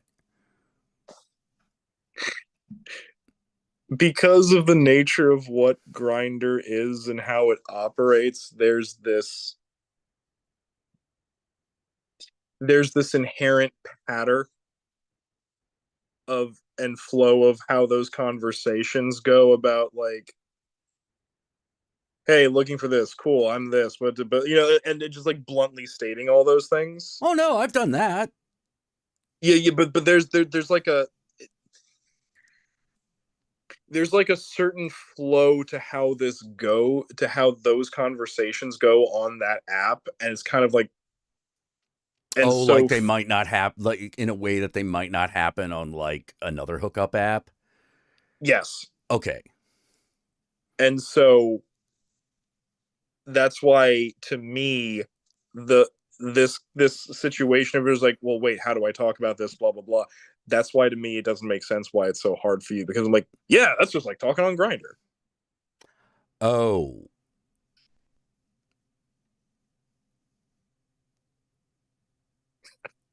I'm just so blunt. I'm just so blunt about it. Because I'm like Okay, the fact that part of my filter is being super blunt. Or sorry, that's not my filter. Part of the filtering process of people is my bluntness. This is what I find so funny. The fact that when I said that, John in the chat automatically went like laughing my ass off. I'm like, okay, cool. It's not just me. All right.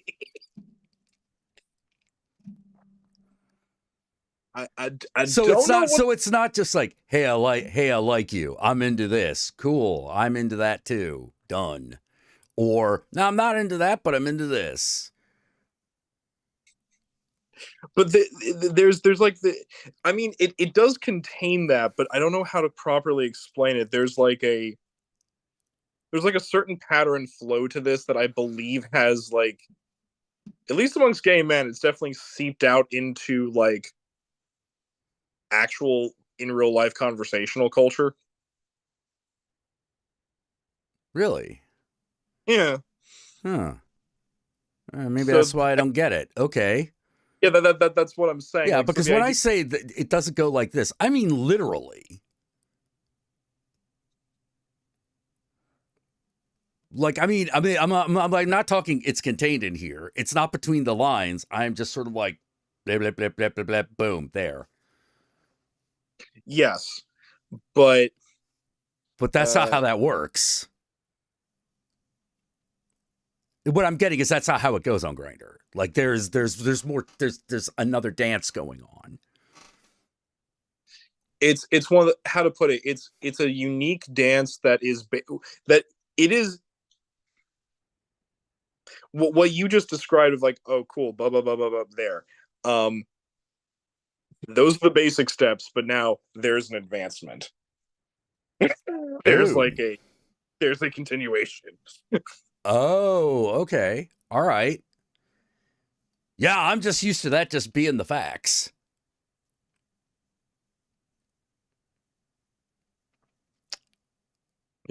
Or like, was it what John just said? It's not just hookup culture; it's also crept into social group stuff as well. Like, I got asked pronouns, sexuality, and what I wanted to do at a punk show. Yeah, so walking up to people saying shit like that. Yeah. Oh. Huh. Yeah, maybe that has something to do with it.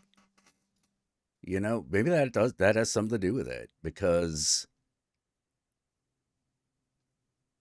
if you're like, what do you want to do at a punk show? I'm like, listen to music. What are we talking about? Like, did you? Is there a specific thing which is done that I do not know about?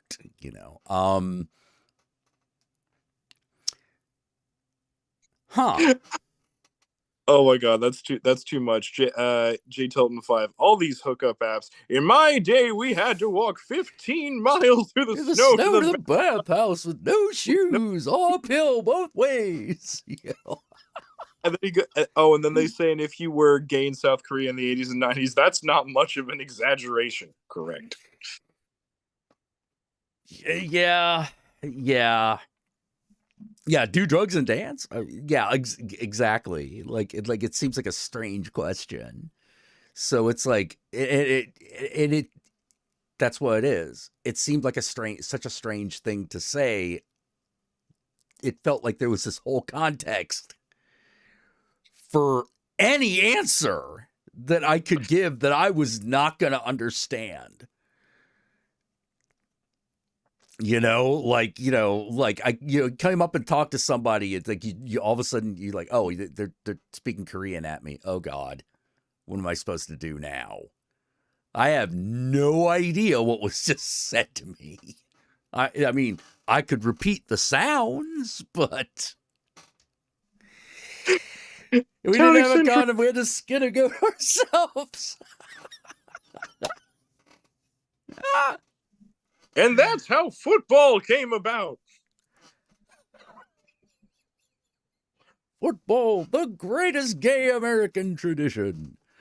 Big dudes slamming into other big dudes.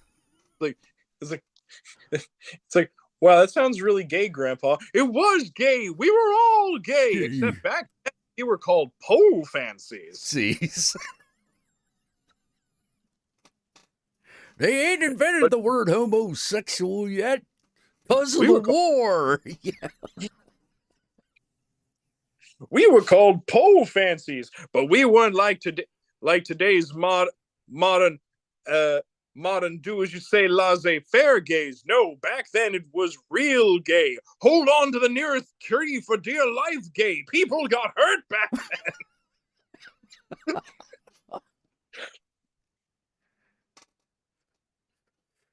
Heads of cocks were bigger in my day, so you had to watch out.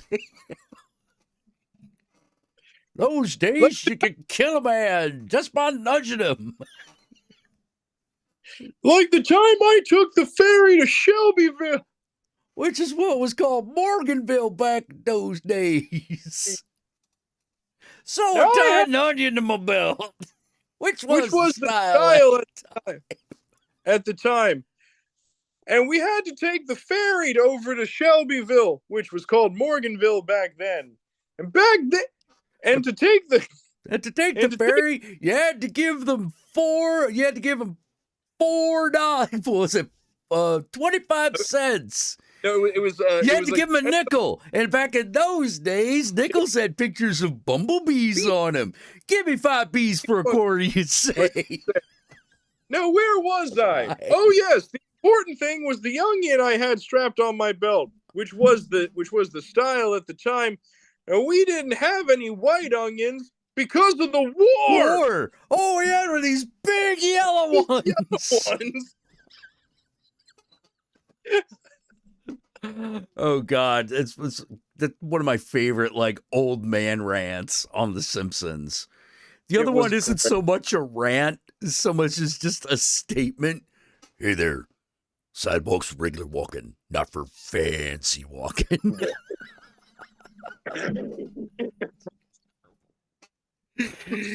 John, we'll get right back to the Log Cabin Republican Conference after these messages. Oh.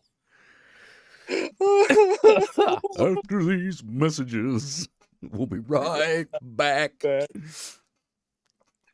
Oh my God. Oh God. But yeah, no, oh God, I love old man Simpson rants. I really fucking do. Fucking old man yells at cloud. And I think here's the thing. I hope that when that becomes my modus operandi, You know, when it's more often than not that I do shit like that. Because I know I already do it. I hope it's at least entertaining. I don't want it to be hateful. I want it to be weird. I think everyone here enjoys when you go off into the old man places. Yeah, back in those days, we didn't have regular trucks. You know, we didn't have these SUVs. We had Toyotas. Oh, yes. A good American car. Oh, God, Cotton Hill rants are my personal favorite. I killed 50 men! 50 man. Yeah. Them Tojos took my shit! I hope you're not going to have a problem with Khan now. Why? Well, he's Asian. He's Vietnamese. No, he's not. Yeah, he's Laotian. No. What? You're Laotian, right? Oh, that's right. See? Gotta stop being racist, son.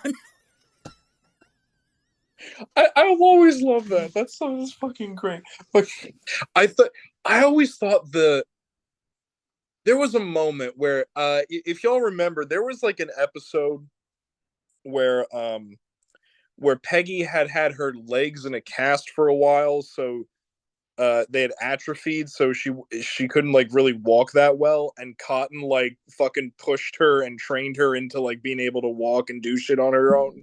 Yeah. But there was a moment where Peggy was starting to say like, no, he's full of shit, you know, like he was like essentially communicating that he was like a liar and that she never should have believed him. And Hank turns to her and he says something that is supposed to be so sincere, but when I heard it, it just made me piss laughing. Which was, Peggy, I don't know all the places my father went to in World War II. I don't know how all his stories line up correctly. I don't know if he was being honest about exactly how many people he killed in that war. But I do know one thing to be true, Peggy. When my father left, he was 6 foot tall. When he came back, that man had no shins. And I don't know why. It's when my father came back, he had no shins. Yeah. And I pissed myself laughing. I was like, there's just something about Hank Hill trying to be like serious and sincere with a statement like that I'm just like, no. Yeah. Well, it's what makes King of the Hill so good. You know, also the fact that apparently fucking, oh God, who's the conspiracy guy? Dale. That Dale. Yeah, that Dale cannot figure out that his son is John Redcord's kid. I love that. You know, he can't figure it out. He can't put 2 and 2 together. Not even when they're standing right next to each other. Exactly. But you're like, well, he seems to like this kid, so I guess it's okay, but man, this dude dense. You know? Oh my God, do you remember the episode when Dale realized that the Warren Commission report might be true? No, I didn't see that one. There was there was this episode where so I love it because it starts off with Dale tucking fucking God, what's his son's name? We just said it. What's his son's name? Oh shit. We just said it. Oh my God. Anyway, he's tucking his son in and he goes like, Dad, will you read me a story like when I was little? And he's like, oh, of course. And he brings down, and he goes over to the bookshelf and he brings down, he's got the entire like Warren report of the assassination of John F. Kennedy. And he starts And he's like, I'll read you our favorite fairy tale. Joseph, yeah, he's like, all right, Joseph, I'll read you our favorite fairy tale like when you were younger. And he starts reading it. And then like when he gets to a point where he goes like, wait, no, the east side? I thought it was the west. Wait a minute. And then he runs to the kitchen and he builds a scale model of the of that, and he's just like, wait, but that would make sense. That wait, oh my god!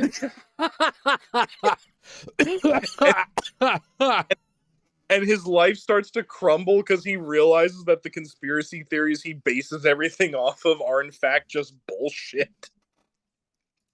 And he starts, oh my god!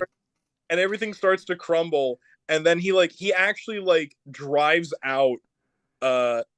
He drives out to Austin. Like he goes to the grassy knoll to look at it himself, and he's just like a broken man. He's just like crying, and then like a U.S. Marine comes out of nowhere and like goes, "Do you need a hand, sir?" And it's like the first kind word he's received all day. So Dale becomes like a super I trust the government, I love America, Uncle Sam hat wearing man, and everyone in the neighborhood gets freaked out by it. It's amazing. Oh my god. There's also that beautiful episode where Dale makes up this elaborate story in his head of how Joseph is actually an alien child, but more specifically, he comes to the conclusion that while he was away at a UFO convention, Joseph was conceived because aliens stole his semen, messed with it, and then put it into Nancy. Oh my god.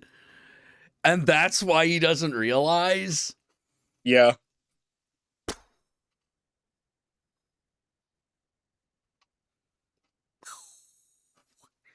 Oh, King of the Hill. Oh, King of the Hill. You know, all right. I should probably get going. We go for now almost 5 hours, 4 hours, 45 minutes to be exact. Oh, shit. Yeah, so I just want to tell everybody, I want to thank you for coming down. I want to thank Thorgrim, especially for the donation. Really helps. It really helps right now. If you would like to donate, feel free. There's Patreon down there that I would love if you kicked in a few bucks a month. I'd really help. It keeps the show going, you know, because I want to put on a good show for everybody, and I want to be able to keep doing this. So until later, Avistas Disco Inferno. Remember to keep washing your ass, and the devil loves you very, very, very much, as do I. As much as. Let's get that parasocial relationship going. I love you. But I am honestly glad that y'all came down. All right. I will see you later, guys. Good night. Hail Satan.